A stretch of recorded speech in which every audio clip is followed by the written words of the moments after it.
This is Audible. Levon's Night, a vigilante justice thriller. Levon Cade, Book 2. Written by Chuck Dixon. Narrated by Francis G. Carney. Chapter 1.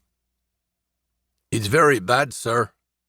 The cop was young and snapped to attention in a rigid salute. Pressed fatigues and body armor. Cap pulled low over his eyes. The one spot of color on his dark uniform was a patch depicting a police officer standing protectively by a pair of children. The lines around the young man's mouth were deep, his voice husky with emotion. "I have seen bad," Ramon Salas said, stepping into the shade of the awnings over the broad veranda. The day was already hot, the sun up only a few hours.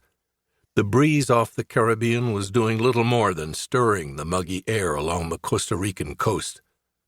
"Very bad, sir," the young cop repeated, and led the way through the expansive villa toward the main crime scene at the back. There were secondary crime scenes outside the big house. 2 bodies lay outside. Ramon saw them from the back of the police cruiser on his way in. One by the wrought iron access gate, another on the circular turnaround before the main entrance. Both bodies appeared to be men covered in sheets. Flower print sheets, taken from the house to preserve the dignity of the dead. The forensics team from Departamento de Medicina Legal would scold the answering cops for tampering with evidence. The cops from the Fuerza Pública stood about the bodies like ants around crumbs of bread, black uniforms and body armor. They smoked and talked while waiting for someone like Ramon to show up, someone who would take the bloody mess off their hands. The house sat on a hill overlooking the sea, all spread out with outbuildings that formed a courtyard around an enormous saltwater pool, 10,000 square feet maybe, on a 10-acre parcel in Punta Llamas, many millions in American dollars. The interior was cool with stale air-conditioned air. The rooms went on and on toward the back of the house. Ramon walked past walls lined with paintings. He knew nothing of paintings. The walls of his home displayed pictures of his children. To him, the paintings in their expensive frames looked like something his kids might have done when they were 4 and drunk. The eager young cop stood aside and gestured with an open hand into a wide arched opening. He reminded Ramon of a presenter on a Mexican game show. "And here are your prizes, senor." The room had a high ceiling 2 stories in height. It was a large area meant for entertaining. Lots of upholstered conversation pits comprised of long sofas upholstered in cool linen and layered with mountains of embroidered throw pillows. A projection system for a TV screen that dominated a 100-foot wall. The wall, facing the back of the house, was glass from end to end and ceiling to floor. The ocean filled the eyes. The morning sun turned the water to silvery shimmers.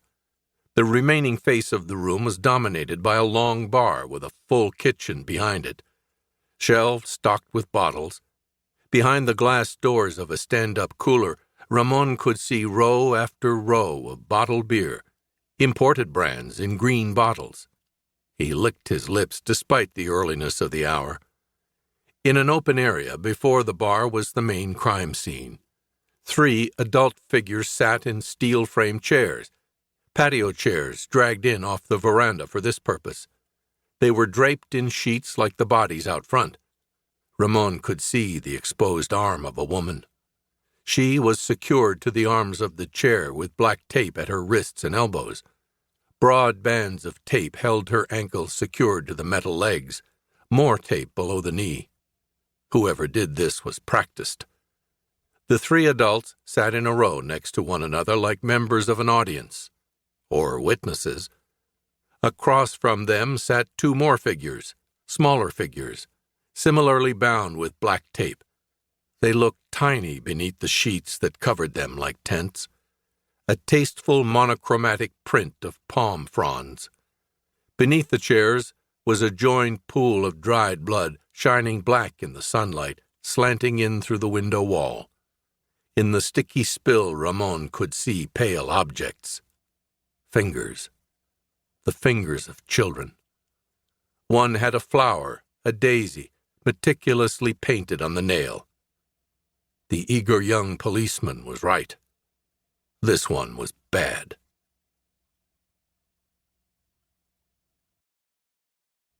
Chapter 2. They told him that being bilingual would be a plus. Fluency in Spanish and English would lead to advancement in the Bureau, everyone said. Instead, it led to shit assignments, like the one Bill Marquez was being briefed on now. Got a liaise job down in Costa Rica for you. Should be a cake since you're Mexican. I'm Dominican, sir, Bill said.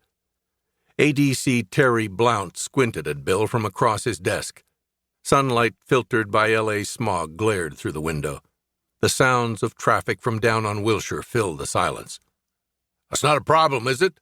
Blount said. De nada. Bill smiled and shrugged. ADC Blount let out a sigh. The FBI had become totally politicized in recent years. Every utterance had to be checked before it was spoken in order not to offend. A special agent used the word siesta in a surveillance report 3 years ago. The shitstorm of paperwork, hearings, and mandatory seminars handed down from Justice went on for 6 months. The last thing the assistant director in charge needed was another weekend spent at a sensitivity course for thinking every beaner in his office was a Mexican. Okay, we're good. Thanks for being cool about that, Bill. Blount used his first name. We're all buds here, right? Amigos? A liaison job, sir? Bill said. Remember Cory Blanco? The Ponzi guy? Took a bunch of investors for a ride. Mall real estate, right? And an escrow surety company he bought, then picked the client's accounts clean. Got away with almost $500 million, Blount said. Got away is right. I'm guessing the trail got hot again? Bill sat forward. They were sending him after one of Justice's most wanted felons? Hot, then cold. Cory Blanco's dead. Homicide down in Costa Rica. Whole family. The OIJ and CR is investigating. When they found out who they had, they called State, who called the AG, who called us, looking for someone to send down. So, no investigation, sir? No. You're going down there at the request of State and the Costa Rican government. Dot the I's and cross the T's. Take an extra day and wiggle your toes in the sand. Thank you, sir, but won't there be evidence down there? Evidence, Marquez? They were back to last names. The funds Blanco got away with were never recovered. Hundreds of millions were taken from innocent investors. There might be something down there on a hard drive or paper.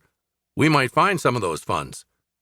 Tell you what, if you find any bank receipts lying around with lots of zeros on them, you give me a call. We'll send a team down. Otherwise, you are there to bear witness, sign forms, and confirm the identity of the deceased. You comprende that? Si, Bill said, biting the inside of his mouth to keep the sarcasm from escaping. So, email or paper? ADC Blount said, fingers poised over his keyboard. Email. I'll read it on the plane, sir. Your flight's at 4, LAX. Get your toothbrush and jammies and get over there.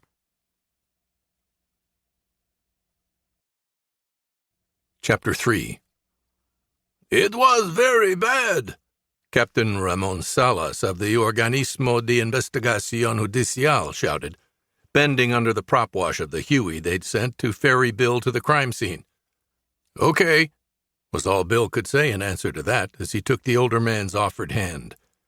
They made introductions as they crossed the flagstone parking area where the chopper set down and toward the sprawling villa of the late expatriate fugitive felon Cory Blanco.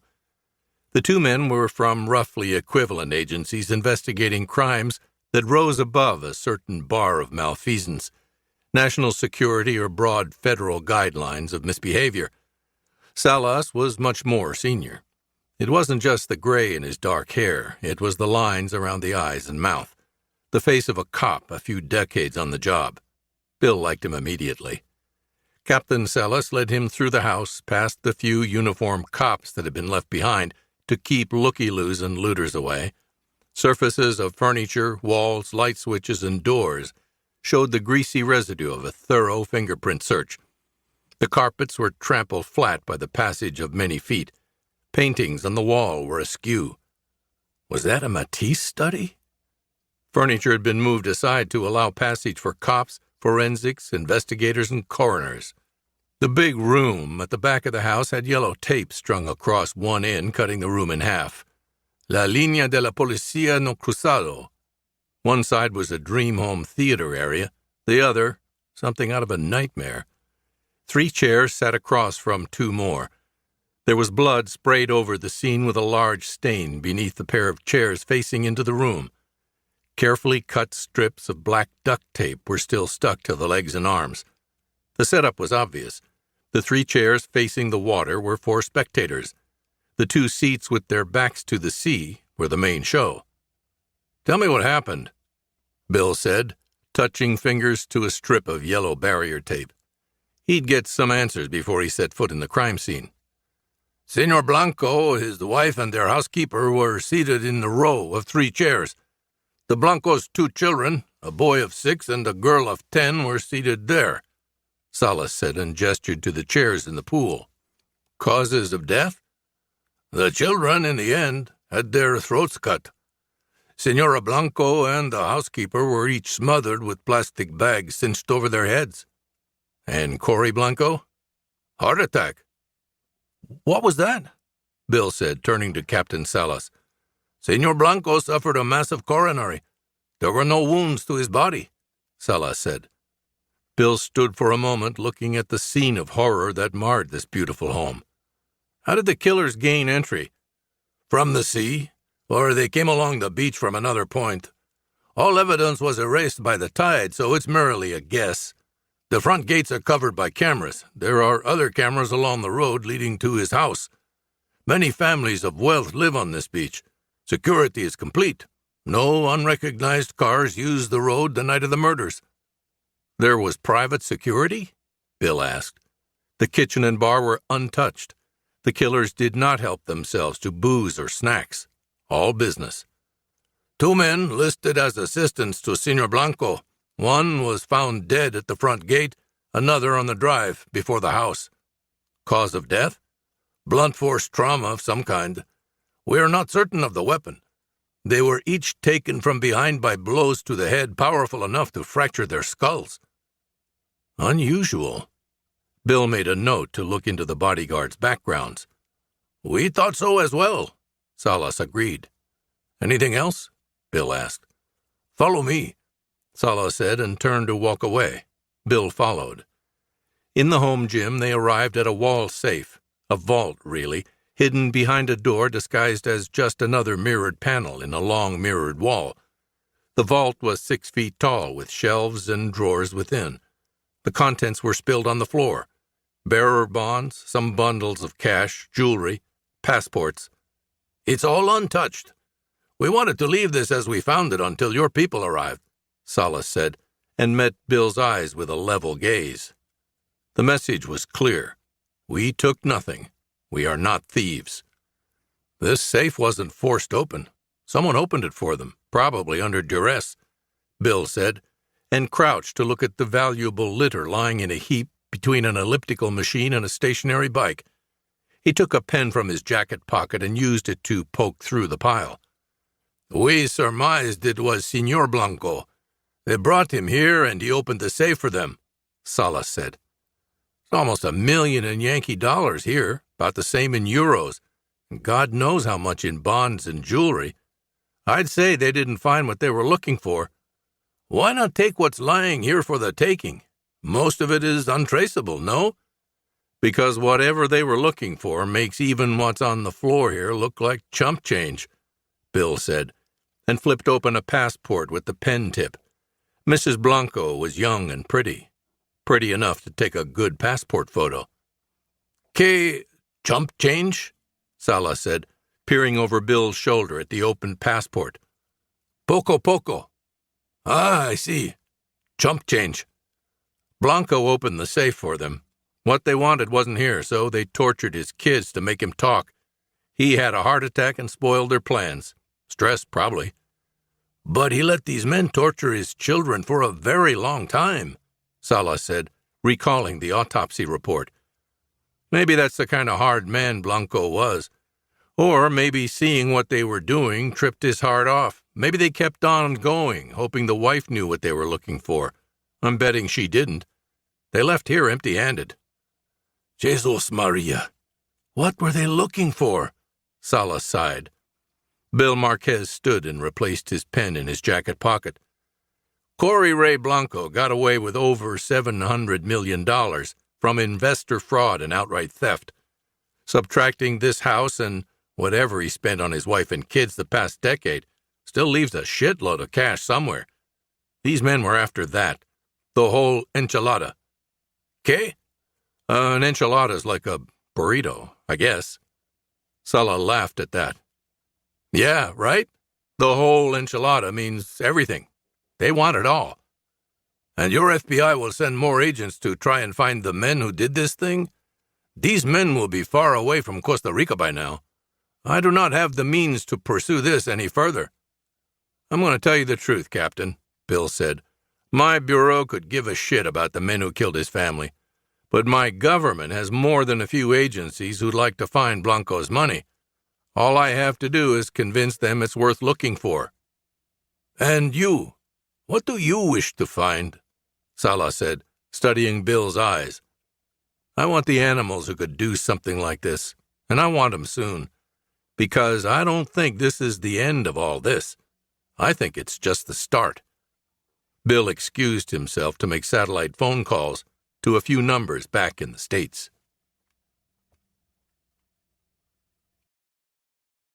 Chapter 4. Levon Cade sat forward in the upholstered leather chair, his elbows on knees, neither sitting nor rising, but poised for either. I wish you'd make yourself comfortable, the thin-faced, bearded man said to him. I am comfortable, Doctor, Levon said. You can call me by my name, Justin. Dr. Justin Ayers smiled, where he sat lounging back in the swivel chair he'd pulled from behind his office desk in order to sit closer to Levon.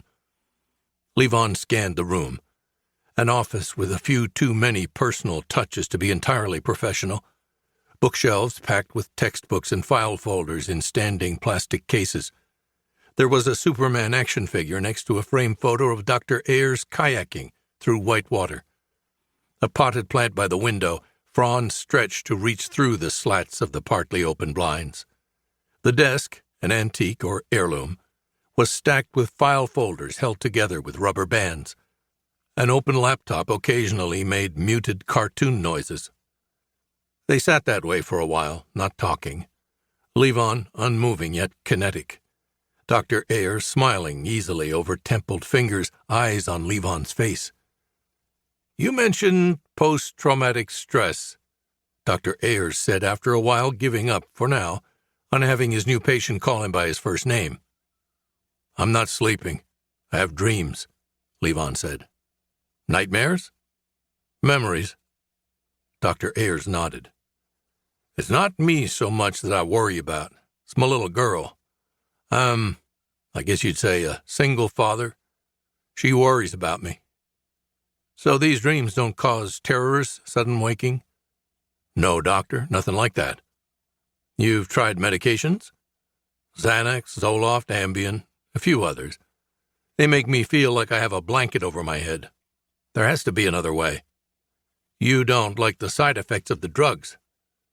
I'm trying to be a good father. That won't happen if I'm gooned up on sedatives all the time. Only, the insomnia and memories don't help either. I feel like I'm pulling away from her. You understand? Yes, I think I do. Have you thought of keeping a journal? Like a diary? Levon said, looking into the doctor's eyes. Diaries are for teenage girls. I mean, a record of your thoughts. Maybe if you put these memories of yours on paper, organize them from random thoughts into a narrative, it might help you make more sense of them. Put them into context and, hopefully, put them into the past. What branch of the service were you in? Is that important, Doctor? No, not so much. You think writing down my thoughts would help? It might work. And to be honest, I'm all the way up in Herman. I can't be driving down here to Millinocket every week. It's a 2-hour trip. If a journal would help me work things out, then I could just see you now and then. Certainly, but we still have 20 minutes to this session, so if you wanted... Levon rose from the edge of the chair and reached back for his wallet. The girl out front handles payments. Dr. Ayers jumped from his seat with a hand up. Levon took him by the wrist and pressed a wad of cash into his hand. No, thanks, Doctor. We'll handle this between ourselves, Levon said and showed himself out. Dr. Ayers reseated himself and piloted his chair back behind his desk, where he unfolded the cash. It was 4 times his usual hourly rate for therapy. Kathy, he called. Kathy, with a quizzical expression, appeared in the doorway. Can you get me the contact details for Joshua Randall, he said, sweeping the cash into his middle desk drawer. Who? She said, tilting her head. My last patient, the man who just left here, Dr. Ayers said, losing patience with his idiot sister-in-law, whom his wife made him hire. Was that his name? He handed the contact forms back without filling them in, she said, and turned to go back to the solitaire game she was playing at the reception desk. Chapter 5. The evergreen trees loom close on either side of the road, stretching up to join the night sky above to form a tunnel of dark around them. The twin beams of the Dodge Ram's headlights stabbed ahead, with no answering lights coming from the other direction, as far as the eyes could see. The 2-lane cut across the county as straight as a string, through mile after mile of uninterrupted pine forest. Smells like snow, Mary said from where she was buckled in on the passenger side. Since when can an Alabama girl smell snow? Levon said at the wheel. I'm a Maine girl now, a maniac, she said and smiled. Not with that accent. What accent? That biscuits and gravy drawl of yours, little honey child, he said, laying more syrup on his voice for effect. You sound like a squidbilly, she said, laughing. He had no idea what that was. You find everything on your list? He said. Sure did. Everything go okay with the dentist? I forgot to ask, she said. No cavities, he lied. No need to tell her he saw a therapist. He'd left her for the hour at a place that served breakfast all day, her favorite meal. She deserved a little spoiling, and waffles and berries with cream was what she wanted. She'd been working on a placement puzzle when he got back. It was slow in the afternoon, with the leaf peepers long gone and winter closing in. A waitress sat in the booth working the puzzle with her. Levon left an eye-popping tip before father and daughter departed to do some shopping. They'd driven down 95 to Bangor, the first time they'd seen anything like a real city since moving up to Lake Bellevue. Levon lied to the doctor about living in Herman, just as he lied about almost every other detail of his life, other than having a daughter and living with a mind filled with ugly memories. Outside Bangor, they explored a big box outdoor mall and loaded up the Ram with groceries and necessaries for the long winter ahead. They bought case lots of canned goods and frozen vegetables and fruit, cases of juice and powdered milk, as many cartons of eggs as they thought would keep, splurged on some frozen pizzas and ice cream tubs, big family packs of chicken, beef, fish, and a Virginia cured ham for Christmas Day, bags of fresh potatoes, carrots, and onions, all paid for in cash. It would stay cold in the back of the Ram, with the thermometer at 30 and heading down. They agreed to separate for 30 minutes to buy surprises for each other for Christmas. They met in front of an office supply store the size of a hangar for a jumbo jet. Mary had a bag under her arm from Barnes & Noble. Leon had already slipped back to the truck to hide his package. The telltale shape would give away the surprise. He'd also made a quick trip into the office supply store to pick up a moleskin journal and a bag of pens. They stopped at a Wendy's for dinner before setting out on the long ride back home to Bellevue. They picked up some extra burgers and fries to take along. With winter coming on, it would be a long time before they saw fast food again. Even reheated, it would be a treat for Mary. Then back north on 95 for their new home. "You sorry we moved way out in the back of beyond, honey?" Levon said. He flipped on the high beams. This road was notorious for collisions with deer and even black bear. "No, those teachers were asking a lot of questions," she said, leaning forward to twiddle the dial on the radio to find a fresh station as they drove out of range of the one she'd been listening to. "So, homeschooling's okay with you?" "Well, my teacher sometimes falls asleep in class," she said with a sly glance his way. "Sorry, honey." It was true. His nights were snatches of sleep interrupted by his own racing thoughts. But a half-dozen math flashcards and he was out like a light.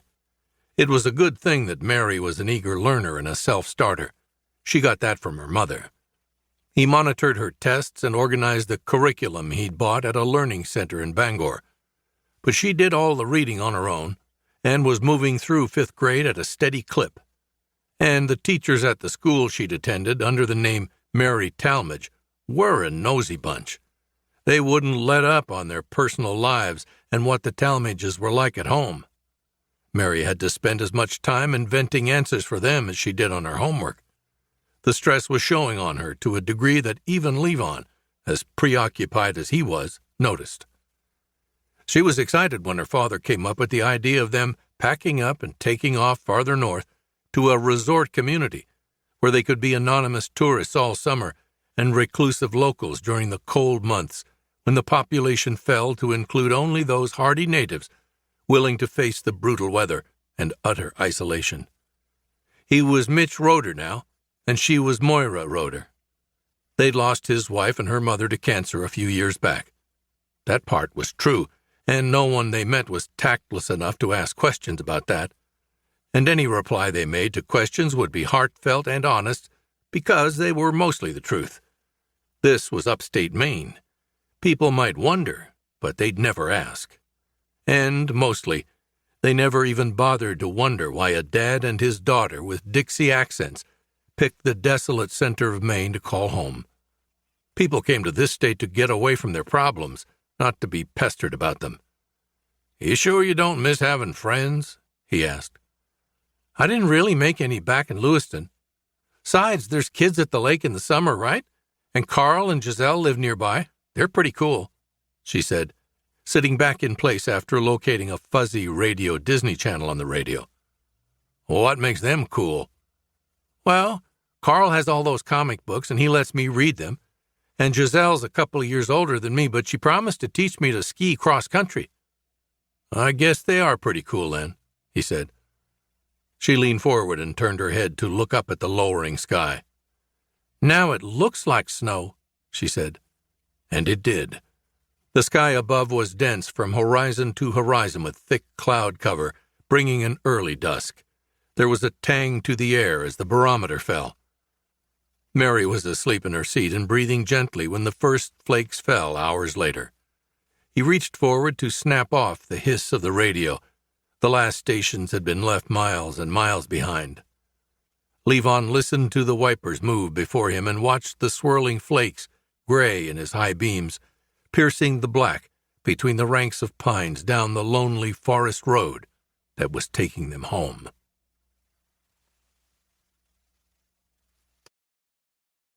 Chapter 6. Bill Marquez was all innocence and golly gee when ADC Blount informed him that the IRS had taken an interest in the Cory Blanco murder. What Bill didn't tell his boss was that he'd backdoored this one by telling a friend at Treasury what he found down in Costa Rica. Word got around about a team of professional criminals with a line on the stolen Blanco fortune, and 6 kinds of hell erupted all over D.C. A task force was formed, and Treasury sent some marshals down to San Carlos. Not to miss his own party, Blount sent Bill back with some Bureau forensics guys to help out and share in any good news. It was still a Treasury case, so there'd be no blowback to the L.A. office if they came up with nothing to show for the trip except new tans. Truth was, Federal agents weren't really detectives, certainly not homicide, and bureau agents were barely cops, more like lawyers with guns. But there were a few former city cops among the T-men, and 2 of them had worked in big city homicide divisions. Tony Marcoon in Philly and Ben Greco in Chicago.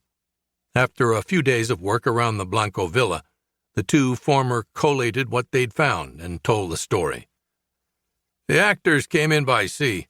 We have a shit ton of witnesses north and south, and no one saw anyone strange on their private beaches that night.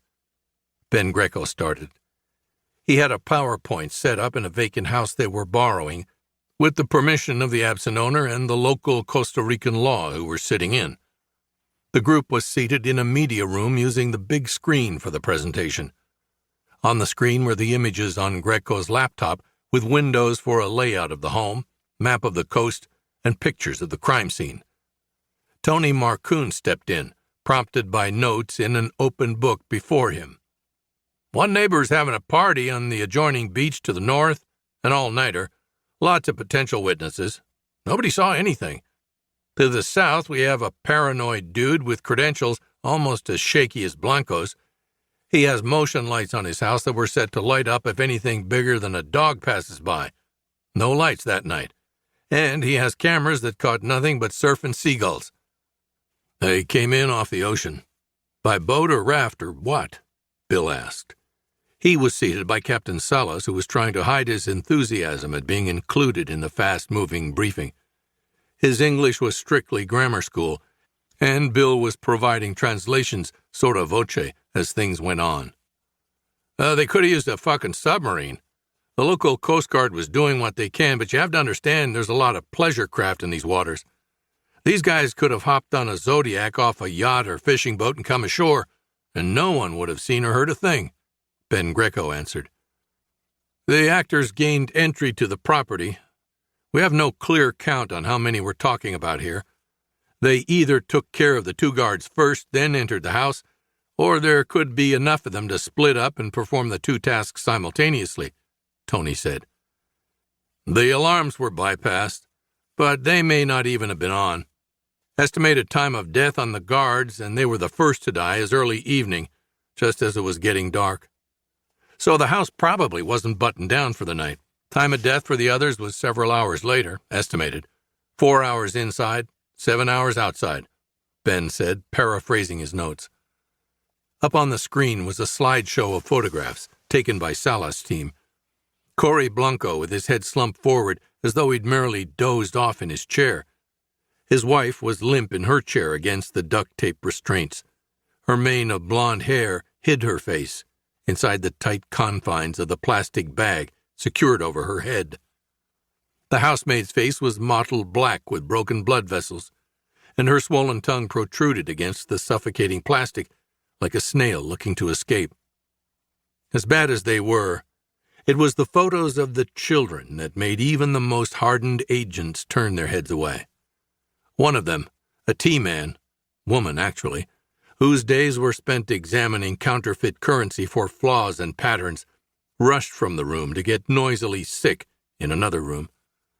One tough U.S. Marshal motherfucker had tears on his face as he forced himself to look at the garishly lit photos projected on the state-of-the-art big screen.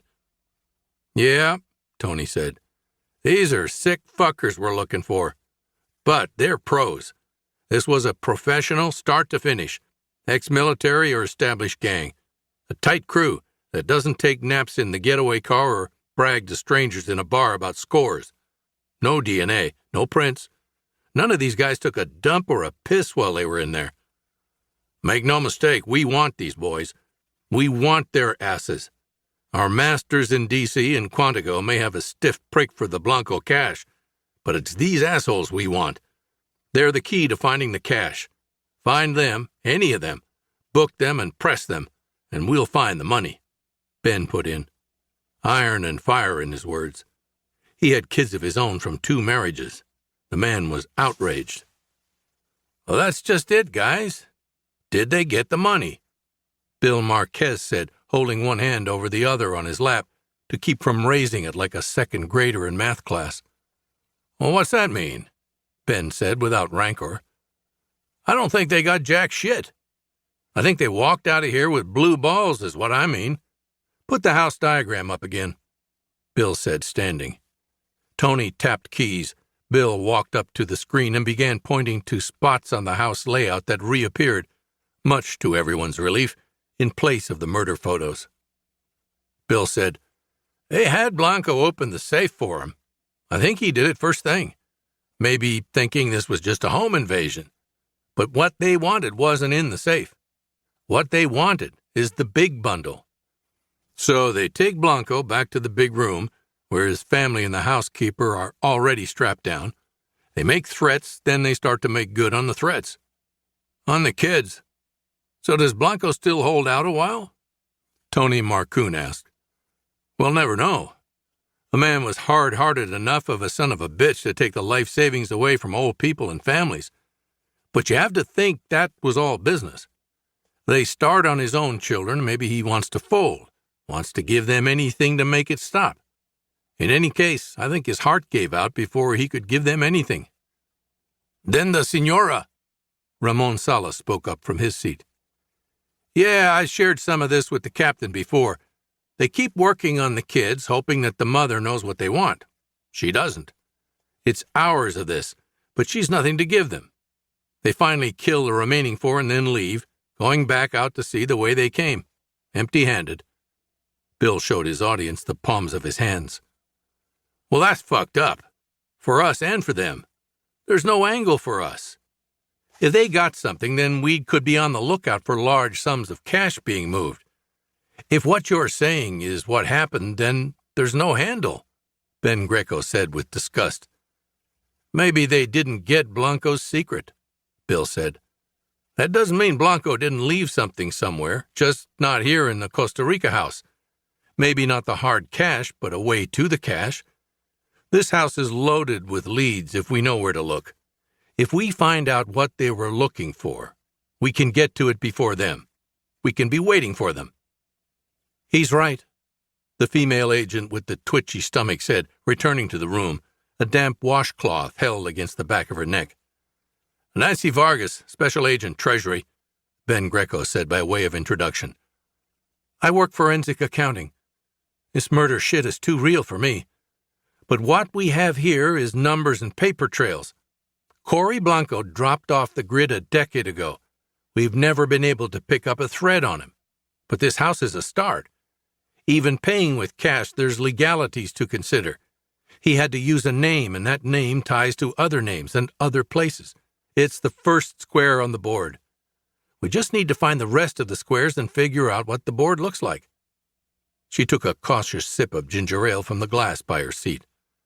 I sucked at math, Tony Marcoon said, grinning. Blanco might have some other properties. We need to find out if he moved around at all and where he went and who he had contact with. We don't know what the assholes were looking for now. Maybe they learned something. The location of the next square, Nancy said. You think he has other houses somewhere? You think the money's there? Bill said. I think he left himself options. Back doors, escape contingencies. Blanco was smart. He got away with it, and he knew he'd have to hide the rest of his life. He'd have planned for that, she said. Find his hiding place ahead of these fucks, and we'll be waiting for them when they stick their hand in, Ben Greco said. There's something else to think about, Nancy Vargas said. Tell us, teacher, Tony Marcoon said. The money might be squirreled away in banks, the quiet kind of banks. What we're looking for might be account numbers and SWIFT codes. A list, she said. A single piece of paper that could be anywhere in the world, Bill said. Yeah, she said, and took another tentative swig of Canada Dry. First entry, 12:23. Wasted half the morning sitting here thinking of something to write. Guess I should write about that. Writing my thoughts down is hard. Trust is hard. Even though no one will see these words but me. Maybe that means I don't trust myself. That's about all the deep thoughts I can handle for one day. 2 days till Christmas. Em is bouncing off the walls. Hope she likes the skis. Chapter 7. Levon pulled the ram up to the single gas pump in front of the Bellevue Market and Hardware. The lot was plowed and shoveled around the pump island. 3 feet of snow since Thanksgiving. The county road was lined with high berms shoved aside by the plows. A Range Rover was parked on the opposite side of the island. A man stood with hands in the pockets of a woolen coat while the tank filled. The Rover was new but covered over in a patina of salt. "I'll be done in a minute, okay?" the man said, stamping his feet almost in time with the dinging bell on the pump. The pump had 1 hose. An old Texaco with the flying horse symbol faded pink on the steel hood. "I need to go inside anyway. I'm Mitch," Levon said, putting out a gloved hand. "Sasha," the man said, smiling. Levon couldn't see through the fogged-over glasses to see if the smile reached his eyes. He wore corduroy pants and sandals over thick woolen socks. "Short for Alexander?" Levon said, giving the man's limp hand a single pump. The man hesitated before nodding. Levon left him stamping and pumping to cross the gravel lot, avoiding the puddles of slush that gathered in the depressions. The door of the store banged open and a woman stamped toward him, head down. She nearly walked into him on her way to the pump. "Excuse me," he said. She looked up, eyes goggling through thick glasses misting with condensation. The bitter expression twisting her face turned into a beaming smile. An explosion of red hair was barely contained by a red and white striped knit tosh. "I'm sorry. That woman, she said, turning her head toward the store with a wince. "Cecile? Some days I'd rather run into a bear behind the counter." "I'm Mitch." Levon nodded and offered his hand. "Lily, you live on Mohawk Road? With your family?" she said, giving his hand a firm grasp in a wool mitten decorated with reindeer. "Just my daughter and me. Do you have kids?" "No, only Sasha and I. We're artists." "Painting?" She squinted at him. "What kind of art do you do?" "Oh, concept art, graphics. Looks like we're ready to go." She nodded to where Sasha was replacing the nozzle on the hook. "Well, see you around the lake then. Merry Christmas," he said, and watched her pick her way around the slush puddles. She also wore sandals over socks. They were in the Rover and gone across the county road and hooking a left to Mohawk Road, without a wave or word of farewell. "Wanted to know if I had the New York Times, if you can believe that," Cecile said by way of greeting when Levon entered the store, muggy and warm after the bitter cold outside. "Well, they're artists," Levon shrugged. "The goddamn New York Times," she huffed behind the counter. Cecile was a woman of indeterminate age who gave the impression that the store she stocked and managed simply grew up around her one day. It fit her like a turtle's shell. A grocery store with 2 rows of mostly empty shelves in the off-season. A pair of coolers stood against the back wall loaded with sodas, beer, lunch meats, dairy, cheeses, and bacon. The longest wall held racks of chips and candy bars. A spinner rack of dog-eared paperbacks was the town's unofficial public library. Behind the counter was a wall of cigarettes and cigars. A broad arch at the rear of the grocery opened into a reasonably well-stocked hardware store filled with necessities for emergency repairs and simple DIY jobs. During the summer, the place was hopping with tourists coming north and south on the county road. Cecile had the only gas smokes and snacks for 30 miles in either direction, with signs alerting drivers to that spotted all along the shoulder in either direction. In the winter, her customer base was limited to the locals and anyone who was wintering around the lake. "I told her that after Thanksgiving, even the mail doesn't come every day. I'll be damned if I'll stock a newspaper that I'll never sell anyway. I told her, you want to know what's going on in New York, you should Google it," Cecile continued. "Artists," was all Levon could bring to the exchange. "I suppose." "Did that PVC pipe order come in, Cecile?" "It did. You can find it in back. The joints are in a box with your name marked on it." "Great. I'm going to work at the Hofford kitchen over the holidays," Levon said.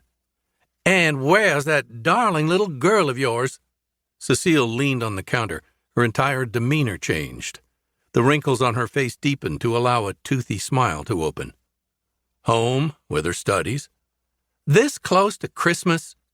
She has to finish her language and math sections. Then she gets to take 2 weeks, Levon said. This audiobook is free for you to enjoy. If you'd like to support me, please take just 1 minute to listen to this relaxing music. Thank you so much.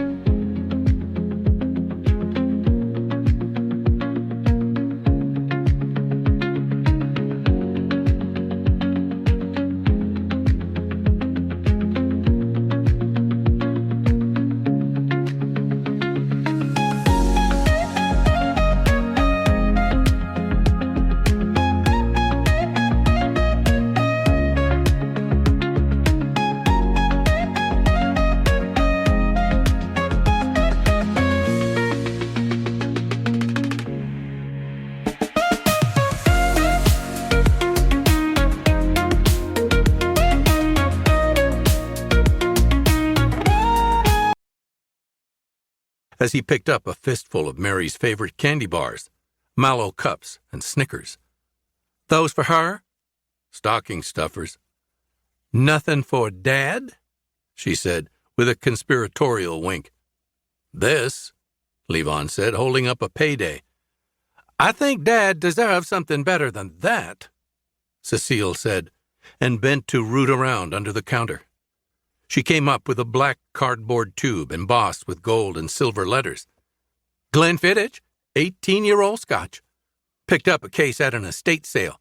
$150, she said. $100. Cash. When did you get a liquor license? Call the cops. They'll be here in a week, maybe. And you always pay cash anyway, Mitch. $120. Sold. I need something for Nate Fenton anyway. $40 for the pump and whatever I owe you for the PVC pipes and candy, Levon said, and counted out 20s on the counter. Candy's on me. You give my love to your little one, Cecile said, and bagged the scotch for him. Third entry, 12:25. Christmas was good. M was surprised by the skis. We'll spend the winter reading the 2-volume history of the Civil War she gave me. More snow on the way.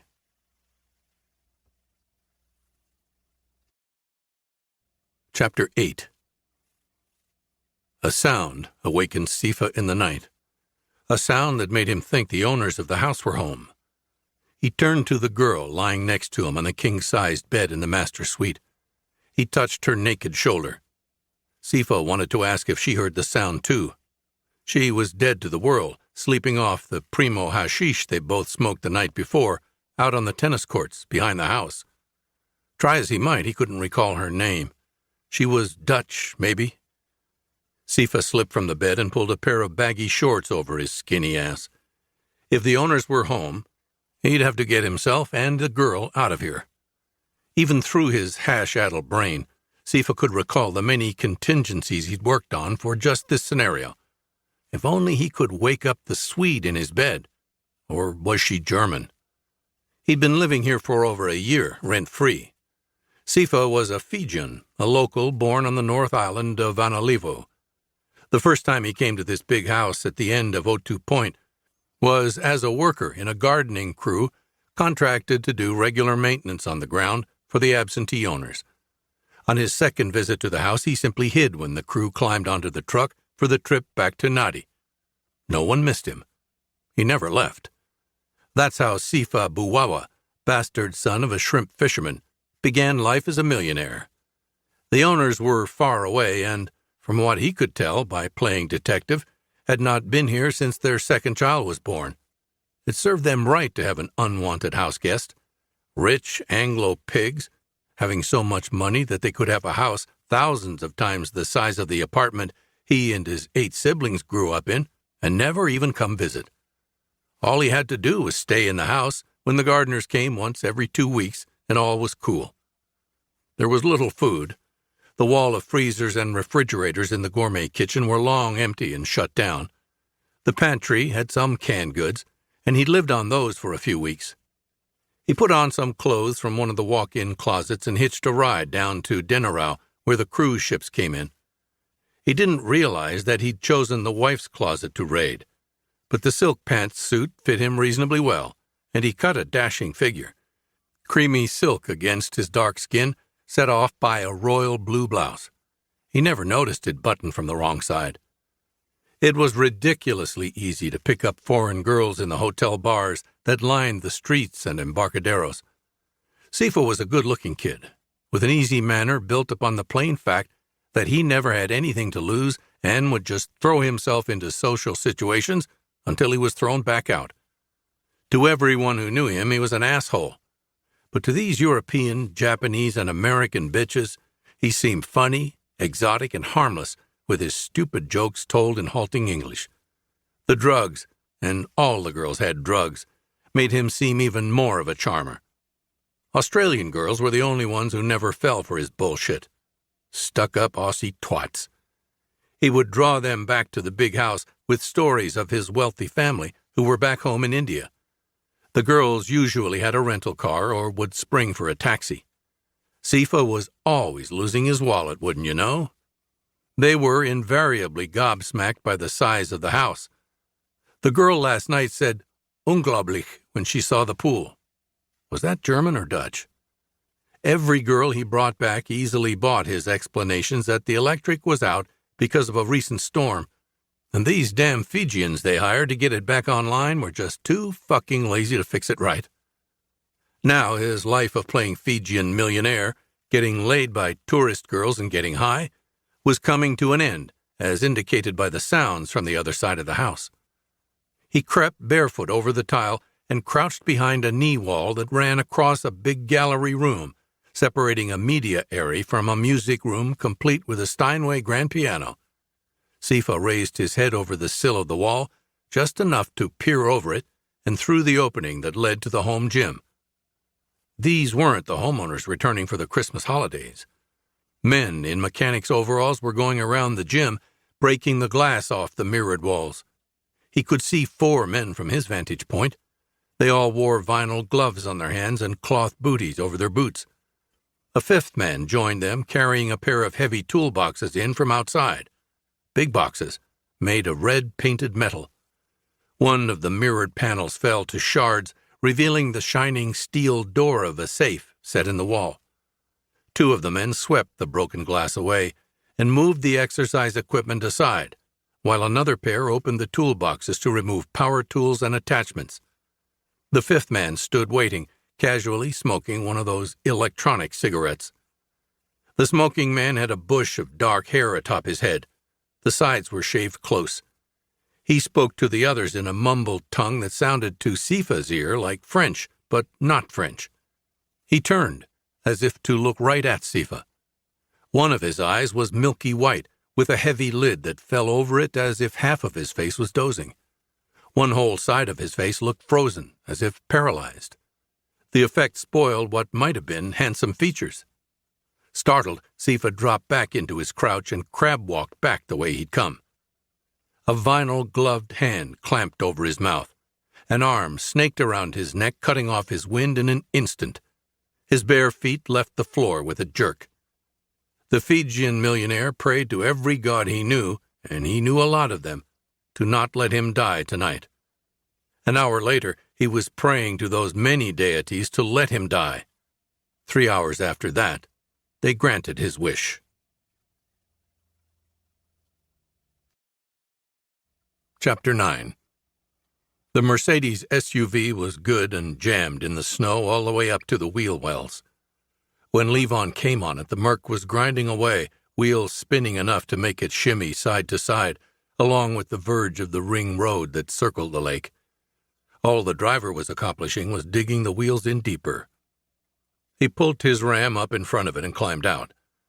The driver was a woman of 30 or more, pretty, with short, cropped, pale, almost white blonde hair. She wore what looked like a very expensive parka over a black turtleneck. "Stuck?" he said. I should say." She smiled and her face colored a bit. There was a trace of an accent. The Mercs plates were Massachusetts, but that wasn't it. Clipped and precise with no dropped consonants. "I can turn around and winch you out." "I think I'll only get stuck again. And you're the first person to come by in over an hour," she said. He stepped back as she opened the door and stepped out after raising the window. She wore leather boots with jeans tucked in. Both looked as pricey as the parka. "Then I can give you a lift. You're on the lake?" "Yes, the Molson's house. They're letting me stay there while I do some work. Though I wish they'd been more strident in their warnings about Maine winters." "What did they tell you?" "That I'd freeze my ass off," she said, and a laugh exploded from her. He allowed a smile. "I thought that was just an expression." She laughed again. "Well, my truck is warm, and I know where the Molson place is," he said, and held an arm out for her to take.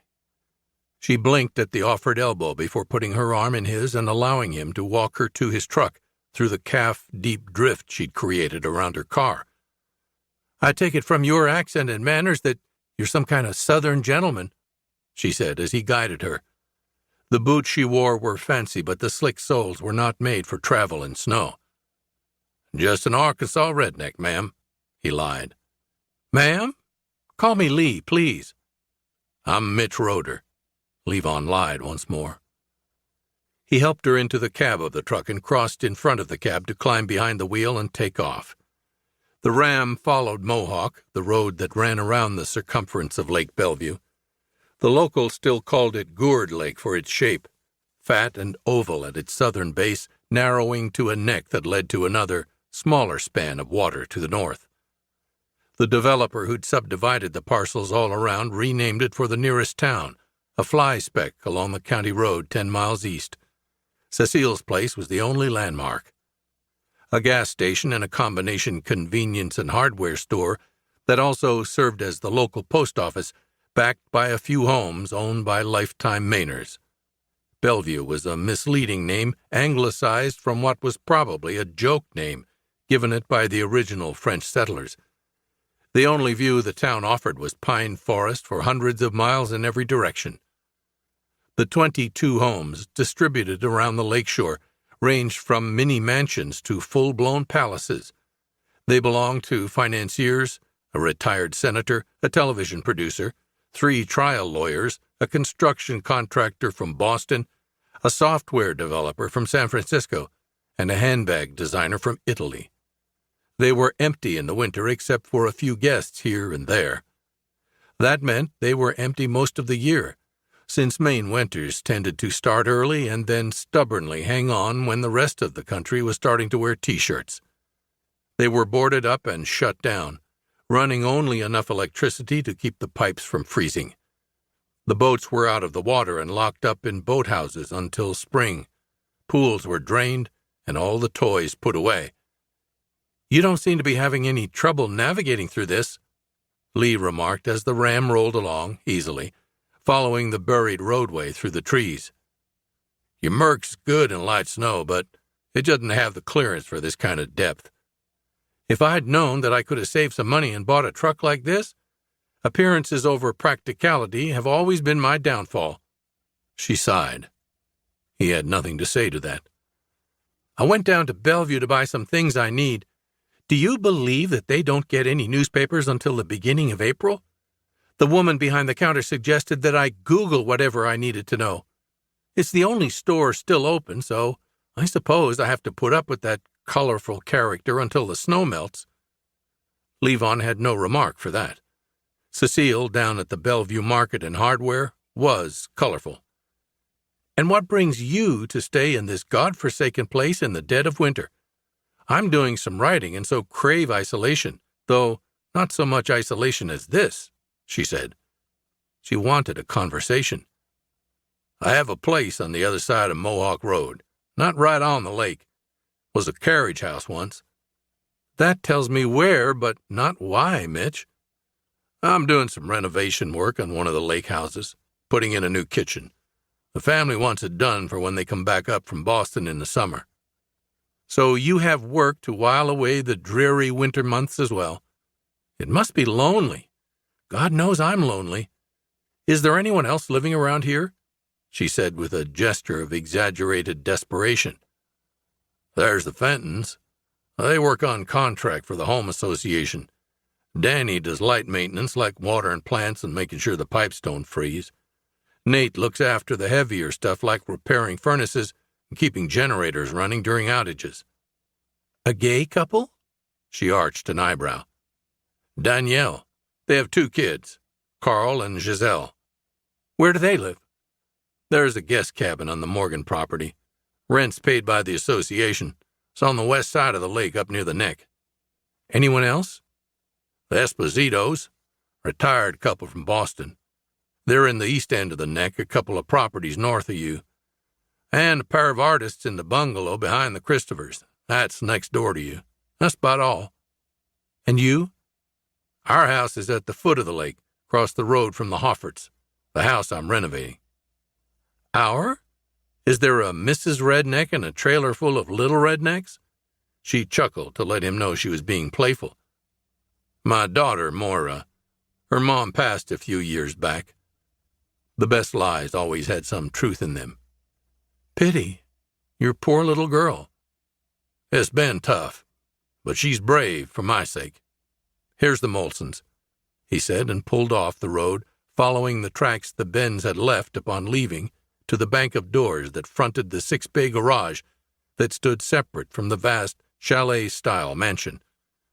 "I cannot thank you enough, Mitch," she said, climbing down from the cab. "I can pull your SUV out and tow it here if you like." "There's no hurry. I'm certainly not going out again any time soon, and—" "What an idiot!" she said in a sudden shout. He blinked at her. "Oh, not you, my dear. I left everything I bought in Bellevue in the back of the car. The very reason I left the house in the first place," she said, slapping her hands against her sides. "You head on in. I'll run down and get 'em for you," he said. "You are a Southern gentleman." She beamed and closed the passenger door. He watched her slide her way to the front door before following the circle drive around and back to Mohawk Road toward the snowbound Merc. Something to write about.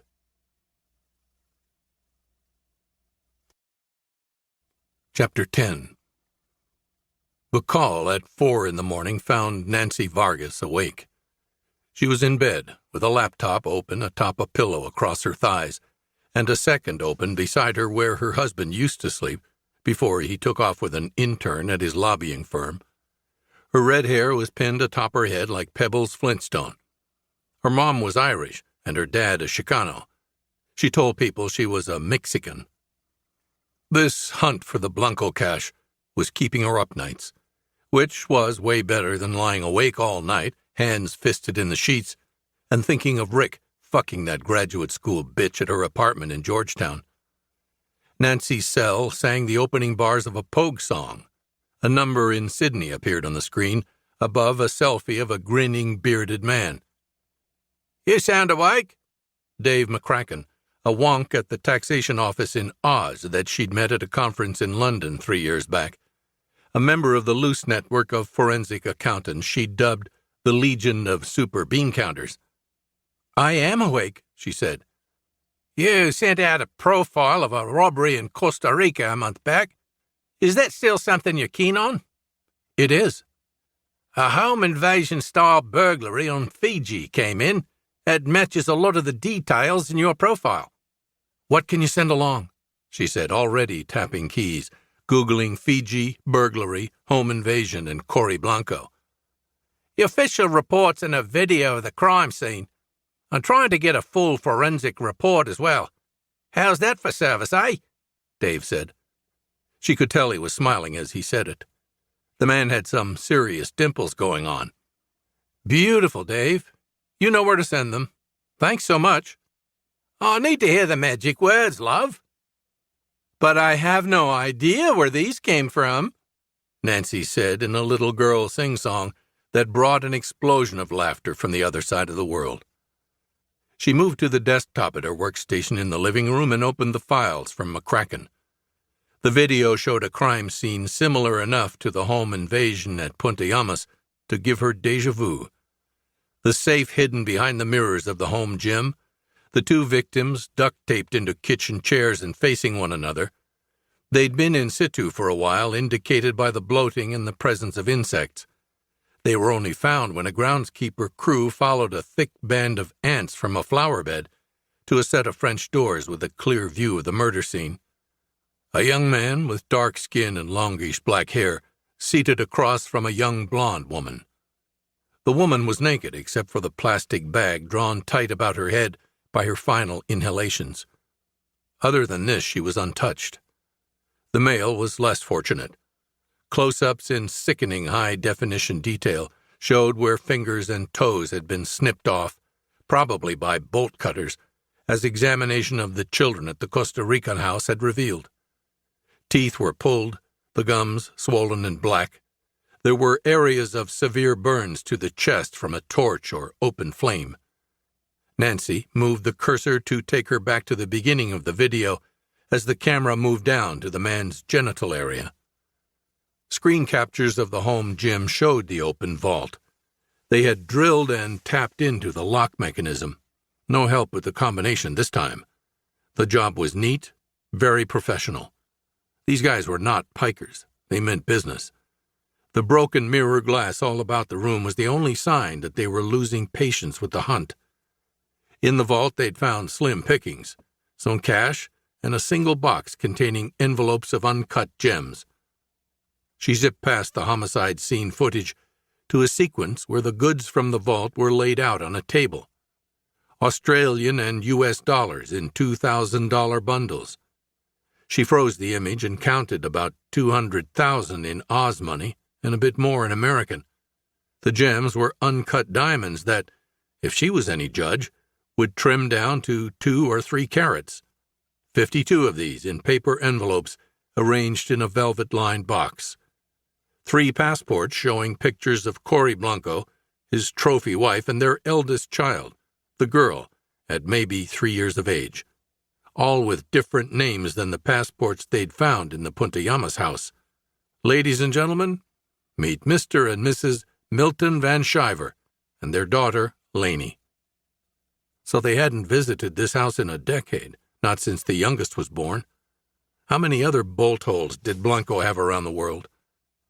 Her own digging revealed that the property in Costa Rica was purchased by a company incorporated in Cambodia, and the construction of the house had been financed through a bank in Venezuela and paid off in full by a draft from a Bahamian bank, from an account held by a limited partnership formed in South Africa and administered by a law firm in Johannesburg. Never anywhere on any document in all those transactions, settlements, and draws did Cortlandt Ray Blanco's name appear. The place in Fiji would have a similar provenance, she was sure of it. But did the crew find what they were looking for in this most recent invasion? Nancy turned to the crime report that she printed up so she could read it from the comfort of her sofa. The FPF reports were dry reading but loaded with details. The robbery crew had left nothing behind by way of evidence, not so much as a single shoe print. There was some DNA evidence still out, but that held little promise, as there were signs that all surfaces around the site of the vault and the 2 homicides were wiped. Someone even vacuumed the floor and furniture and took the vacuum cleaner with them when they left. Sadistic, yet thorough. Fingerprint evidence revealed that the male victim was a Fiji native of mixed Fijian and Asian Indian extraction. Further evidence indicated that he'd been squatting in the house for an extended period of time. His prints were multi-layered and showed up everywhere in the house. The female was a German national from Rostock, and fresh off a cruise ship that departed Fiji a week ago without her. The detective who prepared the reports shared in the notes his surmise that the villains, his words, unsuccessfully tortured the male, believing that he knew the combination to the vault. Both victims were then murdered when he failed to cooperate for whatever reason. Some consternation was expressed over the amount of cash and valuables left behind by the robbers. The conclusion reached by the primary detective was that the robbers were after something far more valuable, and left behind items that might later be traced to them. The guy was half right. Nancy knew that the invaders mistakenly believed that the German girl was house-sitting and had some connection to the owners because she was the one who served as a witness. The Fijian squatter was the torture subject in an attempt to get her to talk. In the end, neither of them knew anything. In addition to being sadistic fucks, the robbers were also racist, assuming the white girl was in charge and the people of color only there for the scenery. There was more about semen found on and in the person of the German, but none of the usual signs of sexual assault. The sperm was a DNA match for the male victim. The local was using the Blanco hideaway as a fuck pad. Too bad, buddy. You picked the wrong house to hole up in. She felt sorrier for the girl. On a dream vacay on an island paradise and waking up to hell. A glance at the clock. Only 6:30 in the a.m. She wanted to call Bill Marquez and share all of this, but she was sure he wouldn't be awake for another few hours California time. She needed to calm down in the meantime. She stepped out onto the balcony off her apartment and shivered in the damp cold of Arlington in January. She lifted the dome cover off the barbecue grill and retrieved the crumpled pack of Kool she'd hidden there back when she and Rick quit together. How romantic. If he could cheat with that chippy, then she could have a cigarette now and then. She hugged her cardigan about her and smoked and thought. Did the villains, that word was growing on her, get what they wanted? Was Fiji the end of the trail? Was there a way to determine the timeline of when the vault was drilled open and when the unlucky pair died? Were they tortured for the combination or afterward for revenge? Or maybe they asked the German girl where whatever the hell they were looking for was when they found the cupboard bare. She didn't know. She didn't know anything. That had to be clear to the robbers early on. No one can totally fake ignorance in the face of that kind of horror. And the poor Fraulein from Rostock did not have an easy out like a weak heart to take her away from the monsters, the way Cory Blanco had managed. Then the hours of torture were retribution. Someone taking out their frustration at being disappointed by what they found in the vault. That told Nancy two things. They were still out there, somewhere, looking for their prize. And someone on the crew enjoyed inflicting pain. It was near 7 when she came back inside after 2 Kools. Fuck it. Marquez would just have to stand an early wake-up. She found his cell number and tapped send.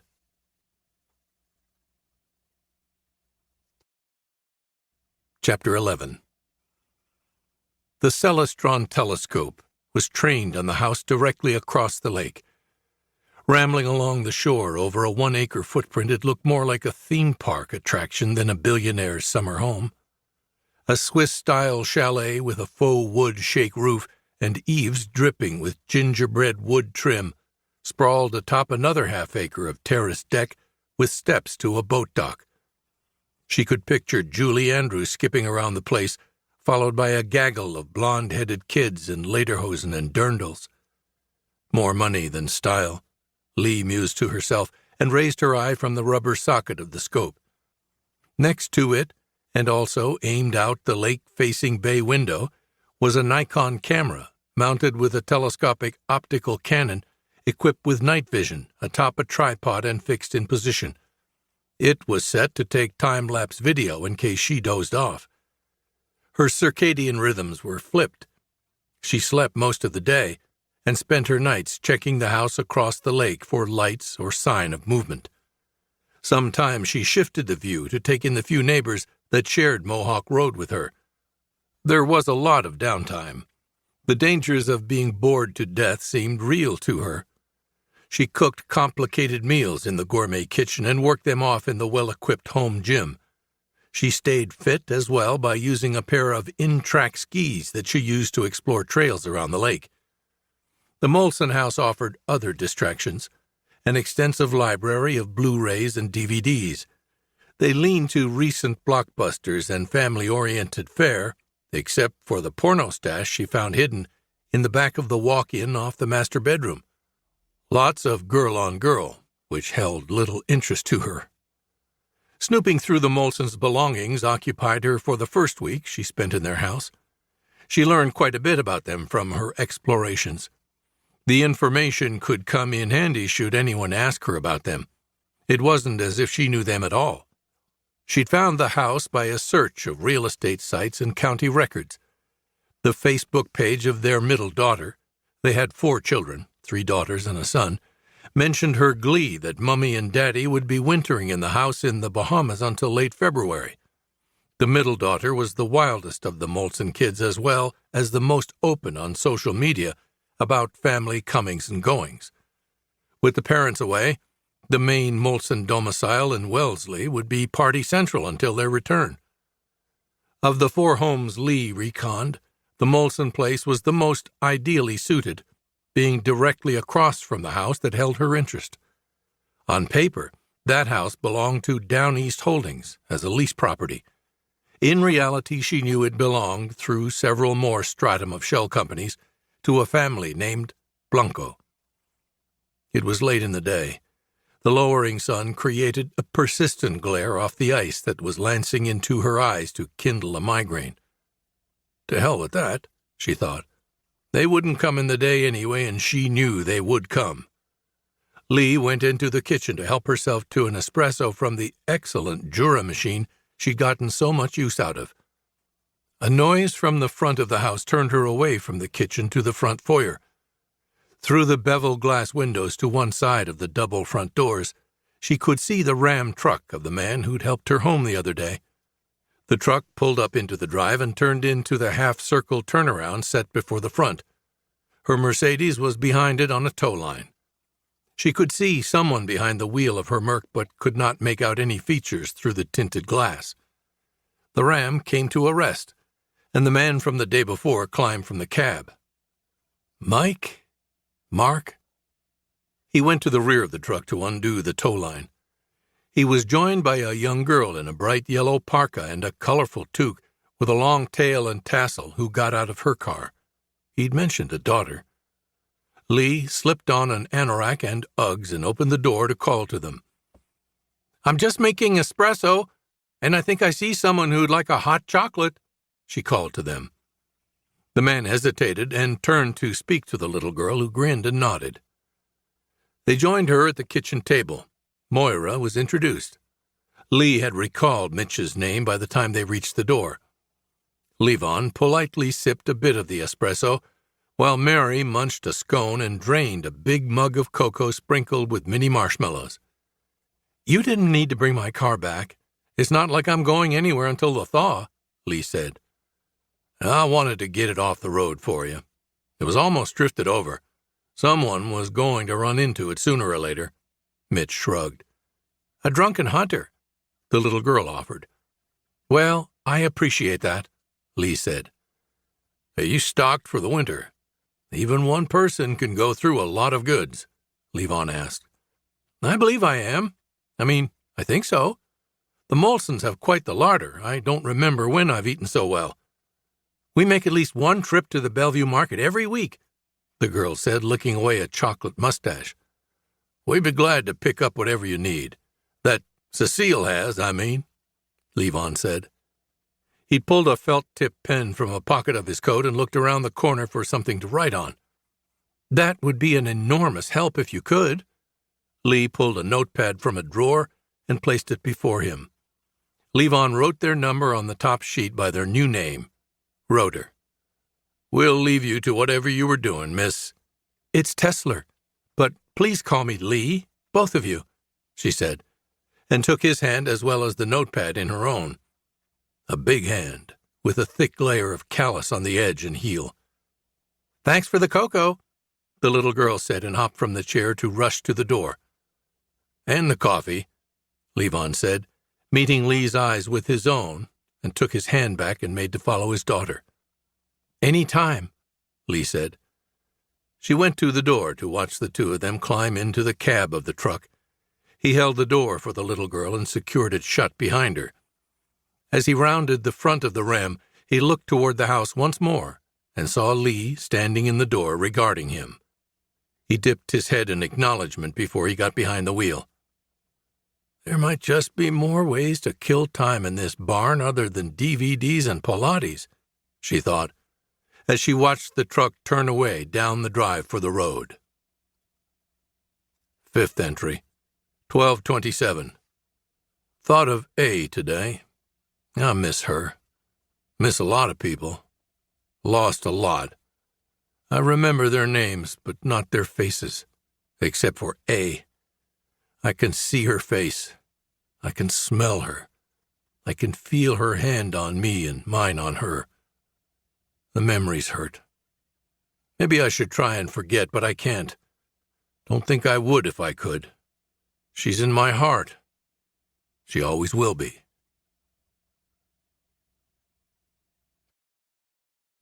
Chapter 12. They spent New Year's Day at the Fentons. The two Fenton kids were out on the ice with Mary, showing her the finer points of cross-country skiing. Small, colorful shapes on the flat white disk of the lake. Levon stood by the bay window of the cabin watching them. The Fenton boy and girl moving easily over the bright snow in easy rhythm. Mary making more halting progress, getting hung up and leaning on the poles to get going again. The Fenton girl made a herringbone turn to glide back to Mary and offer advice. Levon couldn't see their faces over the distance. Their body language told him they were laughing. Good kids, he said to himself. What's that, Mitch? Danielle said from the kitchen. You have a pair of good kids. You're patient with my girl, Levon said, turning to her. Moira's so sweet. This is the first winter in a while they have had anyone near their age staying here. Are those black-eyed peas?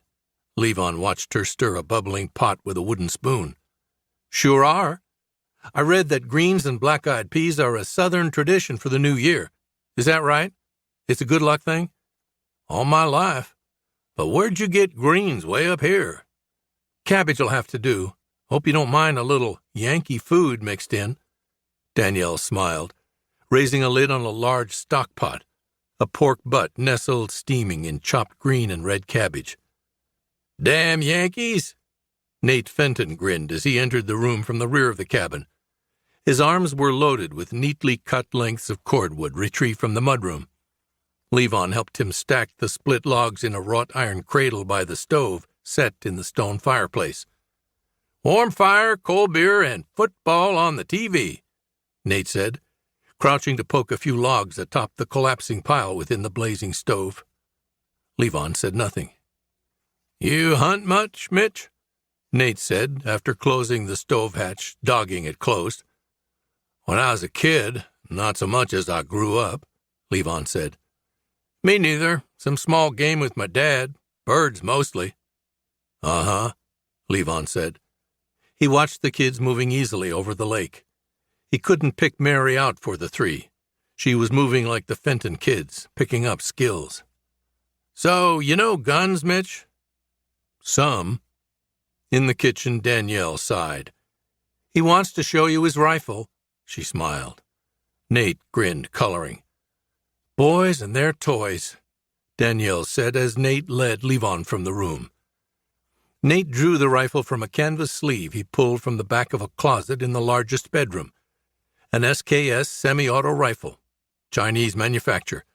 The yellow wood stock was heavy, the metal finished in a dull black. It was complete with the fold-back bayonet with a wicked triangular blade secured beneath the barrel by a hinge. It was oiled and well-maintained. I have 500 rounds for it. Picked it up at a gun show in Augusta. Cleaning kit and everything, Nate said. Not for hunting, Levon said, running a hand over the smooth lacquered foregrip. For, whatever. You never know, right? You never know.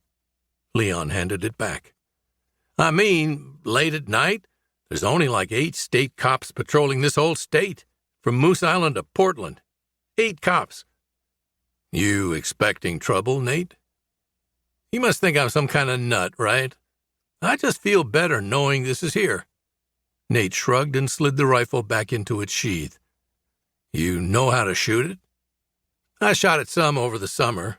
I guess I'm good enough up close. You should think of getting something if you don't already." Nate closed the closet door. "Maybe I will," Levon said, following the other man back toward the smells from the kitchen. 7th entry, January 3rd. Moose in the woods today. Went out to the truck for something and they were standing in the driveway. A bull and a cow, quiet as statues. Watched each other a while. They moved off without a sound. Quiet for animals that big. I dreamt about them. I hope that means something.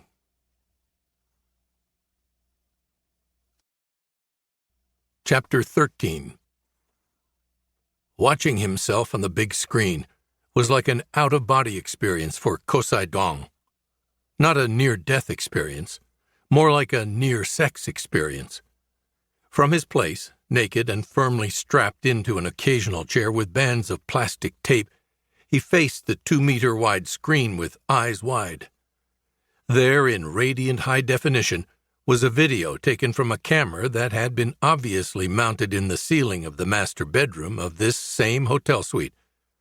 2 slender young bodies, one a boy and one a girl, were gently touching the chubby body of a man tied by wrists and ankles to the bedposts by cording. The man was bathed in sweat and writhing. Muted exclamation sounded from his nostrils since his mouth was securely fixed with a ball gag. The boy and girl worked over him using hands, lips, and tongues with most extraordinary deftness. The chubby man was Kosai. This was what he'd paid 10,000 Thai baht for just last night. About €500. He had no regrets. Not, at least, until he was wakened by 2 uninvited guests in his suite at the Bangkok Hilton. One man, an enormous blonde Viking bastard, plucked Kosai from the bed as if he was a child, then placed him in the chair and wound tape about his torso, wrists, and legs with practiced ease.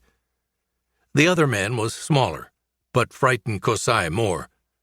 He was thinner, with one milky, unmoving eye. The eye was a malignant, glittering jewel set on the plane of the man's face that appeared to droop. It looked to Kosai like the flesh was wax and had been allowed to melt a bit, and then set that way, permanently. The man with the white eye operated the DVD player to replay the events of the night before. Watching the man's hands tab keys on the remote, Kosai realized that both men were wearing latex gloves. He looked down to see that their shoes were covered in white covers, such as he'd seen surgeons wear in hospitals. Kosai lost control of his bladder. The spray splashed the Viking's pants, earning Kosai a sharp slap across the back of the head. "You are the vice president of operations for the Cambodian firm of Mies Phi Holdings, headquartered in Phnom Penh." A statement rather than a question. It was spoken in competent French, with an accent Kosai did not recognize. Kosai had learned French at university and spoke like a Parisian. "I am," Kosai said. His voice was made feeble by fear. He fought to keep a smile of professional interest on his face. This was, after all, a business deal in the end, and it was quite clear to him what the stakes were. "I'm going to repeat a list of names. You will explain your relationship with these persons and organizations." "As best I can." Helpful smile. "Roostuk Limited." "Yes, a South African law firm we do business with on that continent. A matter of public record." "Scotiabank, Nassau." "Ah, our accounts in the Bahamas. Not a matter of public record." "Banco Centro Internacional." "Caracas. We do transfer funds through them. Funds no one but a handful of people know about." "Stanhope Securities." Kosai swallowed hard. He nodded. "Cortland Ray Blanco." Kosai fought to keep the smile on his face. His face resembled that of a fish lying on the ice at a market stall, frozen and without joy. That is very privileged information," Kosai managed. "Which is why we come to you. you will allow us access to files on your network, files that have so far defeated our efforts to decrypt them." The man with the half-melted face held Kosai's smartphone up to him in latex-encased fingers. "Or what?" Kosai regained some of his composure. "Or this will be more than just a private show for the three of us," the wax-faced man said, gesturing to the big screen where the naked and sweating Kosai was arched, straining against his bonds like a wild thing, with the two wickedly inventive children bringing him to ecstasy. Kosai laughed at that. His restored composure turned to confidence. The world was a boardroom. They were negotiating. He had what they wanted, and even from the weak bargaining position of being helpless in the hands of rough men, he had the upper hand. He had the keys to the encryption they sought to break. "Who will you show it to? Members of the board? They will laugh. They will see me as a stallion. You think that they do not know what a business trip to Bangkok really means? That they have not come here for just this sort of adventure?" The not-French man's functioning eye showed no more change than its dead white counterpart. "Or my wife? You think she has a right to judge me, to embarrass me, divorce me in Cambodian court?" Kosai spoke in a mocking tone. He would give these men nothing. The man was poised before Kosai to tap the keyboard on the smartphone. "Who will you show it to?" Kosai's professional smile turned into a grin. "Your mother." Kosai's face fell. The 16-character passphrase tapped into the tablet by Kosai's shaking fingers activated an algorithm that opened the secret world of Maze Phi Holdings transactions and communications. Further passwords opened gates in firewalls to reveal a tapestry of foreign bank transactions leading, finally, to real estate properties held around the world under the name Rio Plaza del Rey, the code word the corporation assigned to the holdings of Cory Blanco. Kosai's body was not found for 3 days. He floated up onto the banks of a canal off the Chao Phraya, hauled from the muddy water and placed at the morgue for a week before he was identified as a major player in the cutthroat world of business in Southeast Asia. And that is precisely how he ended his career, his throat cut. Official reports in the media blamed his death on the many dangerous street gangs that prowl Bangkok, preying on tourists and visiting businessmen. No mention was made of the shining DVD disc that hung from a piece of cording about his neck, or the missing fingers and toes obviously removed by a mechanical device. And nothing in the reports mentioned the television remote found inserted deep in his rectum. His mother burned joss sticks and prayed before his picture in the family shrine. His wife salved her loss in the comfort of a luxury condo in Singapore, purchased with the insurance settlement left her by Kosai. 9th entry, January 6. Keeping a promise to myself to make an entry every day. Work going slow in the kitchen. Have till spring to finish. No need to rush it. M doing well with schoolwork. Might have to skip her a grade in September. Snow stopped for a while. 10th entry, January 11. Summer residents are gone, but we still have neighbors. The woman at Molson's, the artist couple in the bungalow behind the Christophers, the Fentons, the Espositos. He's a retired contractor. She's a talker. They tell me it's too cold to snow anymore. Chapter 14. I hope you didn't pack for Fiji, Bill Marquez said from the monitor via Skype. Yeah, Treasury's not going to spring for tickets either, Nancy Valdez shrugged. It was weeks since she'd woke him with the news of the break-in and murders in Fiji. They'd put their heads together and came up with the skeleton of a report using the evidence from both crime scenes to prove beyond any doubt that they were the work of the same crew. Nancy wrote hers up for her superior at Treasury, emphasizing the big boodle of stolen funds still lying out there, somewhere, forgotten and untaxed. Bill wrote up his own file, highlighting the heinous nature of the crime, and even managed to put a national security spin on it for the Bureau.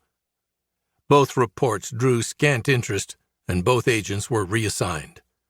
The Costa Rica file was still active at the Bureau, but in a kind of bureaucratic limbo, getting colder all the time.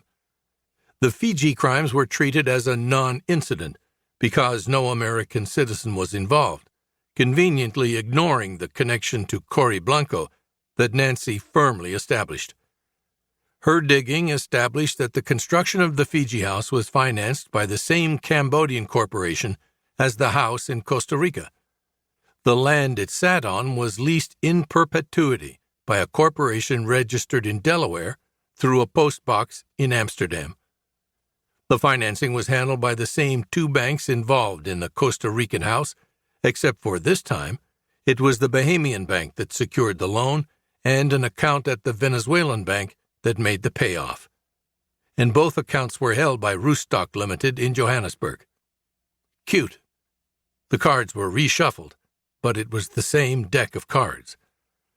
If that incredible flock of coincidence didn't tie both places to Corey Ray, then the personal items found at the Fiji house solidly confirmed the identity of the owner.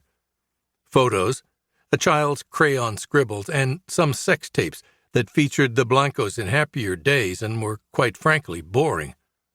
All received the big ho-hum at each of their respective agencies. "Too bad we couldn't turn up anyone named Mohammed," Bill said more than once. They were both assigned to other cases but stayed in regular contact over the Blanco case. Several times a week, on off-duty hours, or when they could snag some time at their offices when the time zones overlapped, they compared anything they may have found. As time passed, the discovery of new evidence petered away, and the theorizing increased to form the bulk of their conversations. "There's no video of anyone who might be in his crew anywhere, not at airports or seaports or anywhere. No rental cars. No nothing that can't be accounted for," she said. "I know. I've watched the videos. Hours of surveillance videos looking for the same faces in both places," he said. "They entered both places illegally. Easy peasy since the target houses were on the water. And in areas thick with pleasure craft." "But that still begs a question," she said. "It does it? Begs?" he said, laughing at her turn of phrase. "Sorry, I binge-watched 2 seasons of The Tudors over the weekend," she smiled. "So you do have a life." "Such as it is, smart-ass. Back to my question. These guys just don't paddle ashore and wander around. They go right for their target by the shortest route, do their business, and get out the same way. A few hours in and out with the bulk of that time spent torturing anyone they come across. Someone does their prep work. An advance man already on the island." Bill nodded. "Someone who cases the place, checks for alarms, police presence, who's home and who's not, comings and goings, other relevant data. The skids are greased for the team when they arrive on the scene like a rock band to take the stage," Nancy said. "Well, they also need to locate the targets, right? They'd need to do the same kind of digging you did to find any real estate holdings that Blanco finagled." "I don't think so, Bill. Maybe for the first house, but not the Fiji house and not any others." "What makes you say that?" "Blanco died taking his secrets with him, but the wife was still alive. And I'd have to think she'd share anything she knew to make them stop doing what they were doing to her kids. Like tell them about any other possible hiding places. That's probably the only thing she knew. Blanco kept everything else a secret from her. But she damn sure knew where they lived, what houses they owned," Nancy said. "And she traded that," Bill said. "Wouldn't you?" "If I had kids, yeah." "So the villains have a treasure map. They just don't know where the X is." "Villains? Is that more of the Tudors?" "Just something I picked up," she smirked. "Well then, I beg the question. Is there a next place, and if there is, where is it?" he said, rubbing his chin with his fingers. "Beats the shit out of me, G-Man." 14th entry, January 15. Still dreaming. Same shit. More recent stuff mixed in. Stuck here with no distractions. Had a movie night last night at the Hoffords. Just the two of us in a media room bigger than my parents' old house in Needham. Something with raccoons. Em liked it, laughed a lot. She's tough. I know she misses her mother, but she never talks about her. Maybe I should start talking more. But I can't. Wind's picking up. They tell me that means more snow. Chapter 15. Don't you have any more Archies? Mary said. Just what's here. The Greenbergs gave them to me before they left for Florida, Carl Fenton said. The kids, including Giselle, were in the great room of the cabin that the Fentons call home. It had high ceilings, and everywhere Mary looked she saw gleaming yellow wood. It was like a place where a hobbit might live. This one continues next issue, and you don't have the next issue, Mary said, putting the comic back atop the short stack. Giselle lay on a daybed, engrossed in something on her tablet. Is it the one where Archie can't decide between Betty or Veronica? She said, without looking up. That's the one. You read it? Mary said.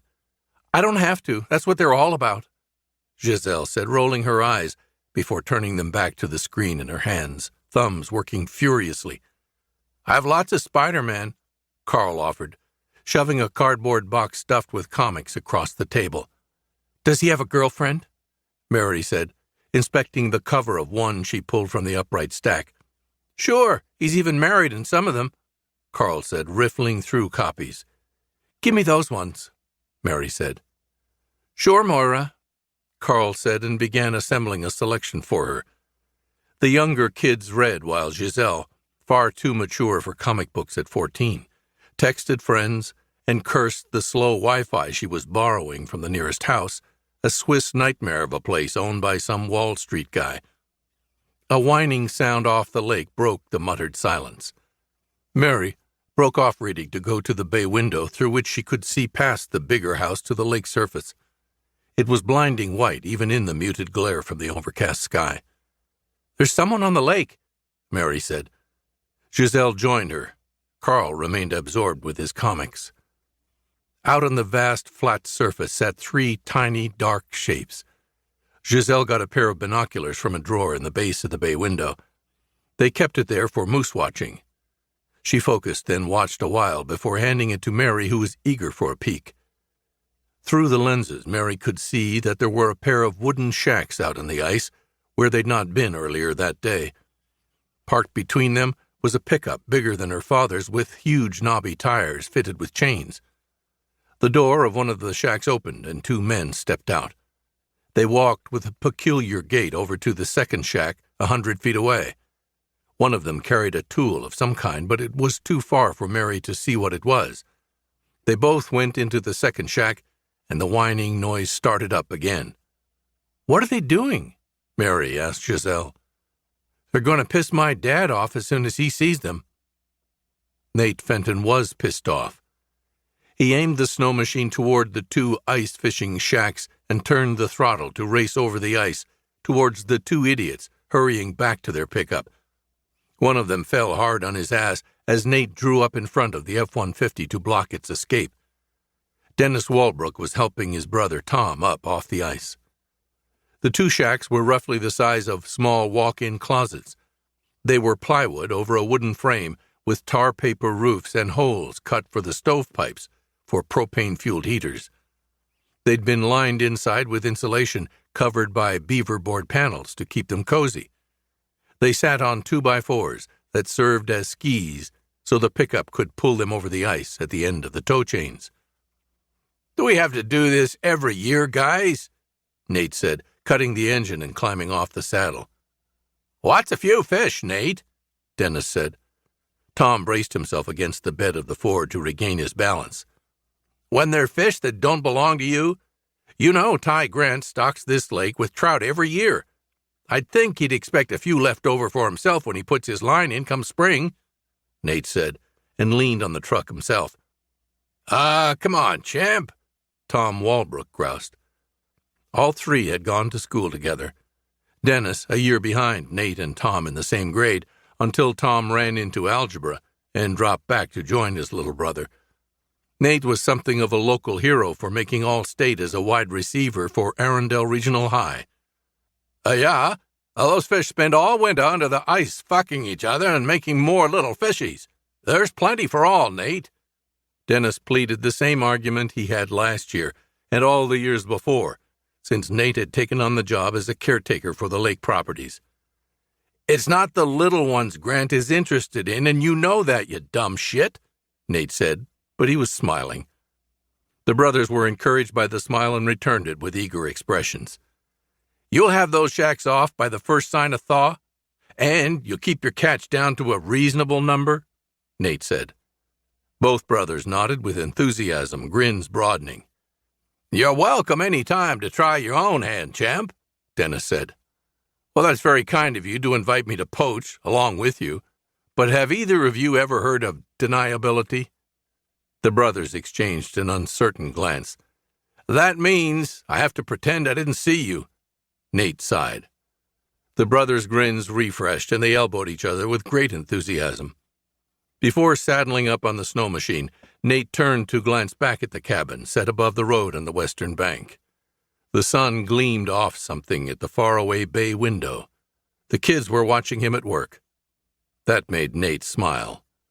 As he turned his head, another glint flashed in his peripheral, a glare from one of the larger homes on the east shore. It was gone before he could fix its exact location. He cranked the engine to life and turned back west to the next house on his rounds, leaving the Walbrooks to finish drilling their second ice hole in the center of the lake.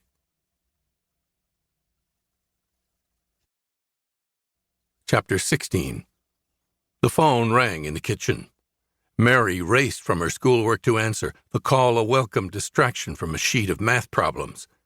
"It's Lee," she hollered, covering the phone mic with her hand. "I didn't know who else to call, Mitch," Lee Tesler said when Levon picked up the cordless in the garage. "Nate's the one who usually handles things like that," he said.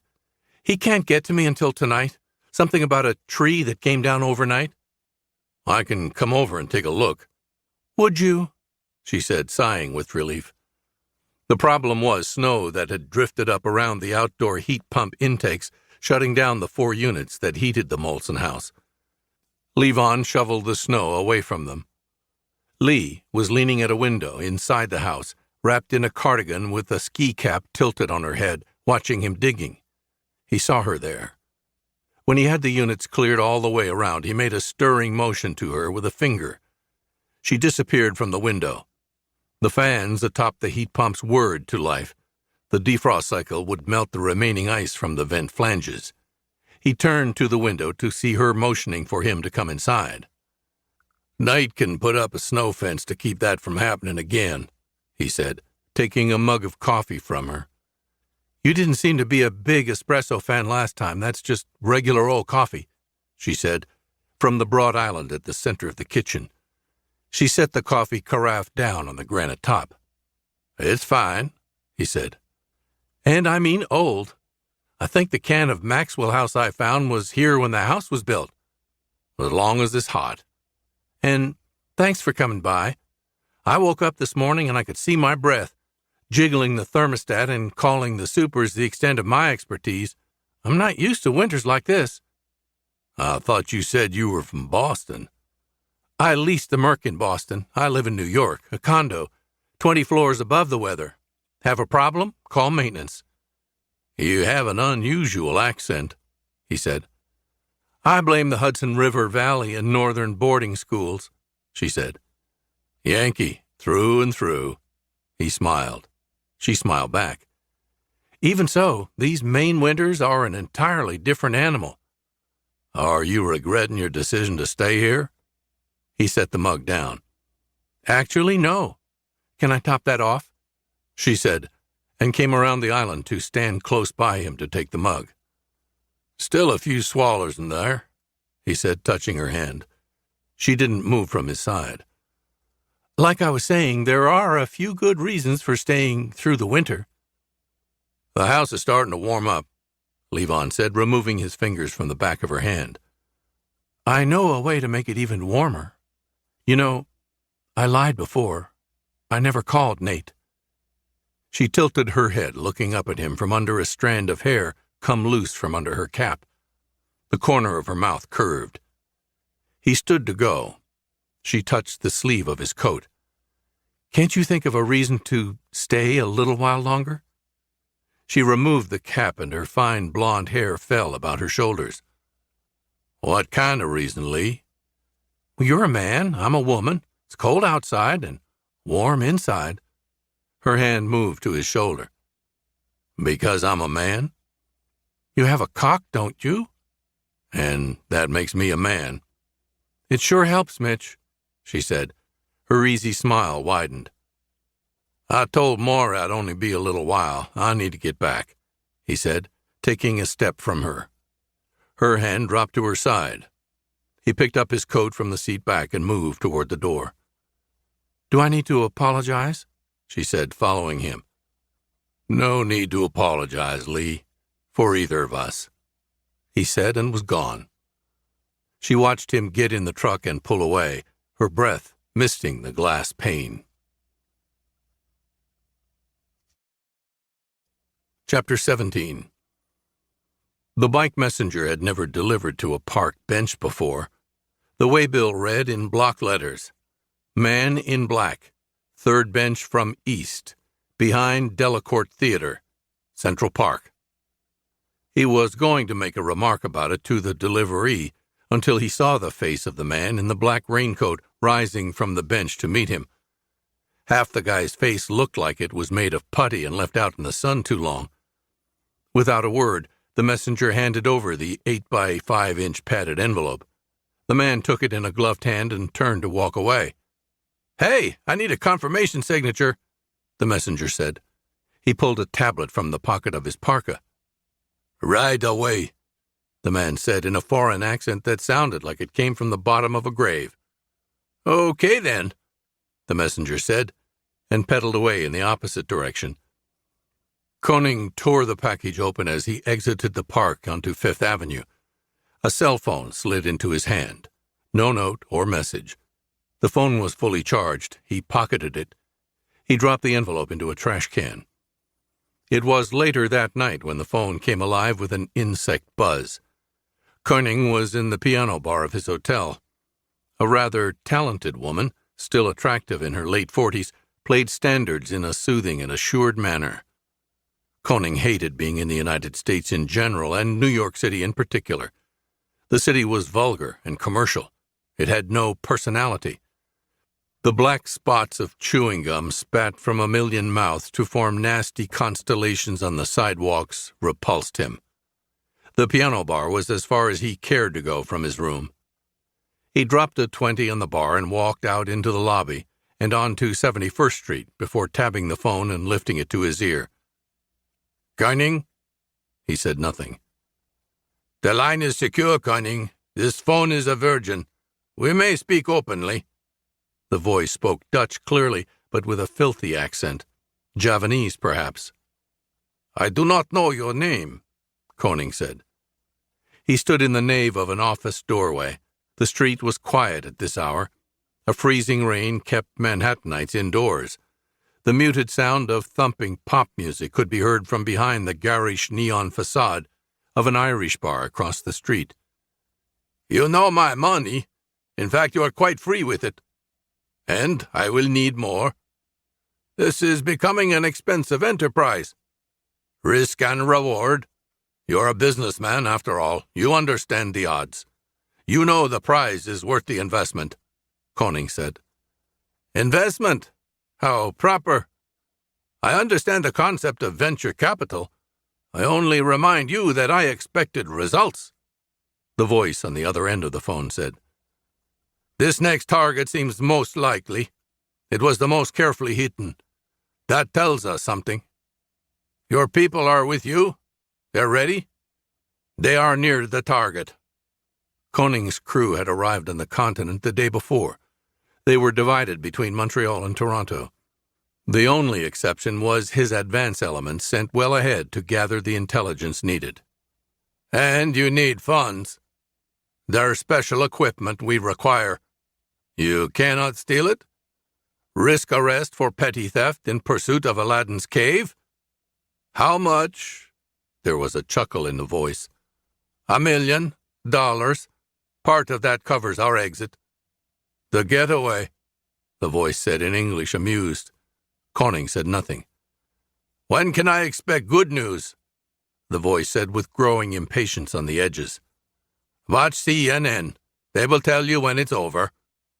Good hunting, Koning. The line went dead. He opened the phone to remove the battery and SIM card. These he disposed of in 2 different dumpsters on his way back to the hotel. The body of the phone went down between steel grates in the sidewalk. Koning shrugged off his raincoat and draped it over the back of his chair at the hotel bar. He gestured to the bartender for another gimlet of Stoli. The woman played the opening of Easy to Love in an easy tempo that came off the keys like treacle. 15th entry, January 16. Finished the electrics for the kitchen. Plumbing's next. M spending more time with C and G. She's begging for a sleepover. Maybe that's a good thing. Time away from her gloomy old man. Snow started after lunch. Wet snow. Chapter 18. The night of the sleepover, Danielle Fenton cooked enough spaghetti for an army.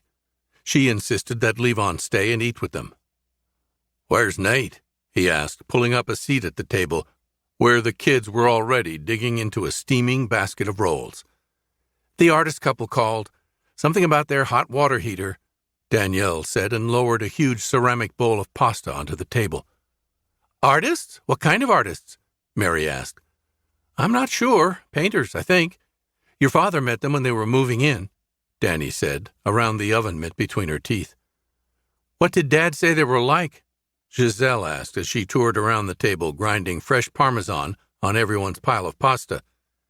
He said they were hippies, Danny said, taking a seat opposite Levon. Hippies, Giselle declared with a guffaw. Well, to your father, anyone who doesn't earn a paycheck is a hippie, Danny shrugged. They passed around a milk pitcher that was doing duty tonight as a sauce tureen. This was followed by a platter of Danny's famous venison meatballs. The secret is I grind the meat with just a little pork, she said, as she encouraged Levon to spear a third meatball the size of a baseball. Then it's not really a secret, Levon said without a trace of a smile. I guess not. Now that I've told you, I guess I'll have to kill you, Mitch, she said with an open smile. Everyone laughed at that but Levon. He made the best smile he could and bent to his plate. Daddy calls them deer balls, Carl shared with a broad grin. Carl! Danny cried. The kids surrendered to a snuffling of barely suppressed giggles. Danny turned red and covered her mouth with a napkin to hide her smile. After dinner, Levon made for a quiet departure. Let you kids have fun, he said as he pulled on his coat at the door. Mary burst across the room, leaping the board game they had laid out on the floor. World Conquest in Process. She hugged him about the waist, drawing him as tight as she could. What will you do without me? She said into the rough canvas of his coat. I thought I'd read some of that Civil War book you gave me until I fall asleep, he said and touched her hair. Will you come have breakfast with us? I might still be too full from Mrs. Fenton's meatballs. Besides, you'll probably sleep in.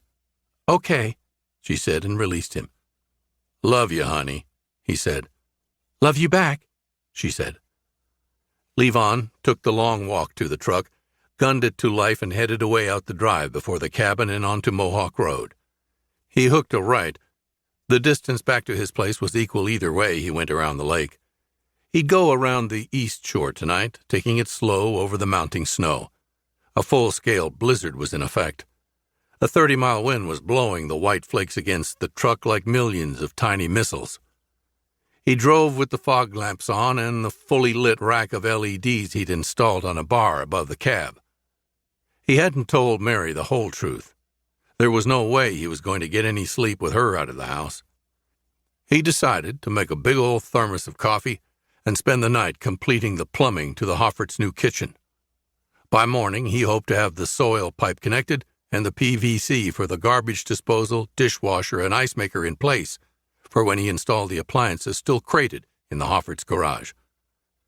The Civil War book Mary bought him was a very thoughtful gift, but proved slow going for him as he stopped to think on the errors made by both sides, by the Union at the beginning of the war, and by the Confederacy toward the end. Too many parallels. He'd see it through to the end, though, only because Mary gave it to him. Levon decided that he would rather have fought under Lee than the Union. It wasn't just his Alabama heritage. Lee was the more talented commander, and Levon had an affinity for lost causes. He crawled by the bungalow behind the Christopher residence. The main house was a sprawling Cape Cod on a grand scale seated by the lake shore. The bungalow set across the road was a simple A-frame. The lights were on inside. Nate's snow machine sat at the foot of the drive. The toolbox sled he rigged up was hitched to the rear of it. Nate would be working on the water heater in the utility room down in the daylight basement. Levon thought about stopping to ask if he needed help, but drove on. He was about talked out of the evening, even though all he did was mostly listen at the Fentons' dinner table. The Christophers were a late middle-aged couple. He was legal counsel for an entertainment company in New York. She did something in the news for a television network. Neither of them seemed like the artsy type. Maybe the hippies, as Nate referred to them, were family friends. Levon rolled on toward the Hoffert house, his mind moving to the problem of properly angling the soil lines in the constricted space left to him by the cabin design the Hofferts had chosen. 18th entry, January 19. Em is away visiting. Funny how she fills the house somehow. Going to work the kitchen some more, snow falling harder, wind picking up. 2 more feet by morning.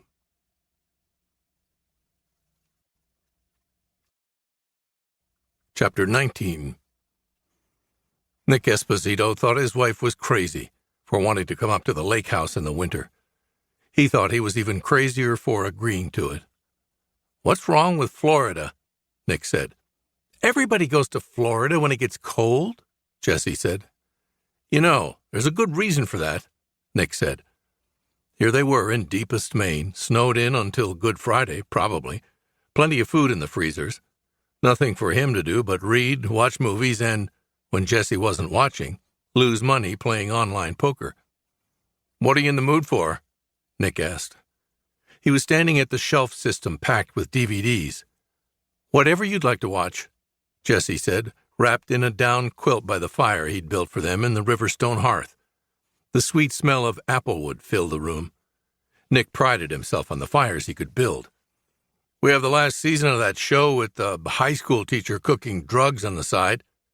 He'd long ago stopped using titles for movies and shows since Jessie could never remember them. Instead, he had to give her 1-sentence plot summaries. "Oh, that show's awful," she winced. He sighed. "Pick something else," she said. "We haven't watched that one with Pierce Brosnan in a while." "Is he James Bond in it?" She made a face. "It's the one you like where he's not James Bond. He steals a famous painting. You like the actress's purse. And her maze bag. Okay, we'll watch that if you want to," she beamed. He'd watch anything, as long as he could snuggle up to the hot toddy steaming in a mug on the coffee table. They were 40 minutes in. Jessie was enjoying the movie. Pierce Brosnan was enjoying Rene Russo. Nick was enjoying his second hot toddy, a warm buzz enveloping him just like the quilt his wife was wearing like a womb. Lights flashed across the walls of the room. Nick muted the TV. Headlights came through the windows at the front of the house. Someone pulling up the drive. A burring sound rose to overpower the voices from the television speakers. "Who the hell's out in this?" Nick said. "You better go see," Jessie said, taking the remote from his hand as he rose from the sofa. A pair of snowmobiles were pulled up to the drive. Their engines rumbled and popped as they idled. 2 men in black snowsuits and helmets. One dismounted and was crunching toward the front door. "Can I help you guys?" Nick said from the open front door, eyes squinted against the pelting snow. The dismounted man strode up the walk, raising his arm, raising something in it to point at Nick Esposito. A blinding flash wiped away the world. Nick was on the ground. He didn't remember falling. It was getting hard to breathe. He tried to speak. Something warm and thick bubbled in his mouth. The man in the black snowsuit stepped over him to walk in through the open door. Nick tried to call out to Jesse. No sound came out. He was drowning in his own blood.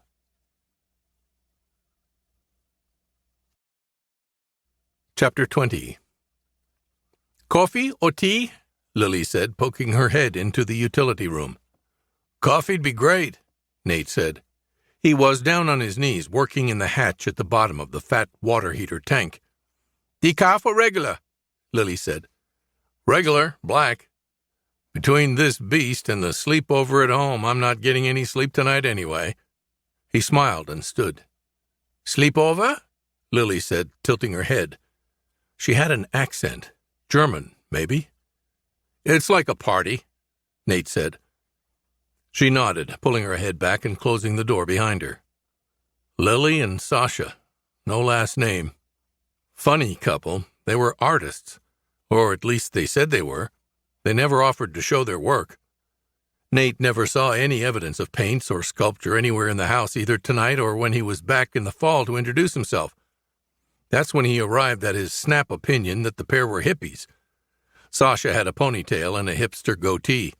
Lily's kinky red hair always looked like she just got out of a wind tunnel. They both wore sandals with thick socks no matter what the weather was. They dressed in layers of natural clothing. As the temps dropped, they looked like they were wearing every stitch they owned. Hippies, through and through. No evidence of any kind of art they worked on, though. He asked just to be polite. They told him they didn't like talking about their process. Fine with Nate. He didn't really want to hear about it anyway. Nate pulled the heating elements from the floor of the tank. As he'd suspected, one of them was shot. A crack in the glass tube enclosing the corkscrew filament. Lucky for the hippies, he had spares in the tool shed. A lot of the homes and guest houses were built by the same contractor, Tillotson Brothers, down in Bangor, so most of the places had the same water heater. Nate kept plenty of spares on hand. Winters were hard on everything. The lifespan of a water heater up here was cut in half by 6 months of Maine's dry cold. A new element would hold them till spring, and then the tank would need to be replaced. He walked out through the open garage door, down the drive to the snow machine and tool sled. The machine and sled were covered in an inch of new snow. It was still falling, thick enough to make the whirl feel closed in, to just the area around the bungalow. Danny called it the snow globe effect. The Christopher's old rambling Cape Cod across the road was a big gray heap. Beyond that, the lake was invisible in a field of swirling white. There was no sound but his own breathing. It was as if Nate was out on a spacewalk. The spare elements were in one of the steel drawers on his tool sled. Nate yanked and closed, until he found the row of boxes of new elements resting in the bottom drawer. As he rose from a crouch to trudge back to the house, he heard a noise cut through the silence. A high, whining sound. More than one sound. Check that. The same sound from multiple sources. The snow and the trees combined to muffle and reflect the sound. The noise was coming from the north shore of the lake, up near the top of the gourd's neck. Nate walked further up the drive to the bungalow. He stood, trying to see the lake beyond the obscuring mass of the Christopher place. All he saw was the dense curtain of falling snow. The sound grew in volume as he listened. "Mr. Fenton?" Nate turned to see Lily standing inside the open garage with a steaming mug of coffee in her hands. "I have your new element. I just heard something out on the lake," he said, and crunched through the snow back to the garage. "Heard something? What kind of something?" she asked. "Sounds like snow machines. Thought it might be guys I know snow fishing, but even Dennis and Tommy aren't crazy enough to be out in this," he said, accepting the cup, decorated with hand-painted flowers.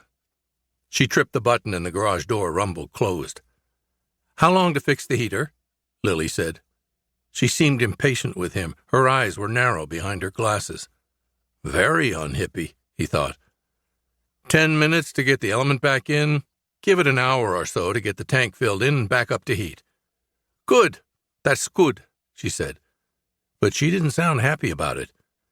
She popped back into the house, leaving him to his work. He sipped the coffee. It tasted like she'd put cinnamon in it. Damn German hippies.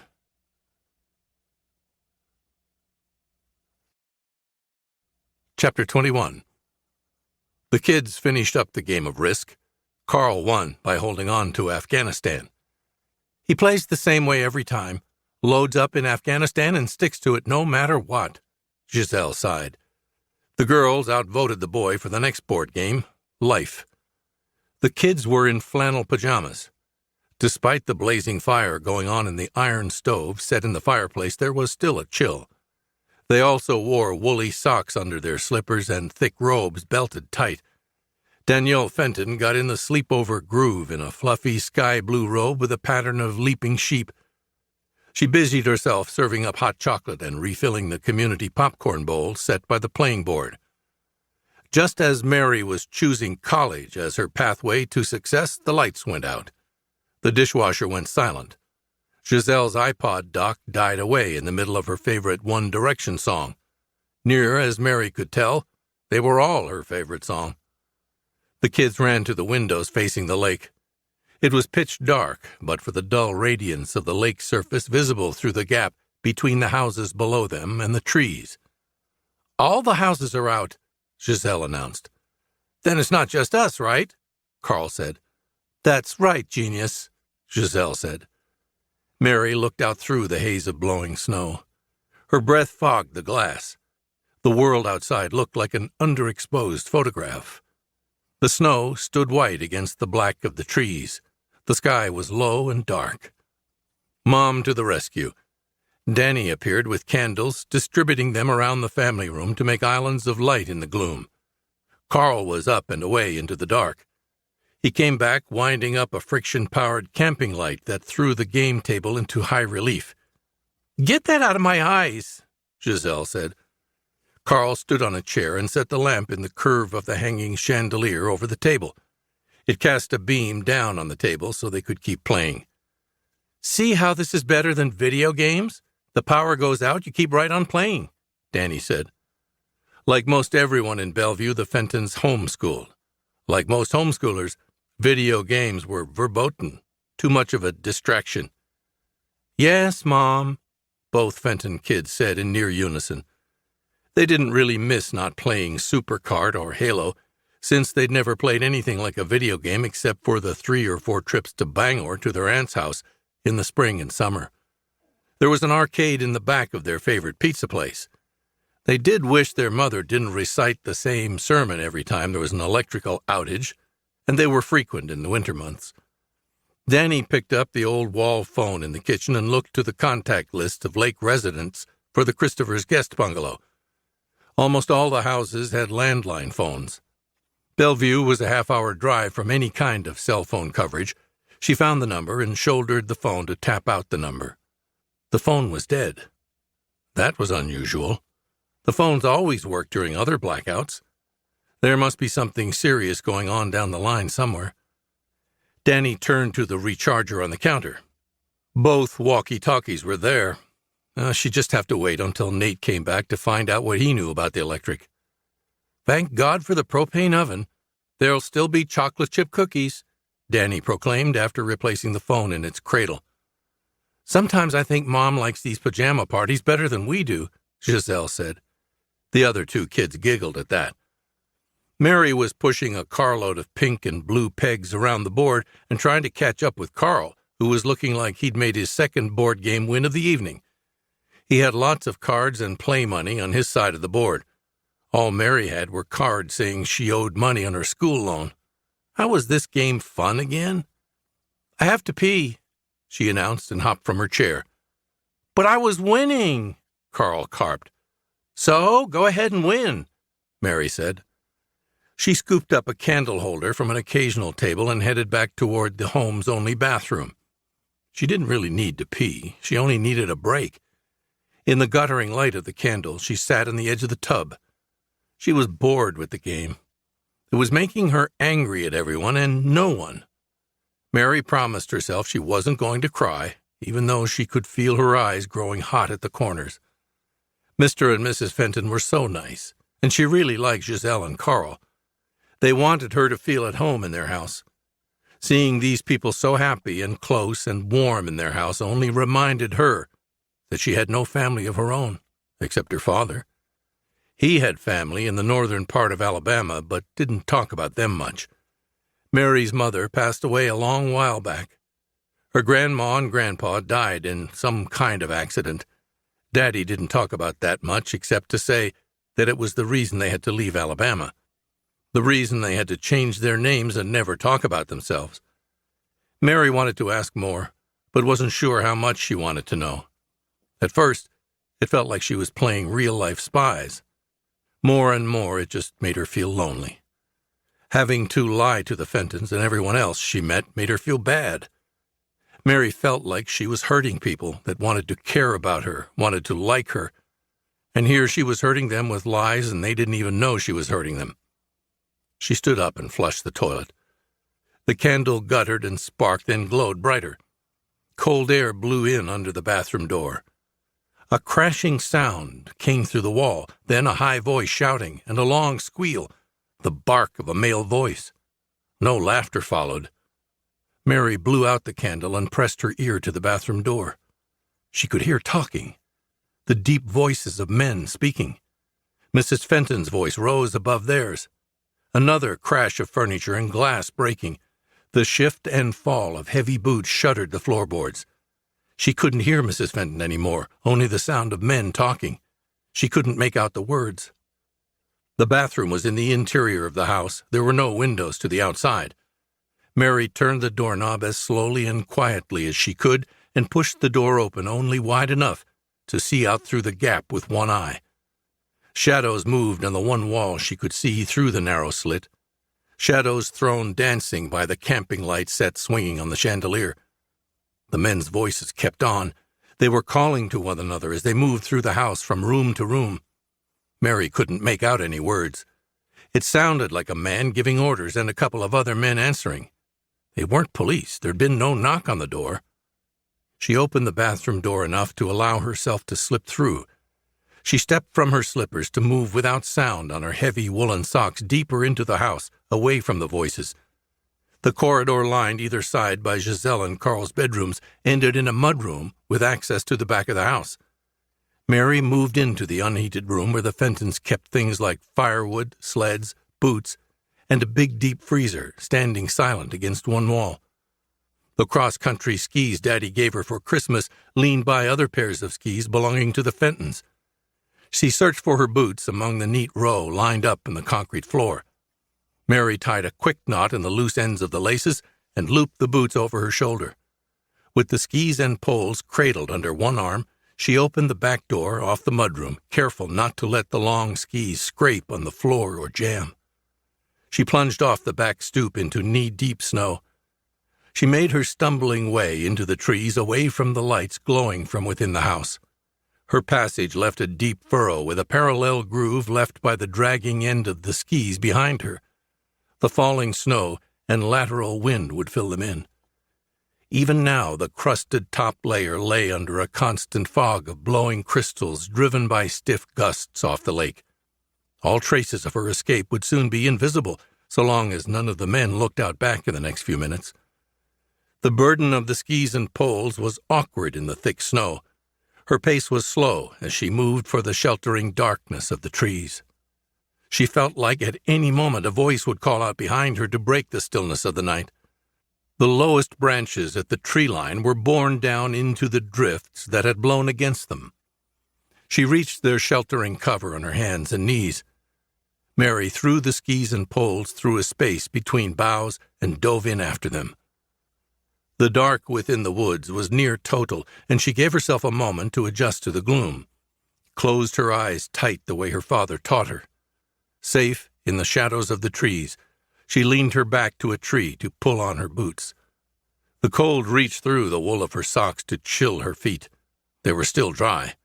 Struggling and hopping, she managed to slide the boots on and lace them up tight. She stepped into the traps on the skis using the poles for balance. Mary lifted her legs one at a time and set the fastened skis on the surface of the snow. She was careful to distribute her weight as Giselle taught her and stood upright. Her footing was good now, a solid stance. She slid one ski forward, followed by the other, balancing with the poles as she moved up to a steady pace between the trees, away from the Fentons' cabin, and through the absolute quiet of the woods to find her father.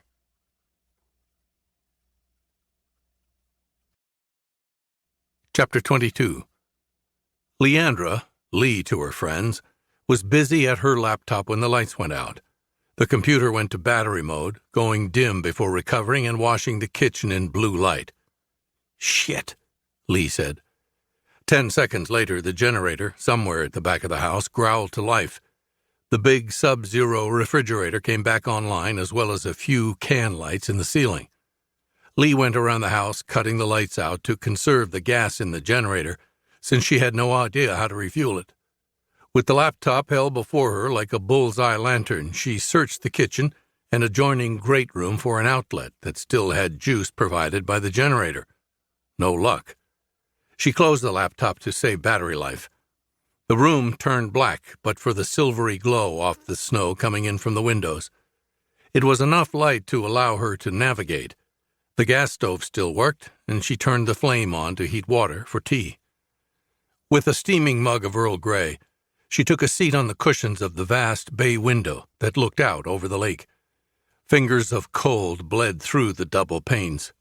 Her hands were wrapped around the warm mug she held against the front of her cable sweater. The lake lay like a platter of burnished pewter. The wind whipped the snow off the surface into shifting dunes. The caps of the white ridges turned to powder and streamed away in swirling patterns blown by the gale. The lights around the lake were gone. The houses were invisible against the black wall of the forest. It was easy to imagine that she was alone in all the world. For all practical purposes she was. What kind of maniac would be out on a night like this? She sat there sipping tea and watching the hypnotic pattern the wind created in the whirling snow gusting over the lake surface. From the black curtain of trees came bright diamond spots of light. They moved slowly down from the road to vanish behind the monolithic chalet on the other side of the lake. The lights glowed behind the house, creating an azure corona that described the plains and slopes of the rooftop. Her eye went to the cup of the telescope. A cloud of vapor, underlit by glowing headlamps, was visibly rising from behind the big house. As she watched, a gloaming of light swept across the windows facing the lake. Someone was inside the house, using a bright torchlight. They were here. Tonight was the night. Lee moved to change her view from the telescope to the view screen of the Nikon.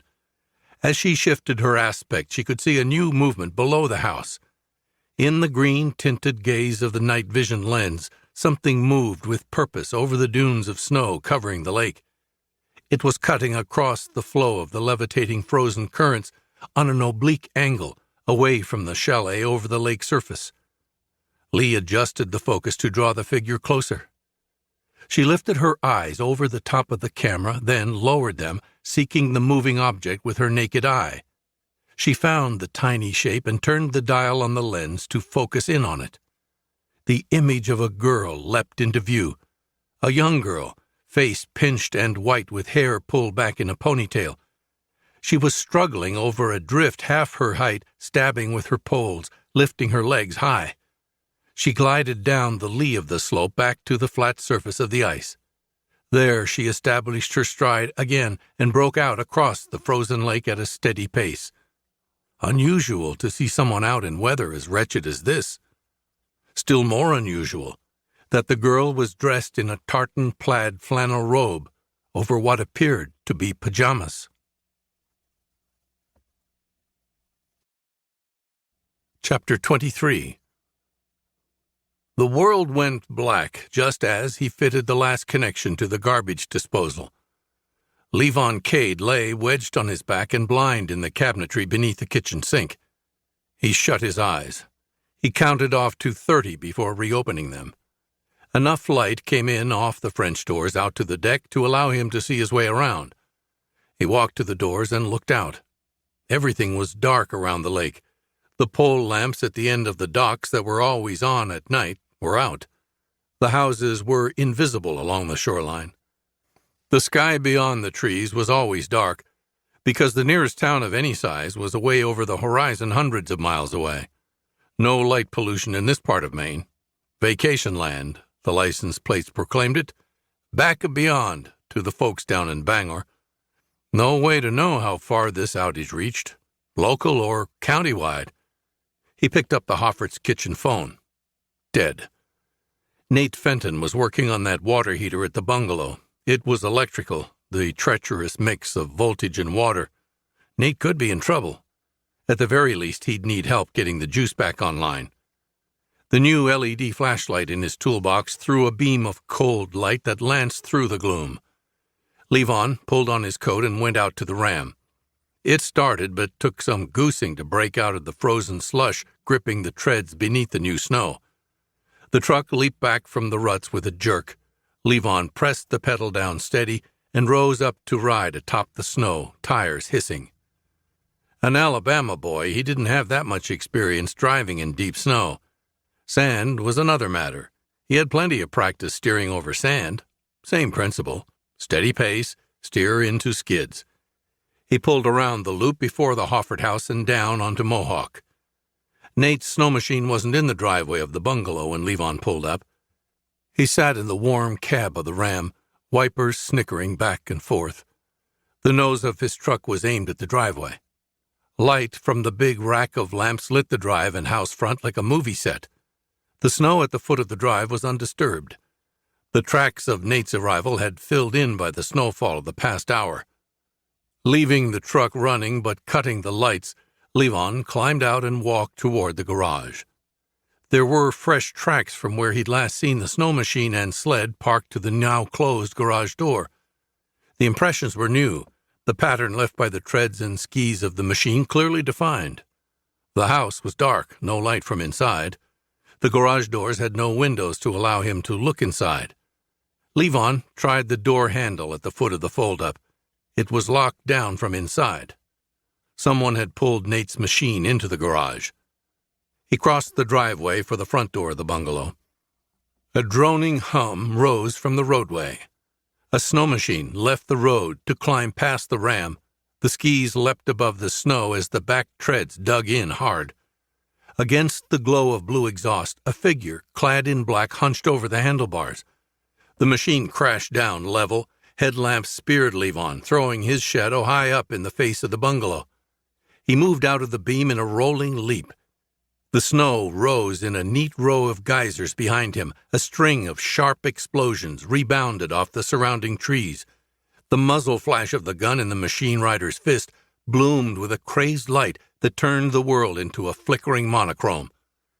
Levon tumbled down the slope from the house, letting himself fall over a retaining wall away from the gunfire. He was in the dark now, back in the set stone wall. A beam of light flashed through dark branches above him. The machine growled and rumbled as the beam swept past.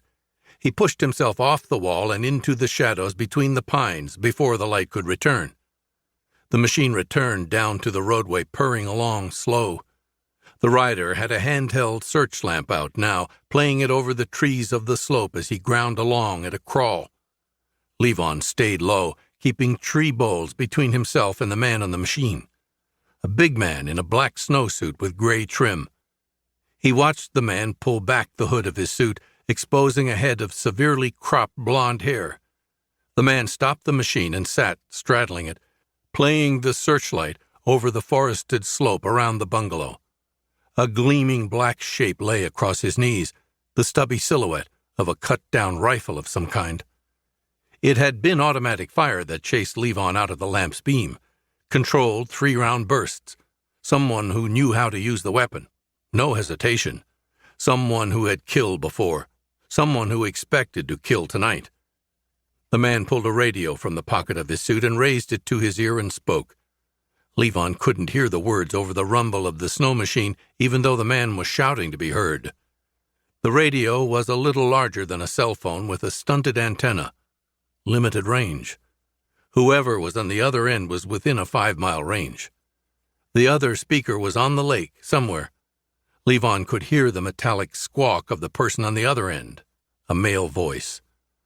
The snow machine rider was gesturing with the hand that held the lamp, agitated. The spear of light rose and fell up into the high branches. An argument. Levon had a handgun locked in the glove compartment of the Ram, now 30 yards down the road to his left, at the foot of the drive-up on the high side of the retaining wall. A Colt revolver with 6 shots. To his right, a good 50 feet away, the man stood astride the snow machine on the mantle of loose powder atop the ice-slick surface. He spoke into the radio as he trained the light back and forth through the trees. Mary was across the lake. A mile-plus diagonal run to where the lake narrowed at the base of the neck of the gourd. Levon rushed out of the trees and down to the road surface behind the snow machine, staying to the rider's blind side. He launched himself away, sliding between tree boles, slipping under branches bent low beneath the burdens of wet snow. The rider's back was to him, involved in a heated conversation with someone on the other end. As he hit the level of the road, Levon broke into an open run, crossing the span in 3 long strides, knees high to clear the loose layer of freshly fallen snow. Trees lined the drive that led down to the Christopher place. Big spruces formed a 3-story double hedge at their base. He stayed among these, hugging the shadows and listening to the purr of the machine on the road above growing fainter.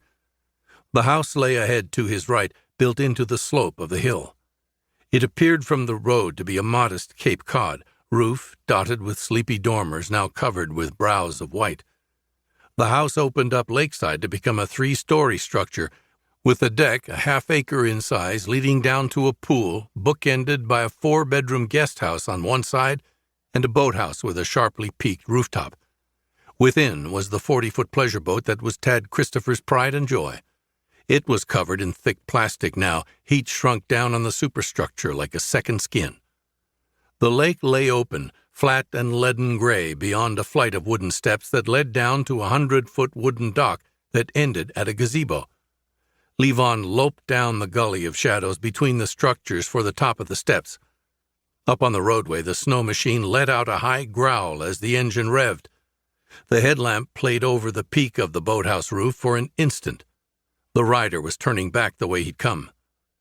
Levon reached the head of the steps while the engine above and behind him howled. The rider saw the fresh trail he'd left across the road. The steps below him were buried under snowfall, making the wooden staircase look more like a slide.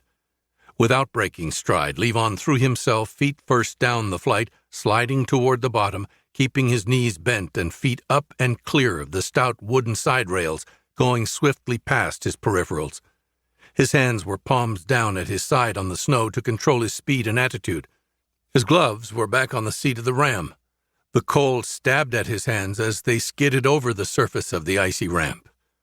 The grind and whine of the snow machine grew louder above him. He tumbled clear of the foot of the steps, letting his momentum carry him across a boardwalk. He slid across the slick surface to drop off the edge of the deck. He dropped 6 feet onto the hard surface of the lake itself. Snow drifted up against the pilings, cushioning his fall. He paused in the lee of the walk and listened. The snow machine was behind the house, clattering noisily over the big deck. He looked over the edge of the walk. Snow streamed down between the boards of the decking under the heavy passage of the machine and rider. The light of its headlamp illuminated the railings and hazed the falling snow before turning away. The steps showed no sign of his slide down except for a shallow furrow. His back trail was undetectable. The rider would think he was still up on the upper level, perhaps hiding in one of the outbuildings.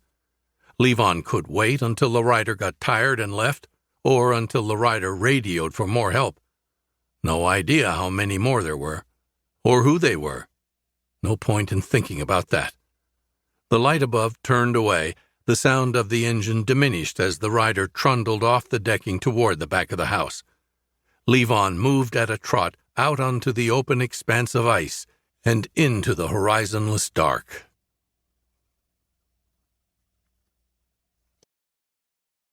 Chapter 24. The three men appeared in the family room. The door, off the deck, banged open, startling Danny. The candles guttered and flared in the sudden cold draft. The men filled the room, looming into the pool of light from the camp lantern in the chandelier. She moved to the children, scattering plates and cups and the articles of the board game in her rush to reach Giselle and Carl, who stared at the invaders in mute confusion. A cry rose up from within her as she did so, a scream of fear or roar of rage. It came from someplace primal. In an instant, without preamble or prescience, she knew these men meant them all harm. Hands were on her, jerking her arms from where they reached to gather her children to her. Strong hands lifted her from her feet. A hand clamped over her mouth, filling her nose with a plastic smell. She kicked, she writhed, an arm pressed hard against her throat, cutting off the sound. Giselle and Carl were hauled to their feet by a man in a slick black snowsuit. A fist wound tight in Giselle's hair, pulling her head back. A hand clutched Carl's upper arm, the boy wincing with the pain the grip brought. The camp lantern was sent swinging by the brief struggle. The glowing pendulum illuminated the face of the man holding the Fenton children. The light etched the shadows deep on his face before swinging away to return to darkness. Even in the dark, the glow of one milky eye remained. The man spoke to the other men, a foreign language spoken in a growling murmur, the tone of a man accustomed to being obeyed. Danny was released. She fell to the floor, sucking air into her bruised throat. Through the roar of blood in her ears, she heard the other men moving through the house, banging doors, boots on the hardwood, hard voices. Moira. Where was Mitch's little girl? She raised her head. The man holding her children was watching her. One half of his face was a mask. The dead eye and waxy skin were frozen in some kind of drooping parody of the opposite plane of his visage. She tried to speak. Her mind sought words, any words that might make this man release her boy and girl. The children breathed in gasps, shoulders rising and falling, eyes wide. Danny lowered her head, dropping her eyes from his gaze. The other two men returned. A brief exchange, questions from the man with the dead eye, answers from the other men. The man with the dead eye spoke into a radio. A voice came back atop an ambient hiss, a woman's voice speaking the same language as the men. The man spoke a final command and gestured to the other two with the radio. Danny was lifted to her feet. She and the children were led out through the front door of the cabin, along the porch and out onto the pathway of the drive. The swift bite of cold was a shock to her face. Something prodded her in the back. She stumbled forward, turning. One of the men held a shotgun. She hadn't noticed the guns before. She realized now that they were all armed. They were all dressed in identical black snowsuits. All wore latex gloves. None of them were masked. The man with the dead eye brushed past her, lighting the way with a flashlight. He walked off the drive down the slope to the roadway, following the narrow beam. Her slippered feet were soon soaked, wool socks sodden with ice-cold snowmelt. Hot tears came to her eyes. She raised her head and swept her eyes across the dark line of trees the other side of the driveway. No, no, no. The man who prodded her with the shotgun pursed his lips and shook his head from side to side. A young man with dark olive complexion and black eyes. He was almost pretty, with feminine features, but for a puckered scar drawn down from the corner of his mouth and across his chin. Danny forced herself to study his eyes. She gestured to her children, who came into her arms. Giselle and Carl leaned against her, hands gripping the cloth of her robe. She turned them, and arms about both, walked before the gunmen toward the roadway after the man with the dead eye, his flashlight casting a tunnel of light before them. No Moira. Where was she?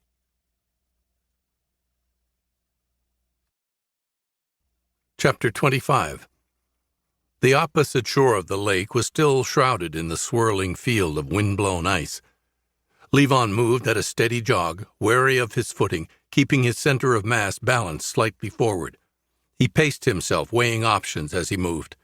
With no landmarks on the featureless lake surface, he oriented himself with regular glances toward the Christopher house, dark against the snowy slope of the shore behind him. He jogged roughly west-northwest toward the Fentons, toward Mary. Behind him, the engine noise of the snow machine rose and fell. He looked back to see the corona of the search lamp's glow moving in back of the guest house. The rider still thought Levon was up there. He trotted on, leaning into the wind that gusted over the lake surface. Stinging crystals of freezing snow pelted his face and pattered against the firehouse canvas shell of his coat. He had no hat and no gloves. His hands were cramping. He flexed them, making fists and releasing them to keep circulation going. Before him, the haze of falling snow was illuminated by a sudden brush of bright light. Then a second beam crossed where the first still scorched his retina. A shaft of light stabbed out from behind and above him. The racket of the snow machine soared to a rasping growl behind him. The blade of light lowered and lowered until it pierced the dark to his right in a jiggling beam. The beam narrowed and brightened. The engine noise was louder now, steadier. The rider was on the ice behind him, following that juddering lance of white radiance. 300 or 400 yards back and closing. The light fell to the ice to his right. Levon veered away from it into the greater dark. He picked up his pace to a run. It was still a Hail Mary for the rider. He couldn't know his prey was on the ice. It was a guess. One man was like a grain of sand on the thousands of square acres of open lake surface. The snow and darkness would hide Levon unless the beam of light caught him as the distance between them closed. His shadow was thrown long before him. His breath appeared in a blue cloud before his face. The edges of his vision turned incandescent with silvery light. He was trapped in the spotlight. The snow machine revved with new urgency, a high-pitched howl. The beam, thrown against his back, brightened and narrowed as the gap closed between the running man and the racing machine. Something appeared in the gloom off to Levon's left. It glowed for a moment in the shimmering beam of light, then vanished when the stream swept away to the right to train back on target. An ice fishing shack. The two brothers Nate had told him about. He'd seen them a few days ago, little specks out on the ice, visible from the windows of the Hoffert kitchen. The shacks were roughly midway across the lake. That meant a half-mile more to the far shore and cover. The snow machine would be on him in minutes. The effective range of the rider's weapon was poor at best given the conditions. Firing from a moving base at a moving target in the dark took more luck than skill. The rider would need to close with him to improve the odds of a strike. Levon hooked hard left out of the beam of brightening light and into the haven of the greater dark. He closed his eyes as he ran, restoring some of his night vision after the flash of the searchlight. The shack was 50 yards away. He broke into a sprint. The light beam washed over him, stabbing into the night to his left before swinging back to catch him full in its beam. The machine was closing near enough to hear the clatter of treads over the hard-packed ice. The rider revved higher, and the light beam slewed away sharply. The treads screamed on the slick surface before the machine regained purchase. The light trained his way again when Levon reached the shack and plunged around it into the shadow cast in the glowing brilliance. A simple eye bolt held the door secured. He slammed at the bolt with the heel of his hand until the frozen metal yielded.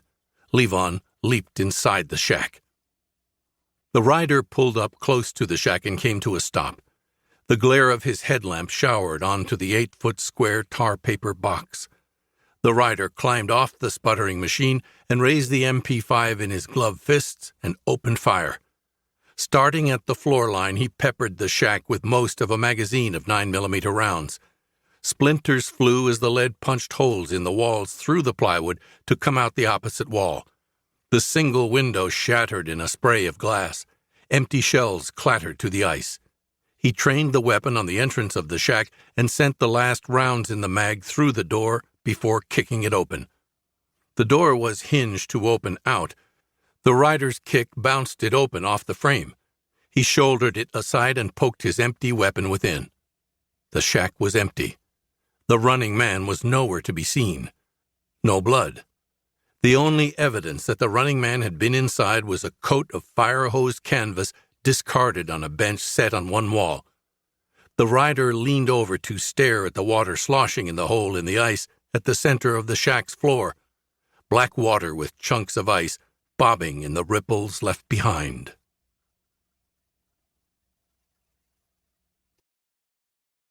Chapter 26.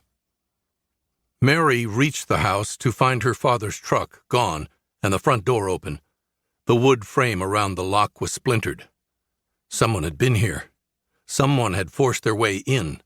Someone could still be here. She stayed in the tree line watching and listening. Nothing moved, no lights from the house. Through the whistle and yaw of the wind in the trees, she could hear a whining sound coming off the lake, like a chainsaw or a snow machine. The tracks of Daddy's truck were shallow furrows with the edges rounded by the snow. There were other tracks, sharply defined, recent, that crisscrossed around the house. Her father wasn't here. He left before the men came looking for him. And looking for her. That was the story the tracks told her. The power was out here. That meant the phone would be dead too, just like at the Fentons. Hot tears sprang from her eyes, only to freeze on her cheeks. She swallowed hard. She bit her lip until she tasted blood. What would Daddy do? What would he want her to do? Neither of them were where they were supposed to be. The men who came to the Fentons seemed to know who would be there, expected them to be there, knew all about them. But they hadn't known the Fentons had a guest.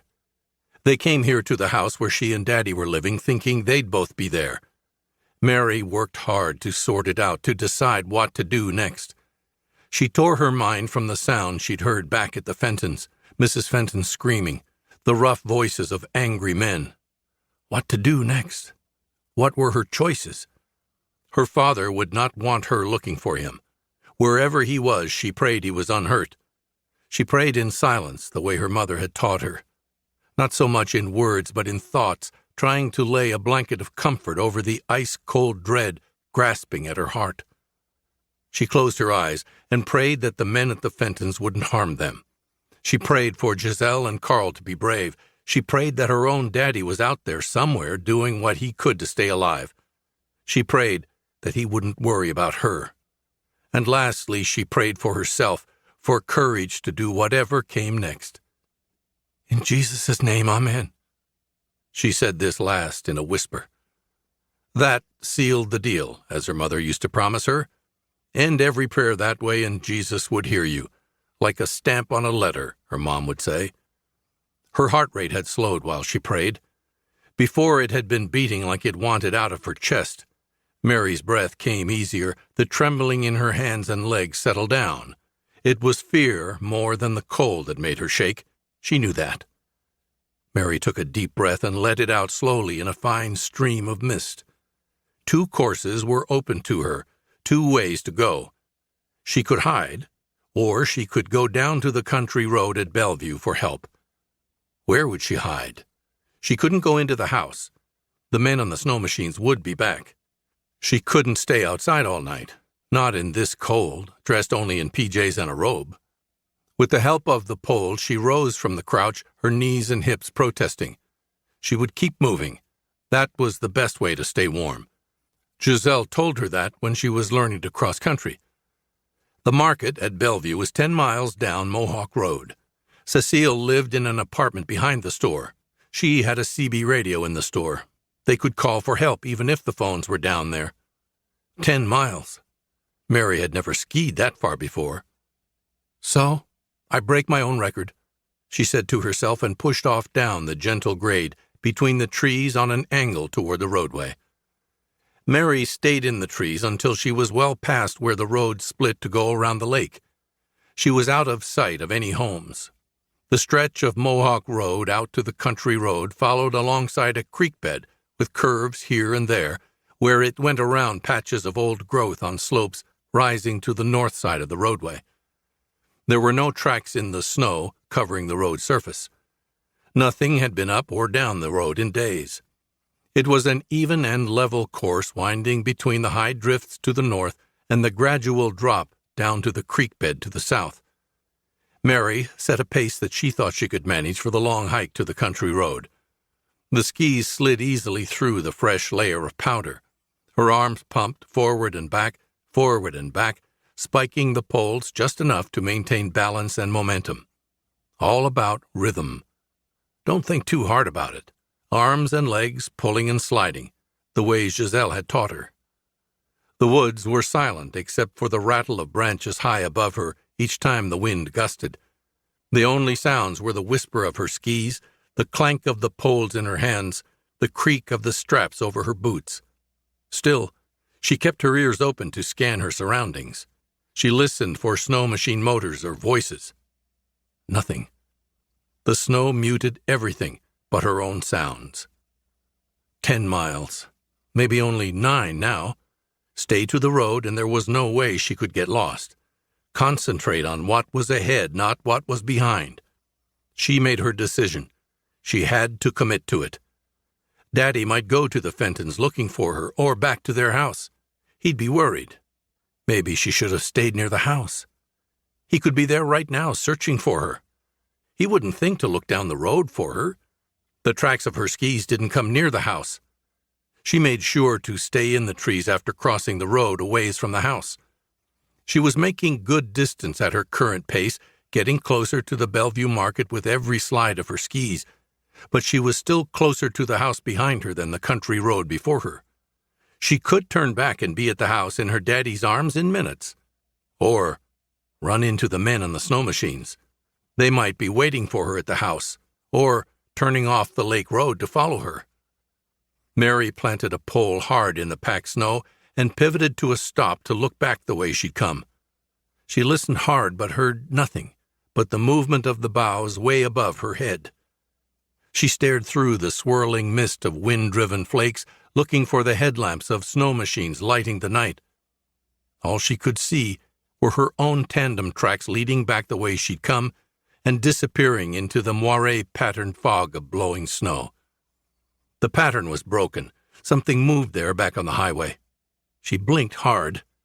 She wiped the crystals of ice from her lashes and focused on a shape growing from the dark dimness above the silvery pathway. A figure on skis emerged out of the gloom. Head down, eyes on Mary's tracks, poles lifting and legs marching forward. Mary sucked in a lungful of icy air. She clamped her lips shut to cut off a cry. It could be someone else going for help. Her mind rejected that. Somehow, deep down, she knew this was one of them.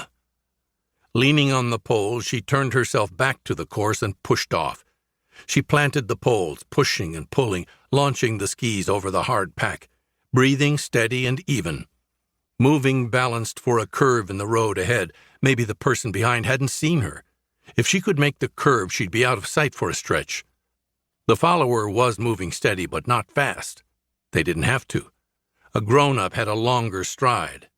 In a long race, Mary would eventually be the loser even to an inexperienced cross-country skier.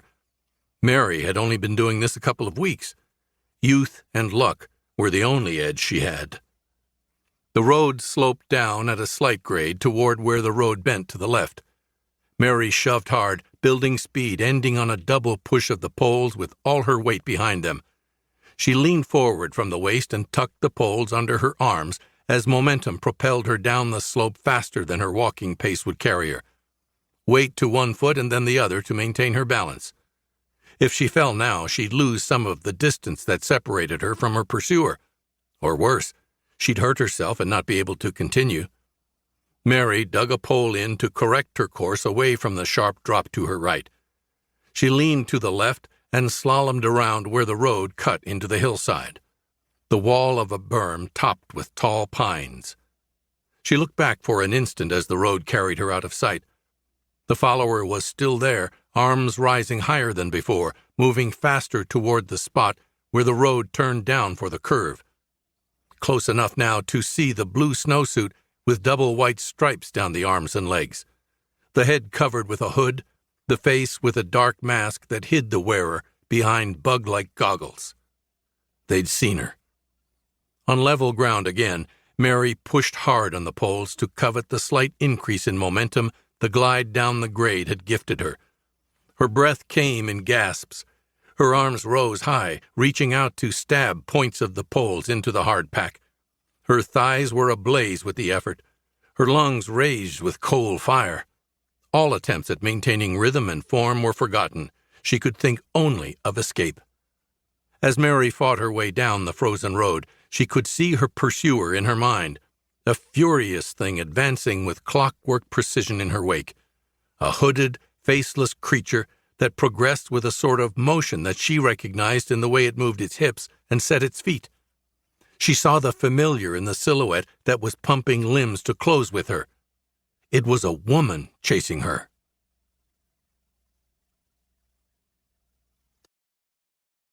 Chapter 27. The water was blacker than the night above. He struck out, legs kicking and arms pulling for the other shack. The cold all around was not cold, it was pain, hard, hammering pain, setting his skin aflame, knifing into his muscles. Reach out and grab a handful of water, pull it back and reach for another. Training came back, conditioning took over. The hours and days spent in ice-cold water at Dam Neck and Coronado came back to him. The voices of instructors rang in his ears under the rhythm of his own pulse, pounding in his ears. Pain is in your mind. Cold is nothing. Water is just air, only thicker. Dropped in freezing pools and ice-choked seas. Sometimes bound hand and foot. Sometimes naked. Sometimes weighed down with full gear. The shrieks of the instructors shouting from above, reaching him through the fathoms of water. They called to him now from the past. Pain is a bitch. Fuck that bitch. You tired? You want to quit? You want to die? His muscles were clenched by cold fire. If he stopped, they'd seize. If they seized, then he'd sink. If that happened, Mary was alone. Grab a handful of water, pull it back, grab another. Rising above the jabber in his head was one voice ringing clear and loud and true. You awake, Cade? Are you alive, Cade? Then move, you worthless motherfucker! You do not have my permission to rest. You do not have my approval to die. Swim, you weak-kneed motherfucker! Gunny Lefferts piping in. Levon struck out with renewed purpose, both hands stabbing out and coming back in a crawl, angling upward for the ceiling of ice above him, 3 feet thick in places, like an inverted moonscape with hummocks and craters across its luminous surface. Trapped bubbles of air squiggled like mercury across the surface. Shimmering silver light filtered through the frozen upper limit of his world of suffering. His throat was gripped as if by a fist. His body screamed for air. He tamped down the urgent animal desire to take a breath, drove it down further and further. His total consciousness was focused on the swim ahead. His eyes scanned the ice above, looking for sign of the shack somewhere on the lake surface over his head. Lose it, miss it, pass it, turn away at the wrong angle, and he'd die. He could only reach it on the first try. No second shots. Are you thinking, Cade? You are thinking, aren't you? You're using your imagination. That'll get you dead, motherfucker. Stop thinking about what might happen and kick, damn you. If the worst happens, your dumb ass will never know it. The dead die ignorant. Swim, asshole, swim! Ahead of him, a smudge on the ice above, a muddy smear staining the dull glow cast from above. He kicked and pulled upwards until he could touch the dimpled pack ice with his fingers. Eyes on the shape above that was becoming clearly the square shape of the second shack. Treading water, his hand found the bottom lip of the fishing hole cut in the ice by the Walbrook brothers. Levon kicked up and, using his body and one bent arm, wedged himself into the circular hole. The ice was 2 feet thick here. He shot a fist upward and struck a lid of ice above. Wriggling and fighting, he managed to wedge his broad shoulders into the cavity. He twisted his neck and raised his chin to find a few inches of air trapped beneath the sloshing water in the cap of ice. A sip of frigid air to fill his starving lungs. He ran his hands over the smooth surface of the frozen plug above. He pressed one palm against it. There was no room to bring both hands to bear. There was no give. He dropped back into the icy water for room to move. He was free-floating again in the shadow of the shack. Regaining his equilibrium, he scissored his legs to shoot him upward, one fist extended above his head. One way out, Cade. One chance left for you and your little one. Don't fuck this up. He kicked hard, eyes locked on the pearly circle in the gloom above. The riders searched the ice for the spent brass. Crime scene discipline. Koenig insisted on it. This crew was tight, 0 errors, nothing left behind. That's how they all stayed out of a cell. He was crouched, hopping like a toad, one glove in his teeth as he brushed fingers through the snow. His fingertips skittered over the ice, feeling for the empty shell casings. He counted as he picked them up and shoved them in a cargo pocket on his leg. When he reached 30, he stood and snapped closed the flap over the cargo pocket. He crunched over the ice to the second shack only because Koenig would ask him, and the man would know if he was lying. That damned evil eye saw everything. As he walked, he ejected the empty mag from the MP5 and stowed it in a pouch on the chest of his suit. He drew another one and secured it in place and drew back the bolt, chambering the first round.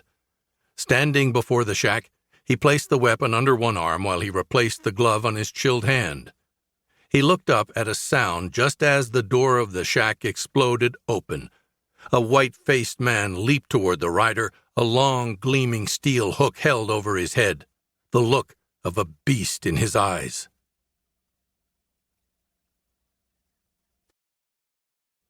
Chapter 28. You must understand that I must determine whether you're telling me the truth or not. The man with the dead white eye stood before Danny. She had to crane her neck back to look up at him. They were in the family room of the lakeside mansion that sat below their cabin, a large room with furniture gathered against a wall and draped with sheets. A full bar dominated one wall, an entertainment center on the other. A huge walk-in fireplace of fieldstone rose up the bearing wall. "I won't lie to you," Danny said. Giselle and Carl were, like her, duct-taped into kitchen chairs. Mother was set on the carpet across from her children. "I must be certain," the man with the dead white eye said. From elsewhere in the house, Danny could hear the sound of men shouting. Glass broke, wood splintered. They were looking for something. "You understand," the man with the dead white eye said. His voice was level, flat, even bored. "I understand," Danny said. "We are looking for a safe, a vault, a very special hiding place." "I've never been in this house. I don't even know the names of the owners." "Your husband maintains these properties. You help him, yes?" "Yes, he does. I do help, sometimes, but I've never been inside this house." Another man appeared in a doorway. His snowsuit was off. His hair was white blonde. He wore sideburns that connected to a brushy mustache like a hussar from back in the day. He was dressed in new mechanic's overalls, latex gloves on his hands, cloth covers on his boots. A sledgehammer with a long handle was in his fist. He spoke rapidly in a language Danny could not recognize. The man with the dead eye sighed and growled a command to him. The man in the doorway called back to others deeper in the house. It sounded like a different language. The man in the doorway was translating. He hefted the sledge and retreated from the great room. "We usually find the safe in the gymnasium. It's not there. You can see why we need your help." The man with the dead eye was crouching before her. His hand touched her knee. She recoiled as much as she could with the tape securing her tightly to the chair. Danny looked over at her son and daughter. Carl's head hung low, eyes down. Steam rose from a puddle of urine at his feet. Giselle was wide-eyed, staring, searching into her mother's eyes with silent longing. "Please," Danny said, turning her eyes to the stranger. "Tell me where the safe is." "I don't know. None of us know. We've never been in this house. The owners haven't been here in years," she whispered, voice wet as her nose and eyes ran freely. "You know, I believe you.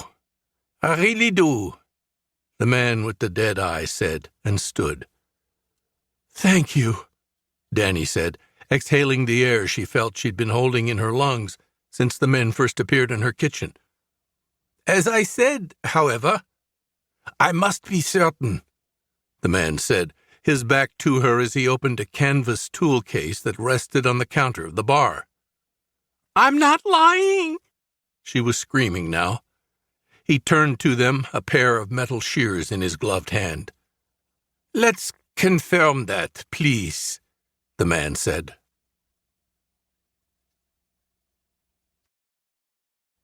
Chapter 29. The needle point of the gaff drove into the rider's skull with all the force Levon could bring to it. The man's eyes opened wide. His hands went to Levon's arm. His only instinct was to remove the steel hook, causing the unbearable agony spiking into his head just above his right eye. The MP5 dropped to the ice between them. Levon fought against the man's double grip. He bore down harder on the rubber grip of the gaff, securing the steel hook in the bone. He punched the rider once, twice in the throat. The blow was blunted by Levon's weakness, and the thick fabric of the snowsuit latched tight around the man's neck. Locked in struggle, the rider pressed Levon back toward the shack opening. The rider was a big man, not young, but fit. Levon locked his knee, forcing the man to push back against dead weight. The fallen weapon was kicked forward to slide over the ice. The double grip on Levon's arm became feeble. The look on the rider's face melted from fierce determination to dull fear. The grip failed as the feeling to his fingers fled. His knees buckled. He fell forward against Levon. The gaff was yanked from the wound, leaving a furrow of ripped flesh and little blood. The rider was dead. Levon fell to the ice under the sudden weight of the man. He rose to his knees and forked his arms under the rider's shoulders. He dragged the still figure into the shack. He straddled the corpse lying over the hole in the floor. Levon yanked the rope pull to secure the door. He set the block of wood in its cradle that held the door shut firm in the frame. He dropped back on the bench, rubbing his hands together. They were drawing into claws against his will, the muscles and tendons seizing with the cold. His hands felt like useless clubs at the ends of his arms. His fingers were dead numb. Get those fingers working or die. He allowed the waves of tremors that racked him without resistance. That was his body fighting to restore circulation, his lizard brain fighting to restore his body temperature. The blood returned to his hands. The rising pain was welcome, a sign that he'd have use of his fingers again soon. His tremors continued. His system could only do so much on its own to bring his core temperature back to optimal. He needed a source of external heat. He needed out of his frozen clothes. The Walbrooks had propane stoves set up in both cabins. He found fireplace matches, but his fingers shook too much to keep one lit. The cock to open the propane feed took some effort to open. He turned it until he heard the hiss and smelled the rotten egg stink. Levon tore a penthouse pet from where she was stapled to a wall. He lit a corner with 3 matches ignited simultaneously. The slick paper caught. He waved it toward the stove. The gas caught in a brilliant flash that sent a dusting of black embers everywhere. Levon stood and stripped down, leaving his boots for last. He used a razor-sharp gutting knife to cut off his flannel shirt, undershirt, pants, and long underwear pants. As wet as his feet were, the wool socks were still holding in what heat was left. Naked as the redhead on the scorched penthouse fold-out, he crouched to hold his hands within the aura of warmed air rising above the stove. Not too close. Frozen flesh would cook rather than thaw. His fingers were soon infused with a pulsing agony as the small vessels opened up to allow blood inside. Despite the pain and shivering, his hands would now obey him sufficiently for the work ahead. He pressed back against the bench and used his booted feet to lever the dead man onto his back. The latches holding the breast of the snowsuit closed were the hardest. The zipper pulls beneath had nylon rope loops that he could hook a finger into. He stripped the man, dressing him down like a deer carcass. Now he would remove his own work boots and socks. When he got to the man's 2-piece Under Armour leggings and crew top, he pulled them off the corpse and onto himself. The cloth was still warm from the rider's remaining body heat. Levon rubbed his feet dry with a filthy towel he found on a hook. He warmed his feet near the stove until he could move his toes without pain. He then slipped his feet into the dead man's dry wool socks. He reached through the pile of clothing lying on the floor by the body and pulled on the t-shirt and cable sweater and then the snowsuit. The boots went on last. All was a good fit, if a little roomy. The boots were too tight across the instep. He tossed them aside and put on his own work boots. They were damp inside. There was no time to wait for them to dry. The short-range radio transmitter was in a Velcro pouch on the snowsuit's chest. A row of LEDs glowed amber across the top. He depressed the send button. There were 2 answering squelches from the speaker. Whoever was out there was maintaining radio discipline. The radio went back in the pouch. The rider had nothing else on him. No currency, ID, or any other sort of personal item. Levon's wallet and house keys went into pockets on the suit. He removed his Leatherman from his belt along with his buck knife and secured those away as well. Levon searched the floor of the shack for the MP5. On hands and knees, he looked under the bench. He slid the body aside, turned it over. He undogged the door and opened it to scan the ice outside. The weapon was gone. It could only have fallen through the hole in the ice when he dragged the rider's body inside. Patting the many cargo pockets on the snowsuit revealed more magazines for the automatic, but no other weapons beyond a clasp knife. He stood a moment reviewing options. The man lay face down. His back was inked with tattoos. They were good, but not professional. Prison marks. A pair of dice reading 7 on one shoulder, a fleur-de-lis on the other. The largest, a medieval lion icon, stood rampaging on his spine. They were all faded. The ink turned a bluish hue with edges blurred. The lion obscured a long-heeled line of sutures. Not Russian. No minarets or crosses or 8-point stars. Dropping to a crouch, he used the rider's clasp knife to make a deep Y incision in the man's abdomen from the joint at the sternum to the mound at the crotch. The bloodless cut bisected a tattoo of a spider, spread-legged over the stomach. The incision would allow any gases to escape as the body decomposed. The body would sink and stay down. He used his own belt to bind the corpse's ankles together.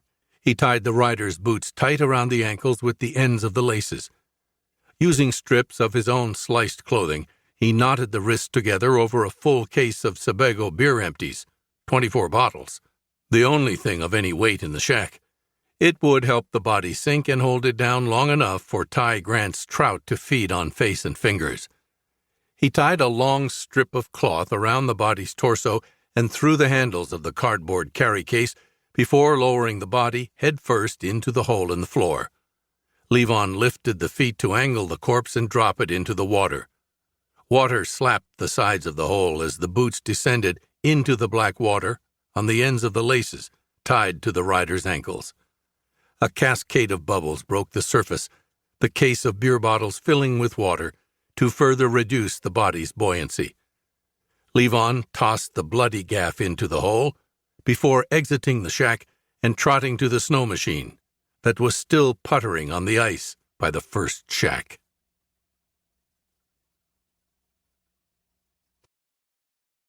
Chapter 30. The vault was hidden under a cleverly placed hatch in the floor of the master bath. The room looked like something out of a movie about the Caesars. Fluted columns and tiles from floor to a domed ceiling painted with a faux mosaic of water nymphs. Jan Smets found the hiding place using an ultraviolet lamp. It revealed some incongruous footprints around the edges of some of the tiles in the center of the floor, between the Japanese soaking tub and walk-in shower. "Time to go to work," Smets said, and adjusted the tartan cap atop his receding hair, turning it around backwards. The tap of a mallet shattered a few of the ceramic tiles, revealing a recessed ring pull beneath. He called for some of the others. They used a sledge to break the tiles all around. A 5-foot by 3-foot hatch swung open on piano hinges, exposing the door of a stout steel vault below. A custom Mosler. the size of a coffin, double-bit key locks. "Shit," Avey said under his breath. "Thermal lance. Just enough to get inside the works. Make room while I get the tools," Smet said. He called for a man named Axel to help him. Avi and Josie took sledges to the soaking tub and threw the pieces into the walk-in shower. The water was turned off, so the pipes were dry when they snapped off.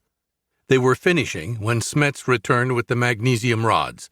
Axel carried the heavy, fireproof gear folded in his arms. Koning appeared in the broad arched doorway of the master bath. His one good eye swept the room. The side of his mouth that still worked twisted in a snarl at the sight of the dull steel face of the vault set in the recess. "This will take hours. We don't have hours," Koning said. "I burn a hole right here between the double locks. Then we'll see what breed of bitch this is," Smet said, drawing a rough oval in grease pencil between two brass keyholes set side by side in the facade of the otherwise featureless steel door. "And if you like what you see," Koning said, "if the bitch is a whore, then she'll open up for me without a fight. I have the tools to work the tumblers. A matter of moments," Smet shrugged. "And the burn? An hour to do it right, Chief." "And if the bitch is a nun with a cunt like the Bank of England?" Avey asked with a scowl that reddened the scar tissue that ran from the corner of his mouth to his throat. "We haul her out and take her through the ass." Smets wrinkled his nose and raised the cap to wipe away sweat on his sleeve. All laughed but Koning. "We'll need Visser. He has the muscle," he said, and turned to go. Chapter 31. The earbud was alive with crosstalk that Levon couldn't understand. The crew was Belgian. The language was Flemish. He knew that much from the few words he could pick out. It was mixed with some phrases in Dutch depending on the speaker. He counted 3 distinct voices. Questions came over the radio for someone named Visser. The voice asking the questions became more impatient when no reply came. Visser was unresponsive. He was missing. Visser was the man lying on the bottom of the lake. Levon keyed the mic after each question for the missing man. Squelches on the other end would tell them that their man was still out there and having radio trouble. The questions stopped coming after a while. The crosstalk dissolved into occasional exchanges. Then the earbud went silent. That meant the crew no longer needed their radios to communicate. They were all in one place. Levon gunned the snow machine and leaned low over the control bar. Snow stung his face. His field of vision was filled with flakes streaking toward his eyes like comets out of the black night. He could continue over the lake and roll right up on them. They had no reason to believe he wasn't their man Visser. He had no real idea of their number. He wasn't armed, and that plan wasn't going to work. There was an M4 rifle with 1,000 rounds of ammo locked in a gun safe back at his place. There was a Colt 1911 with 4 magazines secured under the seat of the Ram. Getting at either weapon would take him further from the Fenton house. He had no idea of the situation that lay ahead of him or what kind of threat Mary was under. Time was the primary factor here. He needed to be among the strangers with as much force and in as little time as he could manage. He turned the snow machine hard right as he neared the opposite shore of the lake. All of the houses were dark except for a nascent glow from within one building close to the water. It was a sprawling house in a faux chalet style that was considered by everyone Levon met to be the ugliest home on Mohawk Road. It was the largest home on the lake. Danny Fenton called it an architectural abortion. The Fentons' cabin was just behind it, on the slope. There was much speculation about the owners. They hadn't visited the place in years, or ever, as far as anyone knew. Their absence fueled rumors. They were drug dealers. The owner was a porno king. It was owned by a famous Hollywood couple, and the home was trapped in divorce limbo. Someone paid the property tax. Someone kept the home association membership up to date. And now, armed strangers came to break in. It wasn't just a random burglary on a remote home. The crew shut down the electric and phone services. They spread out to lock down all the residents, and they had advance intelligence on who was living here. They needed time to do what they'd come to do. They established a secure area of operations, just as a military unit would. They'd be here until daybreak at the very least. The crew, some of them anyway, were former military. Their leader was a soldier for certain. That meant they'd act like a military unit. That meant Levon could predict some of their routine. He had an idea how they would react in most scenarios.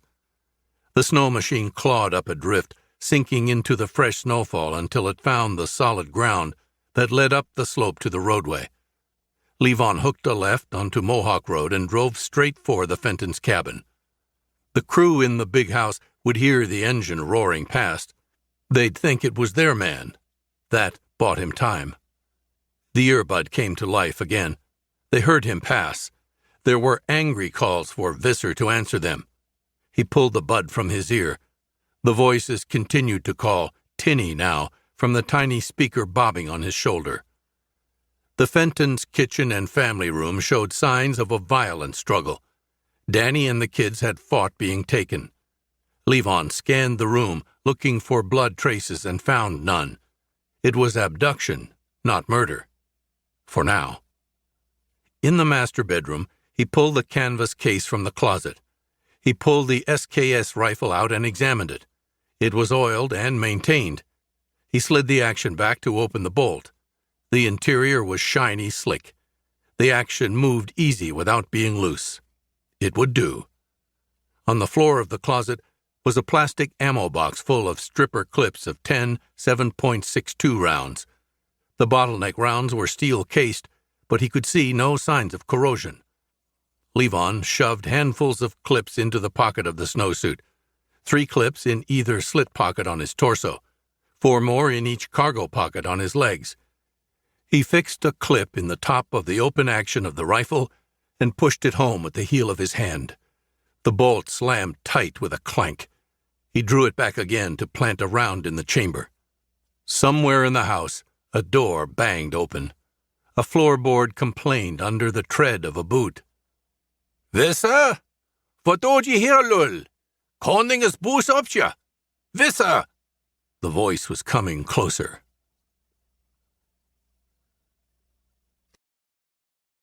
Chapter 32.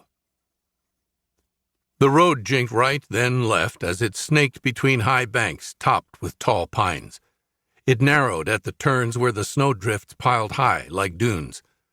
As she rounded each turn, Mary looked back to see if the woman following her was in sight. The span of road was empty each time. The woman had fallen back for some reason. Mary and her father had traveled this road more times than she could remember. In good weather, they made at least 2 trips a week down to the market for one thing or another. She wished that she'd paid more attention to the drive, but it was only a 10-minute or so ride from the market to their house. It was over so quick. Just another country 2-lane. She thought that the road straightened after the next curve for a long run down to the county road. As she skidded out of the concave turn, she saw that she was wrong. The road turned in a gradual bow on a downward slope into the shadowless dark. Mary dug in with the poles and pushed off to take advantage of the downhill run. Her shoulders burned now as well as her thighs. The robe was getting heavier with snow melting into the wool. It made her arms feel like lead. She wanted to take the robe off. She knew that was wrong. Daddy told her once, when the weather got colder than she was ever used to down in Alabama, that wool will keep you warm, even when it's wet. That's why sheep don't stand under trees when it rains like cows do, he told her. She told him that was funny. Then you'll remember it. Gunny always says that if something's funny, you'll always remember it, Daddy said. Daddy also told her once about the wall of pain. It was something athletes and soldiers faced. It was your body telling you to quit. Your brain telling you that you were pushing too hard. Your muscles screaming for you to stop. He told her that the wall wasn't really a wall. It was a gateway. And once you were through it, the pain melted away, and your muscles flooded with blood and your brain with a chemical that made you feel like it was your birthday and Christmas all in one. All you had to do was push for that gate to a world of euphoria on the other side. Mary dug and pushed for the wall. She only hoped it came soon. She only hoped she reached it before the woman behind her could.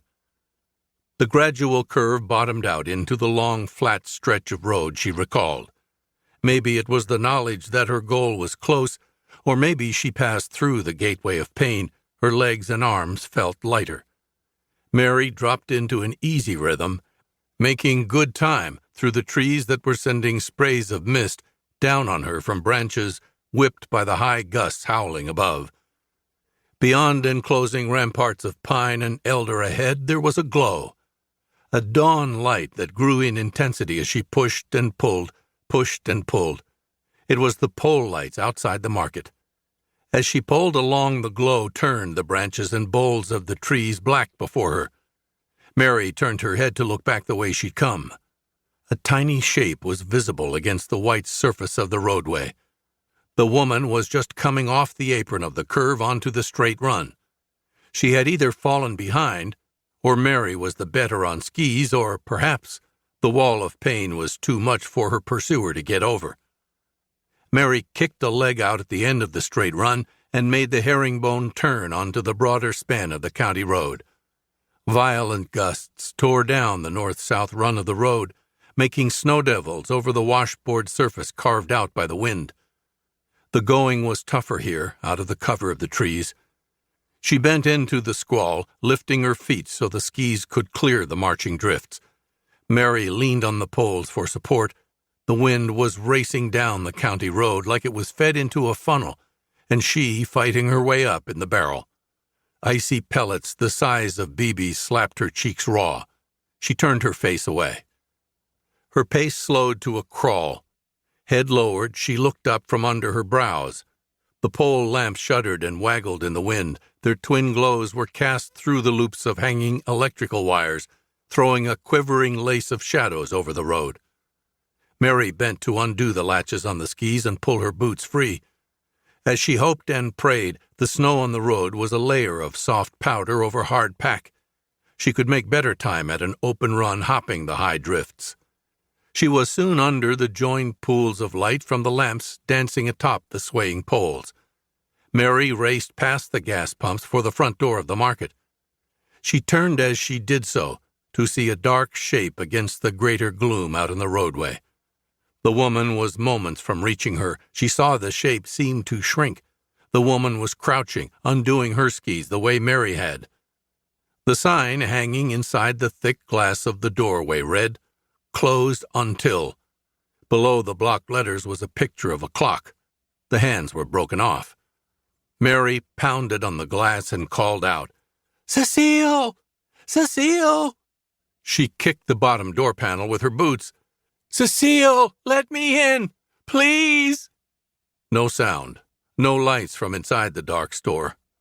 Mary thought about running around the rear of the store. There was a door to Cecile's apartment back there. She turned her head. The woman was crossing the road toward her, stamping over the snow and into the shifting cones of light cast from the poles at the ends of the store lot. Mary backed against the door. She held a ski pole in her hand like a spear. She wasn't at all sure of what she meant to do with it. All she knew was that she would not let this person lay a hand on her. The woman stopped just past the gas pump. She reached up a mittened hand to pull the goggled mask from her face. The hood fell back with it, freeing a wild spray of ginger hair. "Thank God I reached you," Lily said, breathless with exertion. A smile of relief creased her face, now more red than her hair after the ordeal of the 10-mile race. Mary lowered the ski pole, her own face crimson. Her stiffened muscles relaxed, and tears welled in her eyes once more.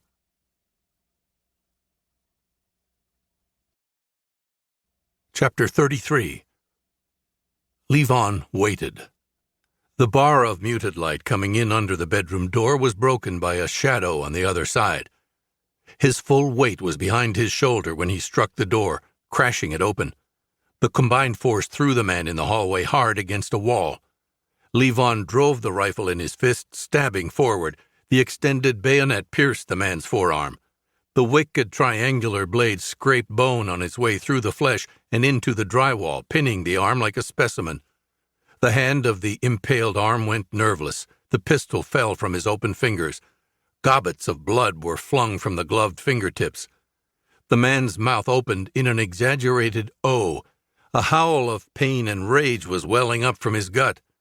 Levon drove an elbow into the man's temple, cutting the sound off before it could build.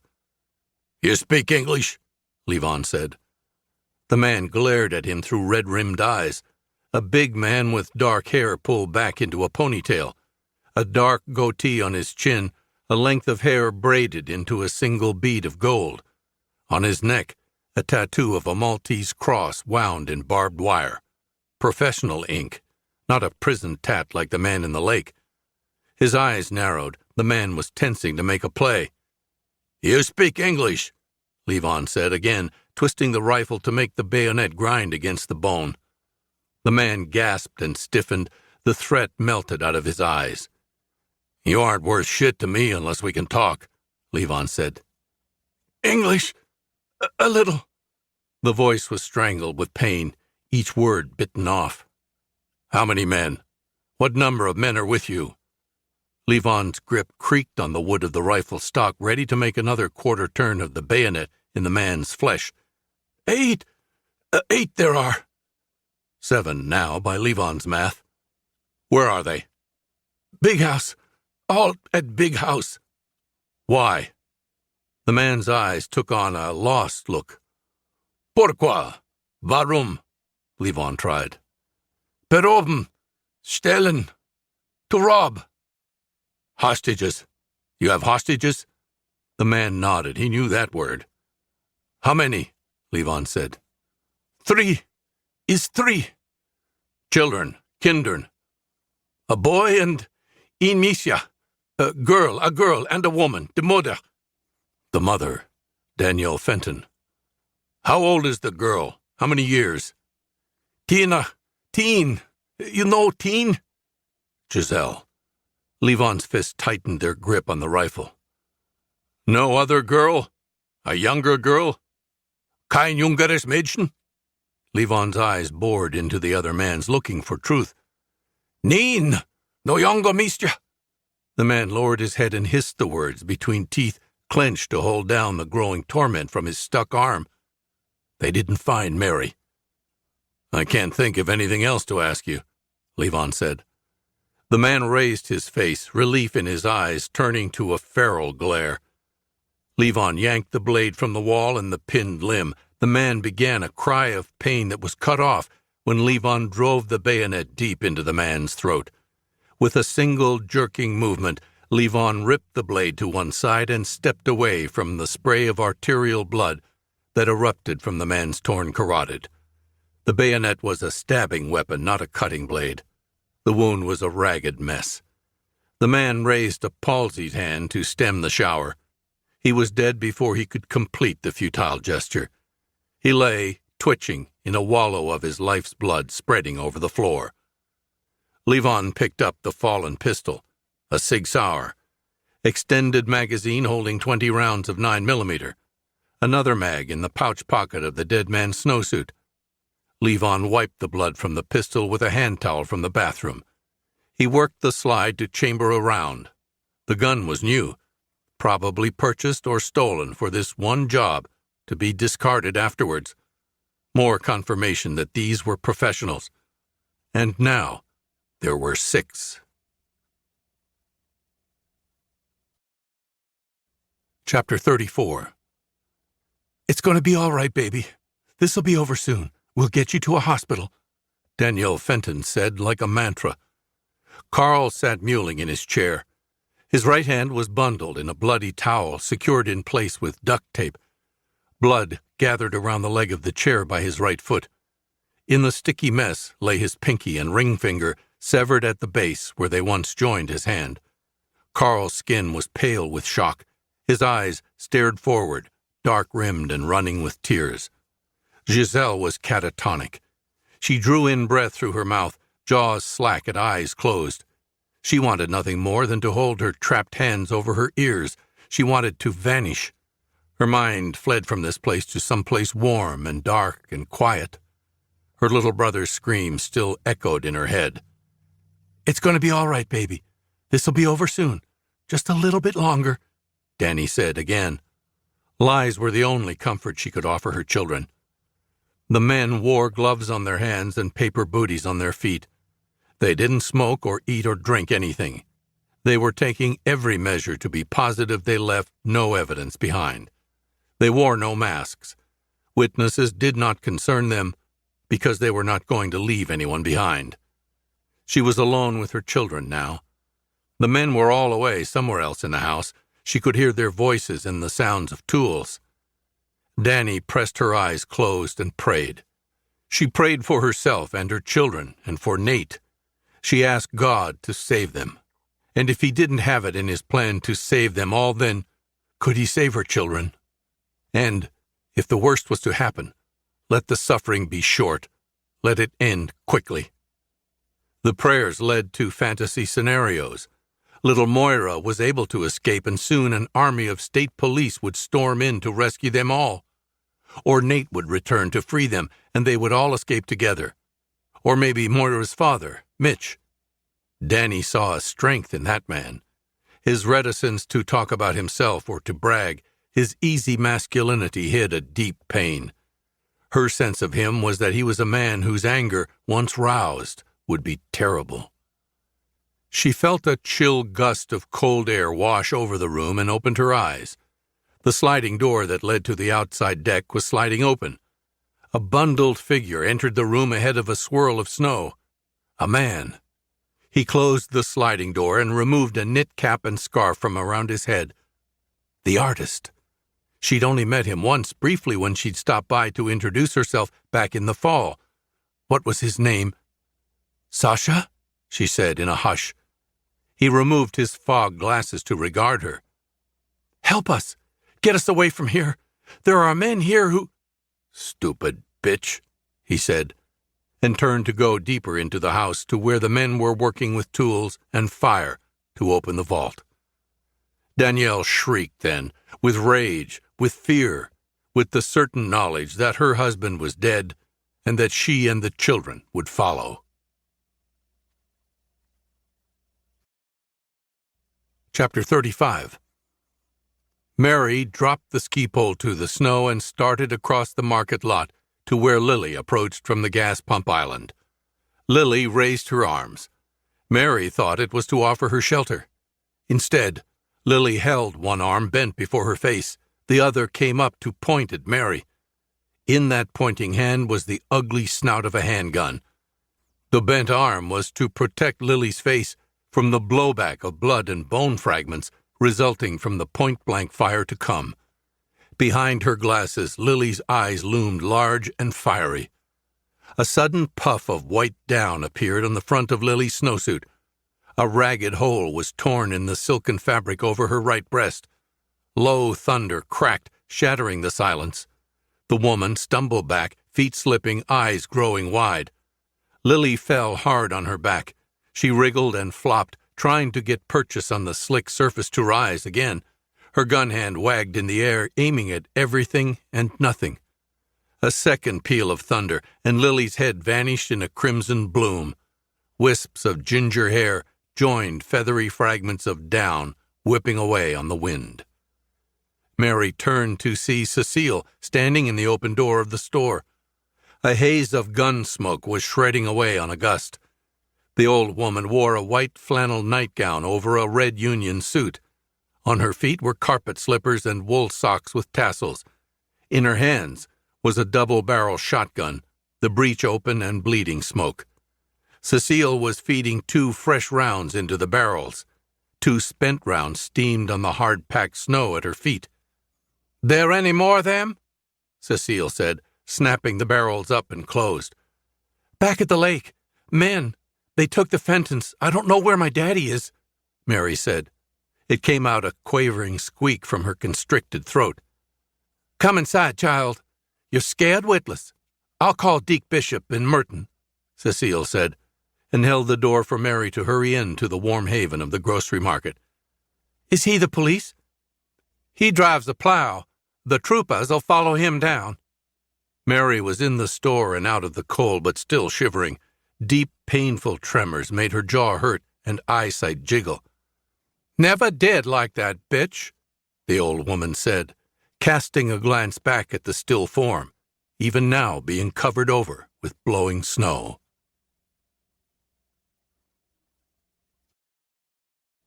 Chapter 36. Smets came into the master bedroom, off the bath, pulling off a heavy Nomex hood and face mask. He was greasy with sweat and hurriedly stripped off the two-piece protective suit. Flecks of molten metal smoked where it was lodged in the fabric. The inside? Avi asked from where he sat on the edge of the king-size bed. Give it a moment to clear. Jesus, I need a cigarette, Smets said, coughing. After breathing in all this shit? Avi said, waving a hand before his face. Thick, white smoke rolled from the bathroom. The cloud rose to the coffered ceiling of the master bedroom. There was a cloying chemical tang to it that burned the throat. No cigarettes, Avi reminded them with a wry smile. No smoking, no eating, no drinking. No trace of their DNA would be left behind. They even brought along plastic jugs to piss and spit in, and bottles of chlorine bleach to splash over anywhere they might accidentally leave traces of any kind of effluvia. Simon, known as Sasha to his neighbors, entered the room. You left the woman and children alone? He said. We're waiting for the room to clear. I turned the fan on. It'll take a moment, Smet said. Simon snorted and charged into the bathroom. He picked up a sledgehammer as he did so. They could hear glass shattering within. An icy draft swirled through the haze, drawing it from the bedroom. Simon returned, hacking into his cupped hand. He dropped the sledge to the carpet. You're in a hurry, Smet said with a smirk. You missed someone, a girl. She went for help or ran away or whatever. Vida went to follow her. Simon was agitated, thrumming with nervous energy. Where can a little girl go in this weather? Avi shrugged. Visser and Lohman were supposed to find everyone. We took care of the handyman. They should do their jobs. Where are they? Simon said. Visser has radio problems. Lohman went to find him, Koning said from the doorway. His good eye narrowed at Simon. It'll be dawn in only a few hours, Simon said, voice quieter now, his hectoring tone muted in the presence of Koning. We'll have the vault open soon. Go watch the woman and children, Koning said. Simon left the room without further remark. The remaining 3 men entered the master bath, the room still awash in a noxious fog. A stand lamp's beam was aimed down at the hole broken in the tile floor. Smoke swirled lazily where it crossed under the cone of light. Smets took the tartan cap from his back pocket and replaced it on his head before he dropped to the floor to examine the scorched front of the safe lying in the recess in the floor. He brushed ash and beads of melted steel away from the neat hole burned into the door at the center of the grease pencil oval he'd drawn earlier. He snapped his fingers toward Avi, who rooted around in a canvas tool bag and came up with a scope with a flexible probe. He handed it to Smets, who clicked it on. An LED shone at the end of the probe with a diamond-bright light. Smets snaked the probe into the hole and fitted the rubber cup to his eye. How long? Koning said, standing with a towel held to his mouth. 10 pins. I can see where the locks tie together. A coordinating mechanism with a flex bar. A shared tumbler with 12 teeth. The box is custom, but I've seen this set up before, Smet said, drawing out a description of his view through the scope. How long? Koning repeated. An hour at the most, Smet said, withdrawing the probe and sitting up. Call when you have it open. Koning left the room. He tossed the towel to the floor as he departed. 20 minutes later, Smets was beaming in the doorway of the master bedroom. I am a genius, he said without irony. Koning rose from where he was lying flat on his back on the bed. He reminded Smets of a character from a horror movie as he raised his head, then his torso, from the designer duvet. The twisted face looked like a malevolent half-moon in the glow from the stand lamp in the bathroom. The door of the safe stood open. Rubber wedges had been hammered in place to hold it so. The safe was fitted with steel boxes set in place to fill the interior, side to side. They pulled the boxes out by the handles and carried them into the other room to dump them out on the bed. Bundles of bills. Dollars, euros, and pounds sterling, all circulated and with signs of use, bound in increments of 20,000 of each currency. Clean cash. 2 particularly heavy containers held plastic tubes filled with gold coins. Austrian Philharmonics. Hundreds of them. There were bearer bonds, boxes containing pearls, diamond bracelets and earrings. A square leather case held neat rows of paper envelopes containing unmounted diamonds, 2 carats minimum. Another steel box was filled with Rolex watches still in their presentation cases. Smets and Avi shared a wild-eyed glance. This was the biggest trove they'd found yet in a Blanco house. This was the motherlode. It held the promise of the grand prize they sought. Koning maintained his cold demeanor. He slapped their hands away from the growing pile of loot. A glare from his good eye made the 2 men back silently away. Systematically, Koning sorted through the treasure atop the bed. He swept the cash and bonds aside to concentrate on smaller containers, envelopes, clamshell cases, and cloisonné cameo boxes that had tumbled from the boxes as they dumped them. He opened each, tossing aside gems, coins, mementos, and letters. He examined each container until he was satisfied that it was bereft of the item he was seeking. His hands brushed over a humble brown envelope. He undid the clasp and dropped the single item inside into his palm. A plain, black flash drive. 2 inches long in its sleeve protector, unmarked and unremarkable. "Is that it?" Smets asked hoarsely. Without answering, Koning grabbed up a padded case leaning by the bed. From the case he slid a 7-inch laptop and opened it atop a dresser standing against a wall. The other 2 men stepped closer, faces eager. Koning inserted the flash drive into a port and touched a few keys. The screen went white, and a dense column of letters and numbers appeared. Each was 16 characters in length, followed by abbreviated codes in capital letters: NCB, SNB, GCBA, VZB. "That is it, yes? That is it?" Avi said, hunger plain in his voice. "We are leaving now," Koning said, and returned the flash drive back to its envelope and slid it into the padded case along with the laptop.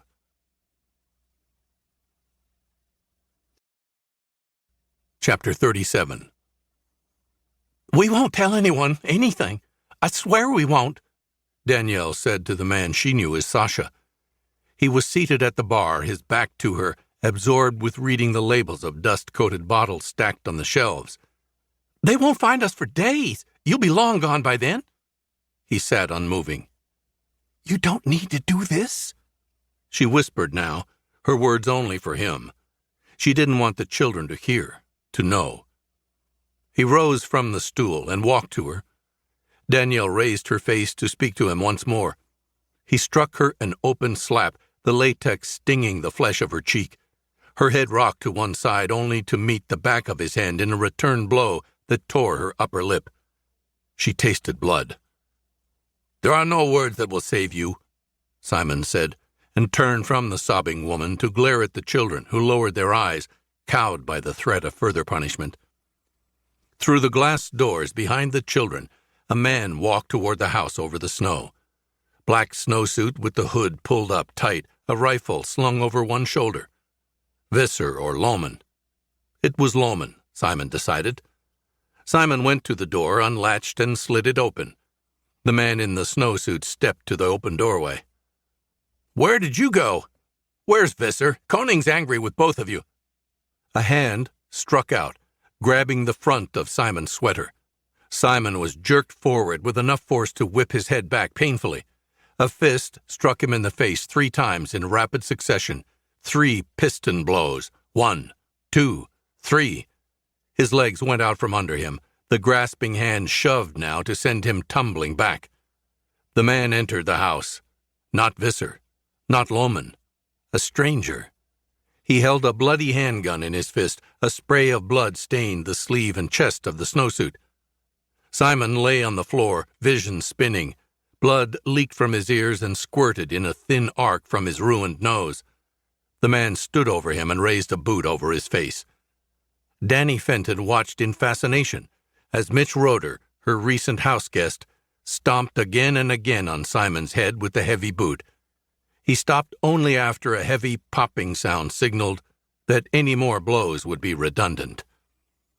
Mitch opened a clasp knife and cut the tape that held Danny's wrists to the arms of the chair. Then he sawed at the bands holding her torso to the chair back. "My God," was all she could manage. Tears sprang to her eyes as he pressed the handle of the knife into her hand. "You can handle it from here?" he said, eyes level, searching her face, appraising her. Yes, she said, and bent to slice at the tape around her legs. "Free your kids and get away from here. Find a place to hide until it's over."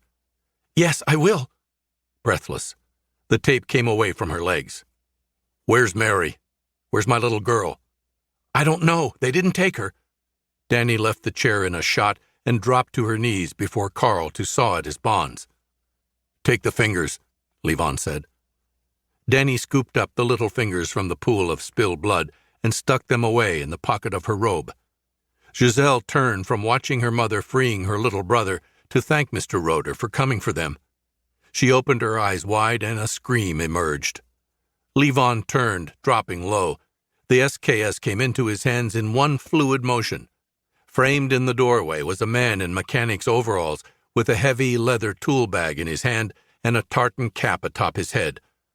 The man threw himself back into the dark room as Levon opened up, sending 3 rounds after him. A crash of furniture and glass from the interior of the house.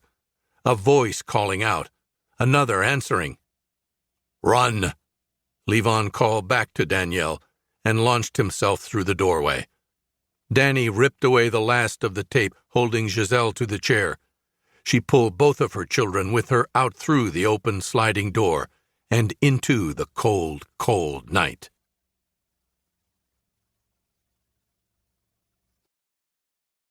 Chapter 38. Deke Bishop thought it would be okay to get drunk.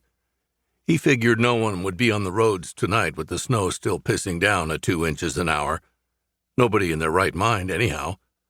By morning he'd be hungover, but sober enough to drive the plow.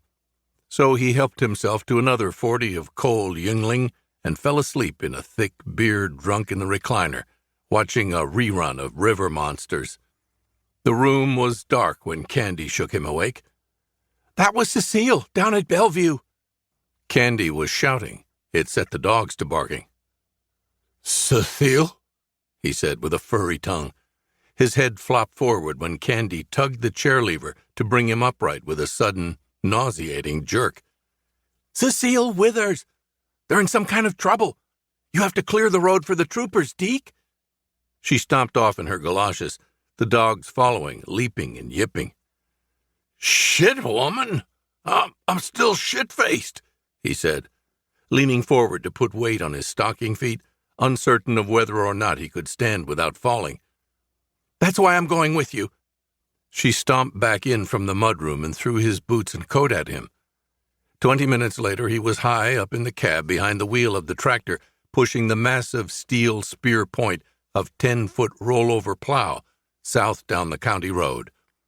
Candy was strapped in beside him, pouring hot black coffee down him from a thermos.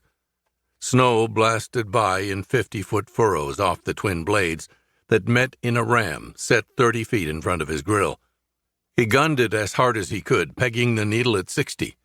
Close behind, 3 state trooper cruisers and 2 county cars raced single file in his Arctic wake, gliding along in the draft created by the big rig.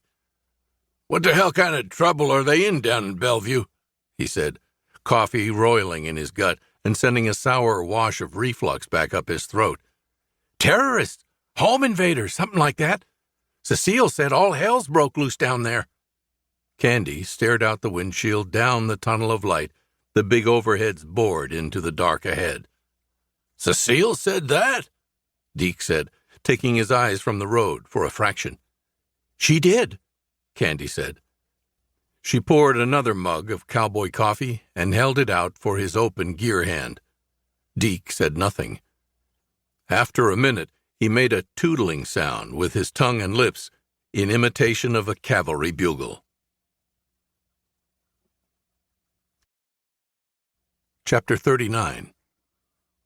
Levon rolled to a stop against a Queen Anne curio cabinet that tottered on dainty legs. It collapsed backward, sending ceramic pieces crashing to the floor.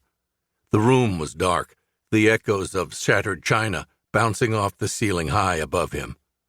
It was too dark to see any blood. He couldn't smell any through the oily reek of gunpowder. He'd missed the man in the tartan cap, only managed to drive him away. That worked for now. The men in the house, 4 by his count, needed to focus on him. He had to be their biggest concern right now. The Fentons needed every second he could buy them. The room lit up with muzzle flashes away to his right.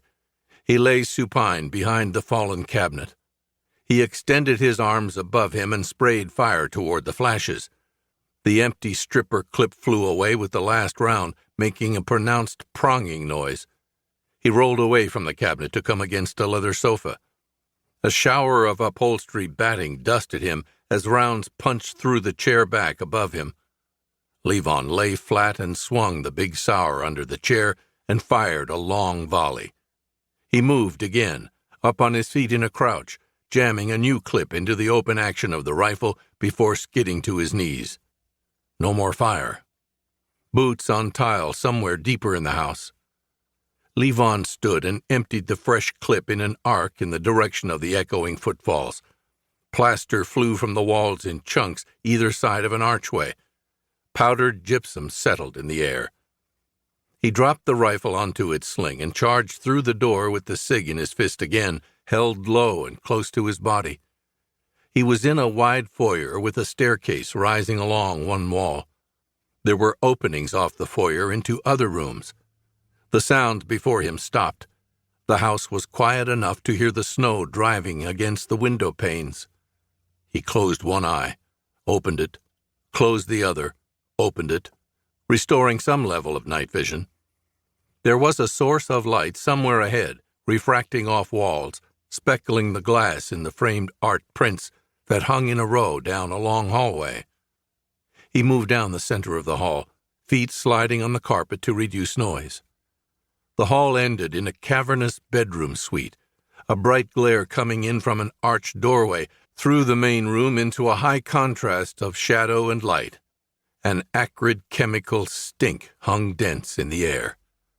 Piled atop the bed was a bounty of cash and other valuables left behind by the thieves. He traversed the cig from corner to corner, covering every hiding spot. The room was empty.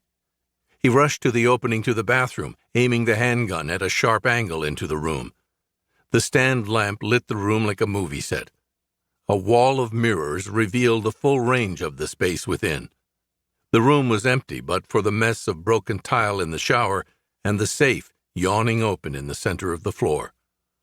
Whatever they had come for was more valuable than the heap of loot they'd left behind. Otherwise, they'd have remained behind to defend it. Instead, they'd been making their exit with whatever it was they'd come here for. Back toward the rear exit on the lower level or out through the garage. He'd passed a row of snow machines on his way down to this house.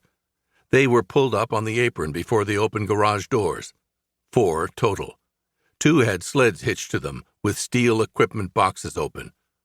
If they reached the machines, they'd be gone into the woods. It would turn from a hunt to a chase.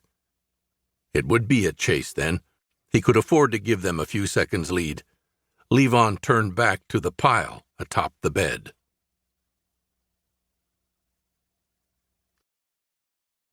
Chapter 40. An engine stammered to life. the noise rising to a steady roar. Levon rushed to the windows along the wall of a landing. From there he could see a figure straddling a snow machine that was racing for the roadway. The rider was in mechanic's coveralls. Levon fired a string of snapshots through the glass. Gouts of snow marched after the machine as it rose to the flat road surface, then out of sight on a straight course for the trees. The whine of the straining engine faded into the pines. He remained on the landing in the stairwell that led down to a lower level. Below, the last 3 snow machines sat in a neat row on the turnaround. A rectangle of yellow light was projected on the snow from the open garage doors, out of sight from his vantage point. No movement, no sound. By his count, 3 men remained.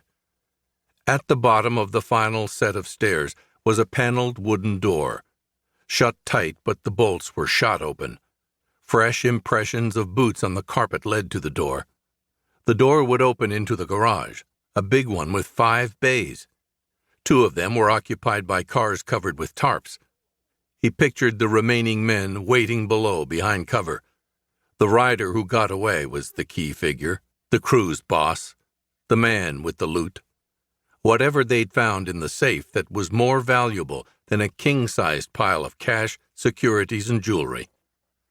Levon retreated up the stairs, footfalls silent on the thick pile carpet. He returned with a leather-upholstered chair he found at a roll-top desk in a study. The chair was wheeled. He pushed it into the stairwell. It tumbled down, rebounded off the wall at the landing, and continued on down the turn to the bottom. It dropped from step to step toward the doorway to the garage. As the chair came to rest with a bang against the door, it was greeted by the thunder of gunfire from inside the garage. The door frame splintered. Rounds punched through the solid wood door, blasting chunks of fill from the leather chair. Ragged holes appeared in the walls at the bottom of the steps. Buckshot. Someone was in a space parallel to the bottom of the staircase. The chair was peppered with enough force to throw it against the opposite wall. A blizzard of plaster hung in the air. Out of the line of fire, against the oblique wall at the turn of the stairwell, Levon waited for the gunfire to die down before extending one hand around the corner and emptying the remainder of the SIG's clip down at the door in the wall. He dropped the handgun to the stairs and moved to the landing windows. A man in mechanic's coveralls raced, stumbling into the yellow light cast from the open garage doors toward the row of snow machines. Raising the rifle to his shoulder, Levon dropped him with 3 rounds aimed low to catch the runner in the legs and lower back. The man fell, flipping on his back onto the snow. A shotgun dropped from his fists. The man was clutching his side, hands clamped over an exit wound, turning the snow beneath him pink. A tartan cap lay near him, where it had flown from his head when he fell. The wounded man called out a name in a croaking voice. It sounded like Avi to Levon. There was no answer from the garage. No shadow crossed the rectangle of light. Levon shoulder-slung the rifle and carried up the SIG and charged it with the last magazine from his pocket. He ran up the stairs and through to the great room for the sliding glass doors. The 3 chairs were empty now, hung with ribbons of tape. Sasha lay where Levon had left him, his head crushed into a crimson Rorschach.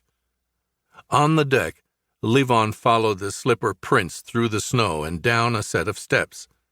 He had the SKS to his shoulder and, traversing the field of fire left to right over the triple path left by Danny and the kids that followed the wall of the house. She was leading them home. Like an animal, panicked in the hunt and heading for the safety of its lair. He dropped to the snow and followed the trail of the Fentons up the slope. At the corner of the wall, he stepped clear of the turn with the rifle raised. Danny Fenton lay, unmoving in the snow. Carl knelt by her, the bloody bundle of his right hand resting on her hip. Backing away from them was a young man in coveralls, a man with Arab features, an Algerian, maybe, a puckered scar on his chin. He had Giselle in a chokehold, a handgun pressed into the curve of her neck. "Du pistol! Lat het nu!" the man said, eyes wide, teeth clenched in a feral grin. Levon stepped forward, rifle to his shoulder, the ring tang at the end of the barrel trained on the man's face. "You pistol! Lot hit! The gun! No!" The man's voice rose an octave. Giselle stiffened as he jammed the gun tighter against her collarbone. Levon continued his steady walk forward. The man high-stepped backward through a drift mounted against a wall of the house, dragging the petrified girl with him. He slipped. A knee began to go out from under him. He righted himself, yanking Giselle tighter to him. "You pistol lot! Motherfuck!" His eyes were wide, fixed on the business end of the rifle. Levon stalked closer, the barrel unwavering in his fists. From the rear of the house, the cries of the wounded man reached them. The young man turned his head for a glance behind him. Levon fired one round, taking the man high in the forehead. The man was flung backward, taking Giselle down with him into the drift. She screamed and kicked, fighting to free herself from the arm still grasping her. Levon came at a rush, rifle trained on the man. Giselle freed herself and rolled away. Levon put 3 rounds into the man's chest. He stood over him. The top of the man's skull was blown off. He was dead from Levon's first shot. Giselle was up and scrambled to her mother and brother. Levon backed toward them, rifle up, eyes searching for movement. "Are there more men?" he said to the kids as he swept the line of fire before him for targets. "There was a guy with a plaid cap and a guy with a messed-up face," Carl said. 3 total, one of them on the fly. His count was off by 1. Levon turned to Danielle Fenton, who was sitting up with the help of her children. Strands of her hair were frozen stiff with black blood. "What happened?" "He hit her." Carl nodded toward the dead man. Giselle was hugging her mother, head buried in Danny's shoulder. "Danielle, can you hear me?" Levon said, an arm at her back to support her. "My head hurts like hell." "Are you nauseous? Do you feel like you're going to throw up?" "No. Help me stand." They pulled her upright, the kids supporting her either side. Levon gently pulled down the lid of one of her eyes with a thumb and examined it. The pupil dilation looked normal and focused. "I'm going after the last one, unless you want me to stay with you." "The one with the white eye? Go after him," Danny said in a weary voice. "One of these men will have a radio on them. Keep trying it until you reach someone. Find a weapon for yourself. Arm yourself. And pack those fingers in snow." Levon turned and was away at a run. Jan Smets had managed to turn on his belly to crawl for the closest snow machine. He was leaving a scarlet trail behind him on the snow. Levon fired 3 rounds from the rifle into his head. Levon chose the only remaining machine that was not hitched to a sled. The fuel gauge was at 3/4 full.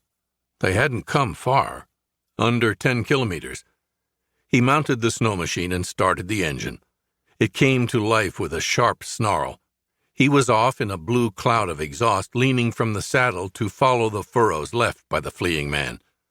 1 to go, by the count of the man he'd questioned at the Fenton house. One of the men could be a woman, the female half of the artist couple. Did she count as part of the team?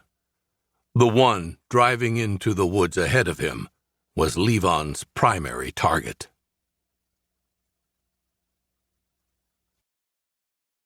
Chapter 41. The twin tracks ended where the snow machine lay on its side in a gully 4 miles up the trail through the trees. Levon slowed and stood with feet planted in the snow either side of his own machine. He trained the rifle down at the dead machine, then to the surrounding woods to the north. There was clear sign visible where someone had climbed from the gully using hands and feet for purchase in the deep snow. He sniffed the cold air. The tang of gasoline was rich in the gully. One of his shots had holed either the engine or the gas tank. His quarry was on foot now. Levon motored around the gully until he crossed fresh tracks in the snow. They continued north into the trees as far as he could see in the pre-dawn haze. He climbed from the machine and crouched by the tracks. The snow was tinged pink in the impressions made by a boot sole. Right boot. At least 1 round had found flesh. The man was still moving at full stride. The left print was deeper. He was favoring that side. Blood loss or pain, or both, would slow him. He might just decide that an ambush was a better option than a dead run. Levon cut the engine of the snow machine. He stood, eyes on the trees ahead. He took in a breath and held it to listen. No sound but the soft brush of one bough on another high over his head. Wounded animals and wounded men moved downhill. They took the fastest route, the path of least resistance. These tracks led toward rising ground. His quarry wasn't running away from him. This man was running toward something. Levon double-timed, eyes on the tracks leading into the shadows of the pines. The stride of the man grew shorter as the incline increased. There was more blood on the snow. The man's effort increased the blood loss. The left boot print deepened as the right grew shallower. The prints on the right turned eventually to a snaking trough. A leg wound. He was starting to drag that foot.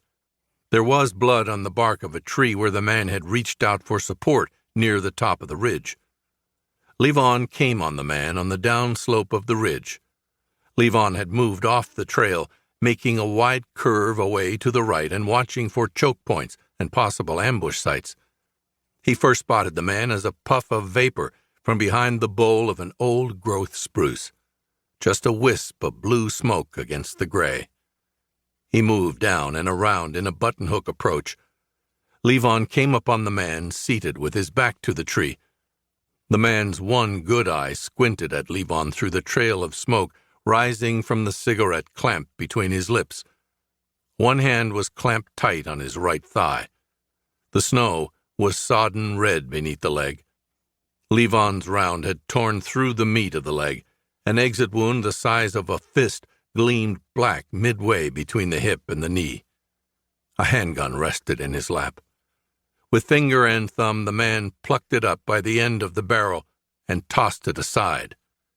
His face clamped tight with the effort. Levon moved up, the rifle raised, the barrel trained on that milky eye, glaring sightlessly back at him. The man was speaking. "A treasure! An obscene amount of treasure!" Levon was 2 paces away. "And you know what I thought of it? All I could think of as we pulled from the vault?" Levon said nothing. "This cigarette." The man let a stream of cream-like smoke flow from between his teeth. 8 men. Your crew had 8 men, Levon said. 7 and a woman." His skin had a waxy pallor all over now. His lips were turning white. He was bleeding out through the shot to the thigh. "Lily." "Was that the name she used?" "You made it a long way with that leg." "I could make it further, with your help." "And why would I do that?" Levon said, no real curiosity in his voice. "If I may," the man said, and reached his left hand up to tear open the Velcro strip on the pouch pocket at the front of his coveralls. Levon stood where he was, eye on the front sight of the rifle trained steady on the man's face. The man removed a padded envelope. His glove smeared it with fresh blood. "Do you know what this is? It's a simple flash drive.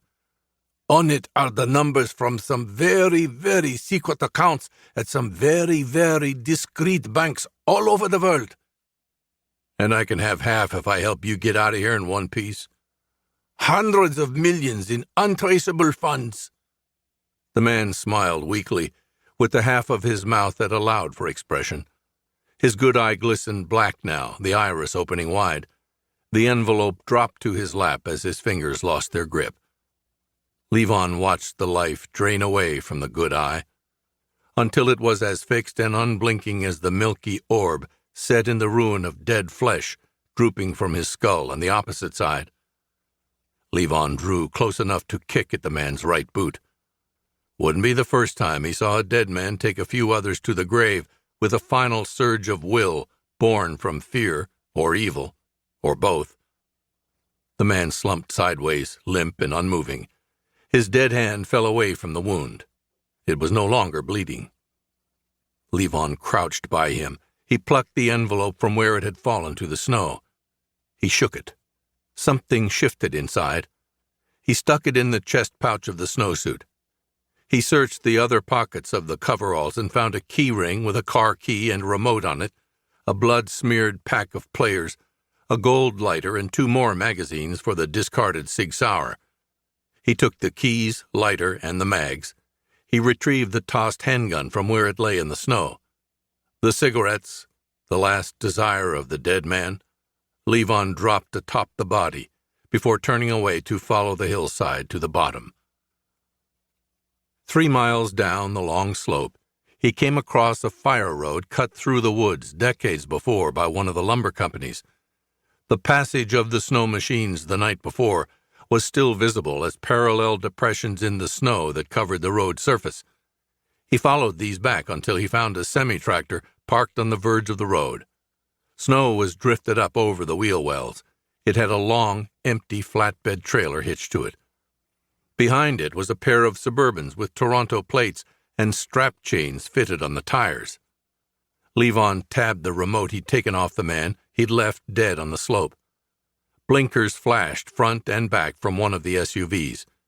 He got in and started the engine and turned the heat up to full. Using a low branch cut from a pine, he brushed enough of the snow from the windows for minimum visibility. He rocked the SUV back and forth a few times until the wheels broke out of the snow. He pulled out onto the fire road, looped around and headed east for the intersection with the county road, chains slapping down the crust that had formed overnight atop the open snow.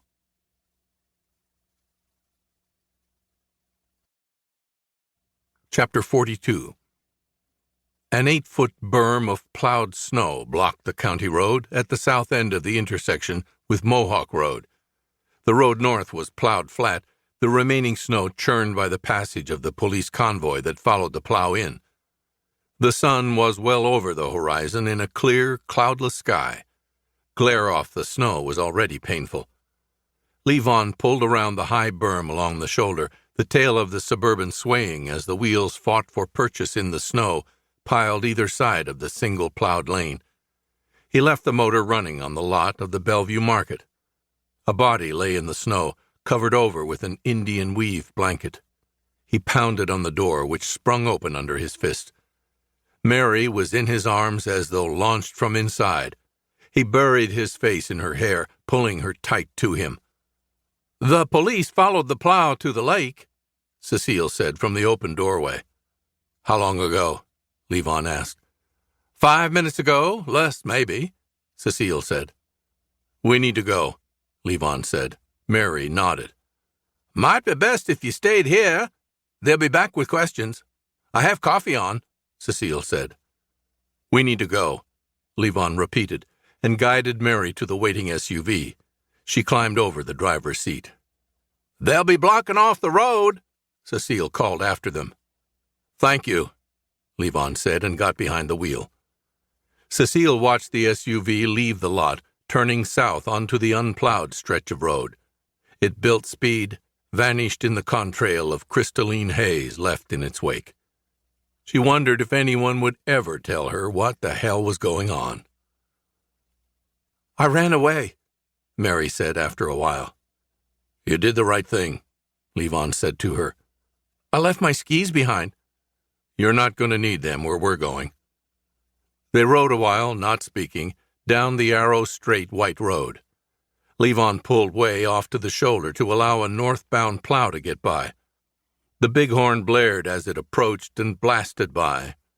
The angled plow cut a channel, leaving a miles-long drift along the roadside opposite of where Levon was parked. State and county police cars raced by after the plow, as if pulled on a tether. An emergency response vehicle and several ambulances and unmarked cars followed a minute behind. Lights flashed and sirens yowled. Levon didn't pull out until the road was empty. 10 miles down the road, he came to a gas station at the edge of the town of Jedediah, where he stopped long enough to top off the tank and pull the chains from the tires. He left them on the concrete island at the pumps. A teenaged boy was at the counter when Levon went in to prepay for the gas. You see all those cops? Passed them on the way here, Levon said. He poured himself a hot coffee. He pulled a couple of Snickers for Mary and a payday for himself from the steel rack of candy. He added 2 bottled waters to the pile on the counter. You know where they're going? North, right? I didn't pass any accidents or fires on the way here. 4850, the kid announced. You have a restroom? The boy pointed to a door in the back of the store. In the tiny bathroom, Levon pulled thick wads of bills from the pockets of the snowsuit and set them on the edge of the sink until he had a stack 8 inches in height. He found a Bandit pack with 20s in it and pulled $1,000 from it. Then he replaced the bundles in his pockets. Back out in the store, he put 3 20s on the counter and waited for change. You been snow machining? The counter boy said, pointing at his snowsuit. Yeah, I like to get out early, Levon said, heading for the door. Me too. Get out and make some noise. The teenager pumped his fist and grinned. They made it to State Road 201 and turned east, following signs for Interstate 95. There were no roadblocks yet. Levon wanted to put as much distance as he was able between them and the lake community. The car was good for another few hours, at least until the evening when they could change rides. There's a Wendy's ahead. Levon nodded toward a sign along the verge of the 4-lane. Okay, Mary said without enthusiasm. She hadn't spoken since the gas station. She hadn't touched the candy bar or taken a sip of water. You have something you need to ask me, honey? I'm afraid to. She played with the frayed ends of the belt of her robe. Mrs. Fenton and the kids are okay. They're alive. And Mr. Fenton? I don't know, honey. I didn't see him, Levon said. Those men, who were they? I don't know. Bad men. But they won't hurt anyone anymore. The police are there. Cecile shot Lily. That's who was under the blanket. Yes. Lily was going to kill me. She had a gun. Mary's hands grew white where she gripped the belt of the robe. Levon said nothing. With a wet gulp, Mary broke into tears. She turned to him, her face stricken with pain, mouth twisted. Levon pulled to the side of the road. He reached over for her and she came into his arms, her face pressed into his shoulder. Her body heaved with sighs. He patted her hair and made wordless noises of comfort into her ear. The Suburban rocked on its springs as car and truck traffic roared past. Chapter 43. Bill Marquez didn't need GPS to find the place. There were 2 salt-crusted state cars parked on the lot of a poky little gas station and market. Ribbons of yellow tape were strung from the pump island to the front of the store. Media was here as well, local and networks. Vans pulled along the road on either side. Dish towers extended from the rooftops.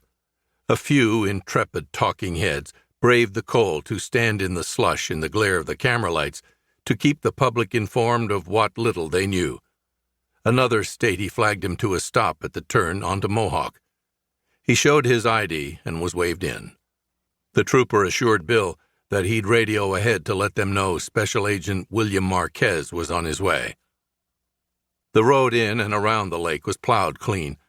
There was yellow ribbon everywhere, marking homes as active crime scenes. State cars and trucks were parked in the drives before those homes. Hand-printed signs were stuck in the snow before each home with the street address in block letters.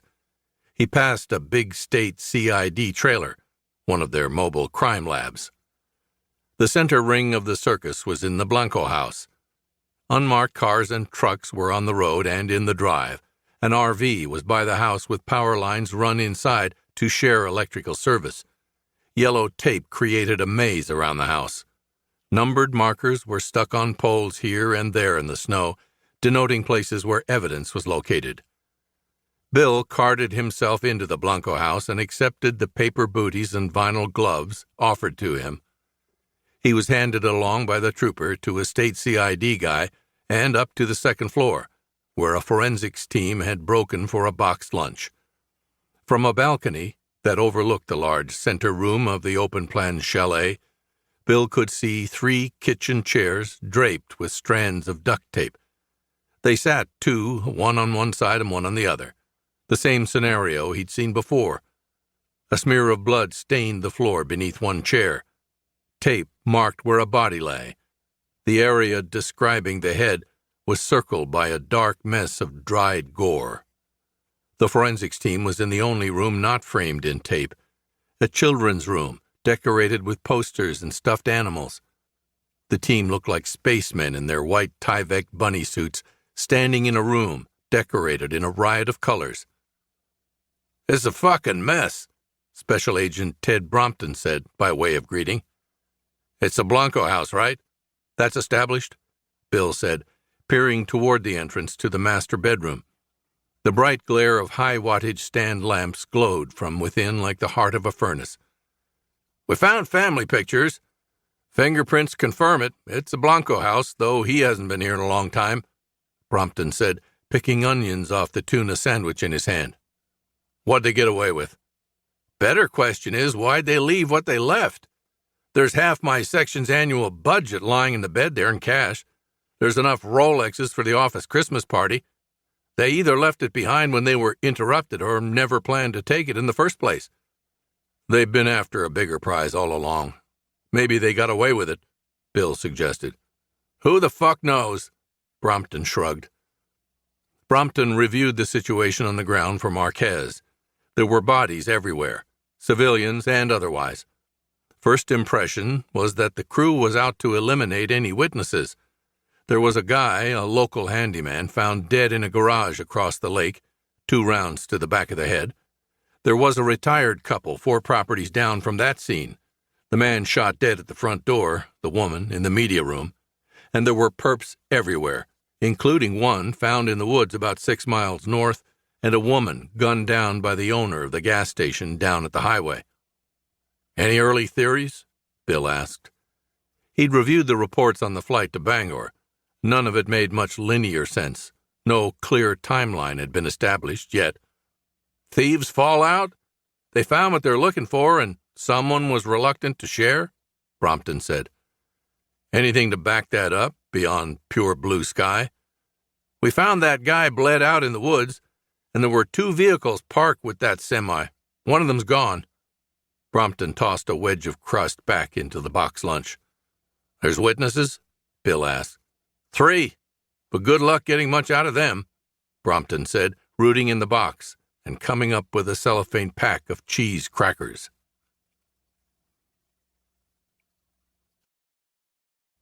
Chapter 44. "I'm sorry to bother you, Mrs. Fenton. I really am. But you know that I won't be the last to ask you questions about what you saw," Bill Marquez said. He was seated at the kitchen table. Mrs. Fenton sat huddled in a woolen robe across from him. She had not offered him anything but entry into her house. From somewhere in the home came the sound of loud pop music. "I understand that," Danny said. "How's your son?" "They took him to Bangor on a helicopter. The doctors tell me they reattached his fingers. It's wait and see for now." "You'll be traveling down to see him?" Bill nodded toward suitcases packed by the doorway. "We'll be staying in Bangor while he recovers. Nate had family there. That's where we'll be holding the funeral. They're making all the arrangements." "I see. I'm very sorry. What is it you want to ask me?" Danny sighed, lowering her eyes. "How did you escape? Your statements are vague. You and your children were securely bound. You told State CID and the Bureau that you were able to rip free from the duct tape, but the tape was cut by a blade." Danny said nothing. She twirled her wedding ring on her finger with her thumb. "I've been on this case, following this crew for nearly a year, Mrs. Fenton. They don't leave witnesses. Never. They didn't let you go. So who did? Who cut you free?" "Are you religious?" she said, looking up to meet his eyes. "I'm Catholic, lapsed." "Me too. That teaching sticks. You may not go to Mass, but you still pray, am I right? Every now and then? Bill nodded. I was helpless while my child was being maimed. I knew they'd killed my children and me. I knew my husband was dead. I knew we were in the hands of men with no souls, no mercy. I did the only thing I knew how. I prayed. I prayed to God, Jesus, and the Holy Virgin to save my babies. I prayed harder than I've ever prayed. I begged. I promised and I swore to dedicate my life to the Lord if only He would come and lift us away from the hands of those men. Bill waited. And my prayers were answered. She locked on his gaze, defiant. Bill pushed himself away from the table. Thank you, Mrs. Fenton, he said, before letting himself out.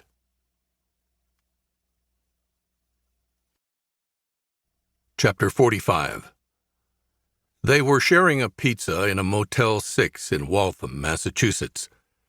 Levon had stopped at a Walmart and picked up 2 changes of clothes in their sizes, a pair of sneakers for Mary along with a sweater and a winter coat, a fresh set of pajamas to replace the ruined pair she'd been wearing since the night before, bags of socks and underwear, a gun cleaning kit, and toothbrushes, shampoo, and other necessaries. Mary spread the new clothes on the bed, a towel turbaned on her freshly washed hair, snug in a new terry cloth robe that came to her ankles.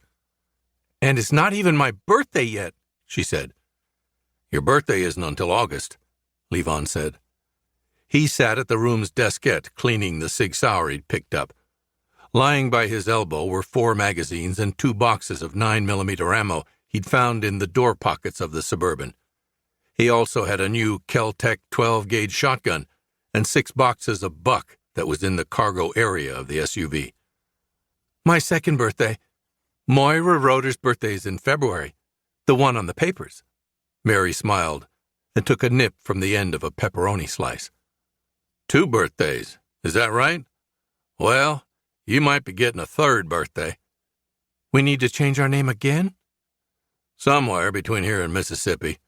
I need new ID to get us a new car. Daddy, she said, and took a seat on the corner of the bed nearest where he worked. Uh-oh, that's your don't get mad at me voice, he said and turned smiling to her. A returned smile grew and faded on her face. She lowered her eyes. I told Giselle Fenton my real name. What else did you tell her? Nothing. Just to call me Mary when we were alone. Maybe she thought it was a game, honey. Maybe? You think so? Her face brightened. Either way, there's not much we can do about it, he said, still smiling. Mary threw herself back on the bed covers to reach for the TV remote. She was pointing it at the TV when a gentle knock came from the door. Mary looked from her father to the door. Levon covered the action of the Sig with his hand to mute the sound of it sliding closed, chambering around. He moved to the door, standing to one side, away from the spy hole set in the center. Who's there? Housekeeping. I brought extra towels. Levon nodded to Mary, who was off the bed in an instant and retreating to the bathroom.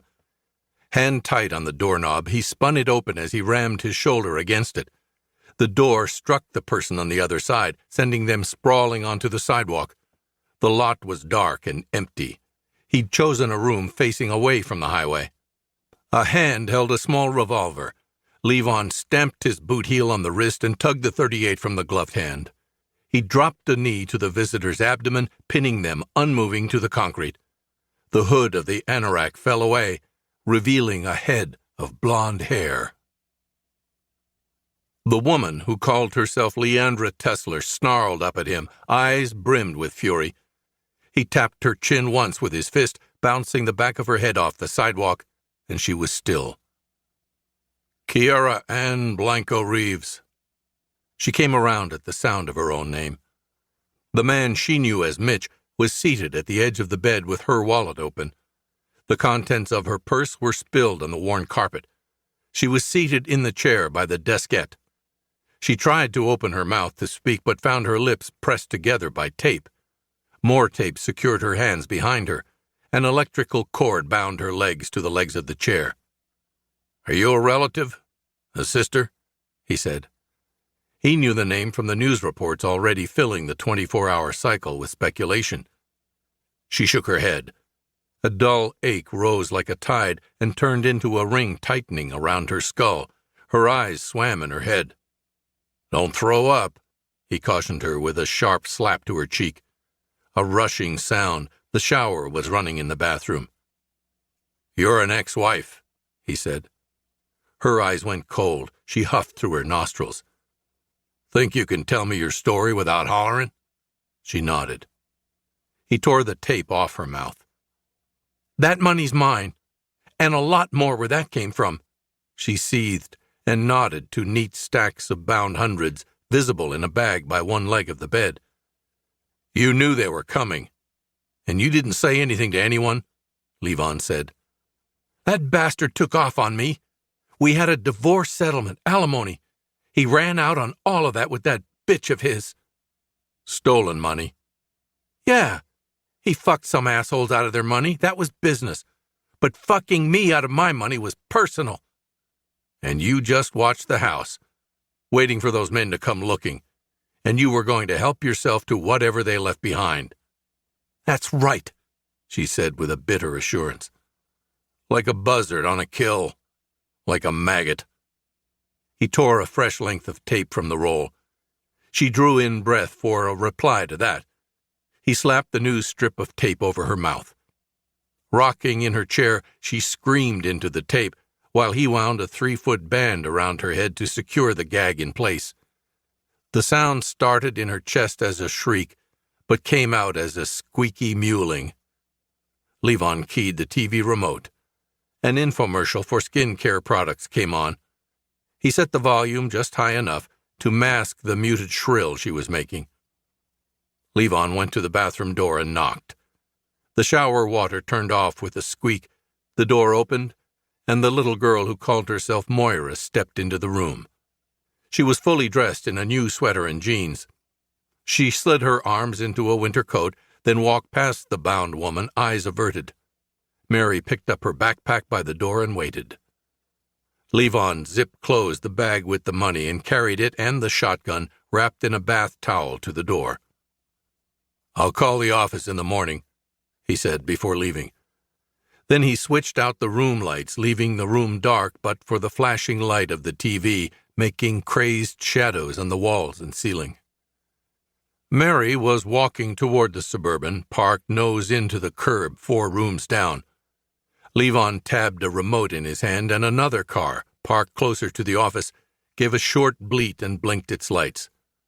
"We're taking the Mercedes, honey," he said.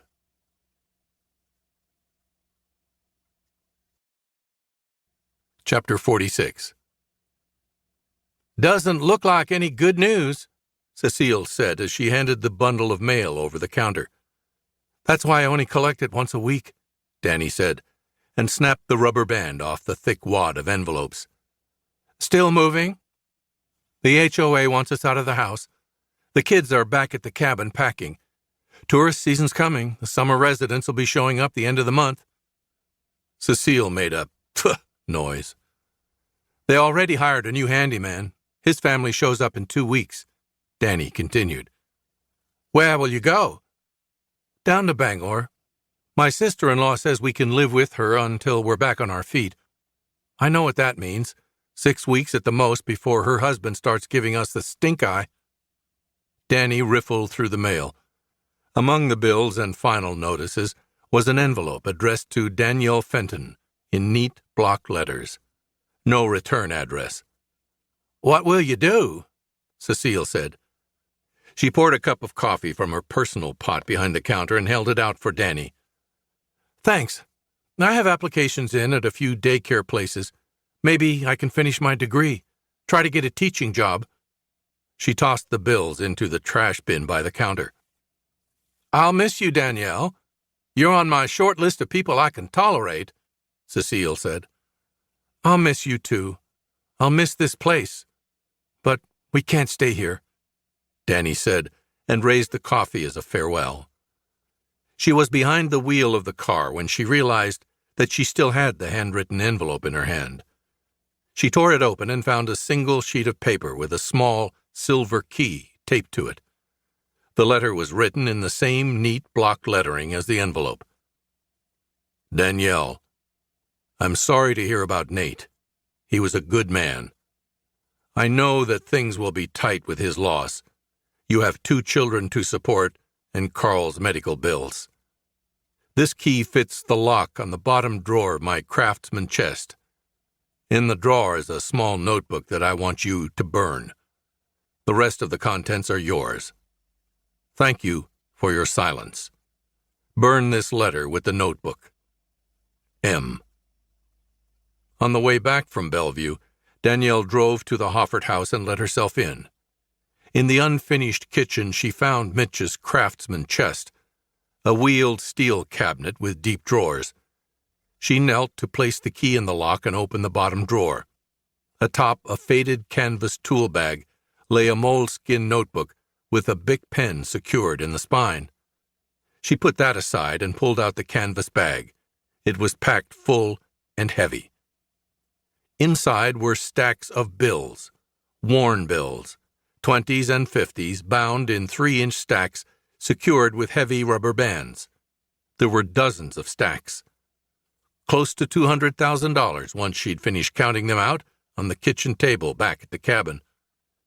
She zipped the bag closed and secured it in the bottom of an apple box labeled dishware. She taped the box closed. The kids came into the family room from packing up their rooms. They found Danny kneeling before the stove in the fireplace. She was sticking pages torn from a book into the blaze.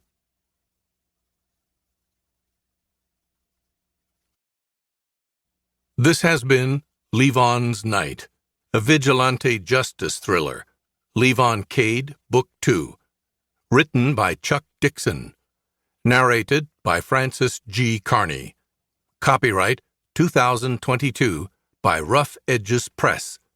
Production copyright by Rough Edges Press.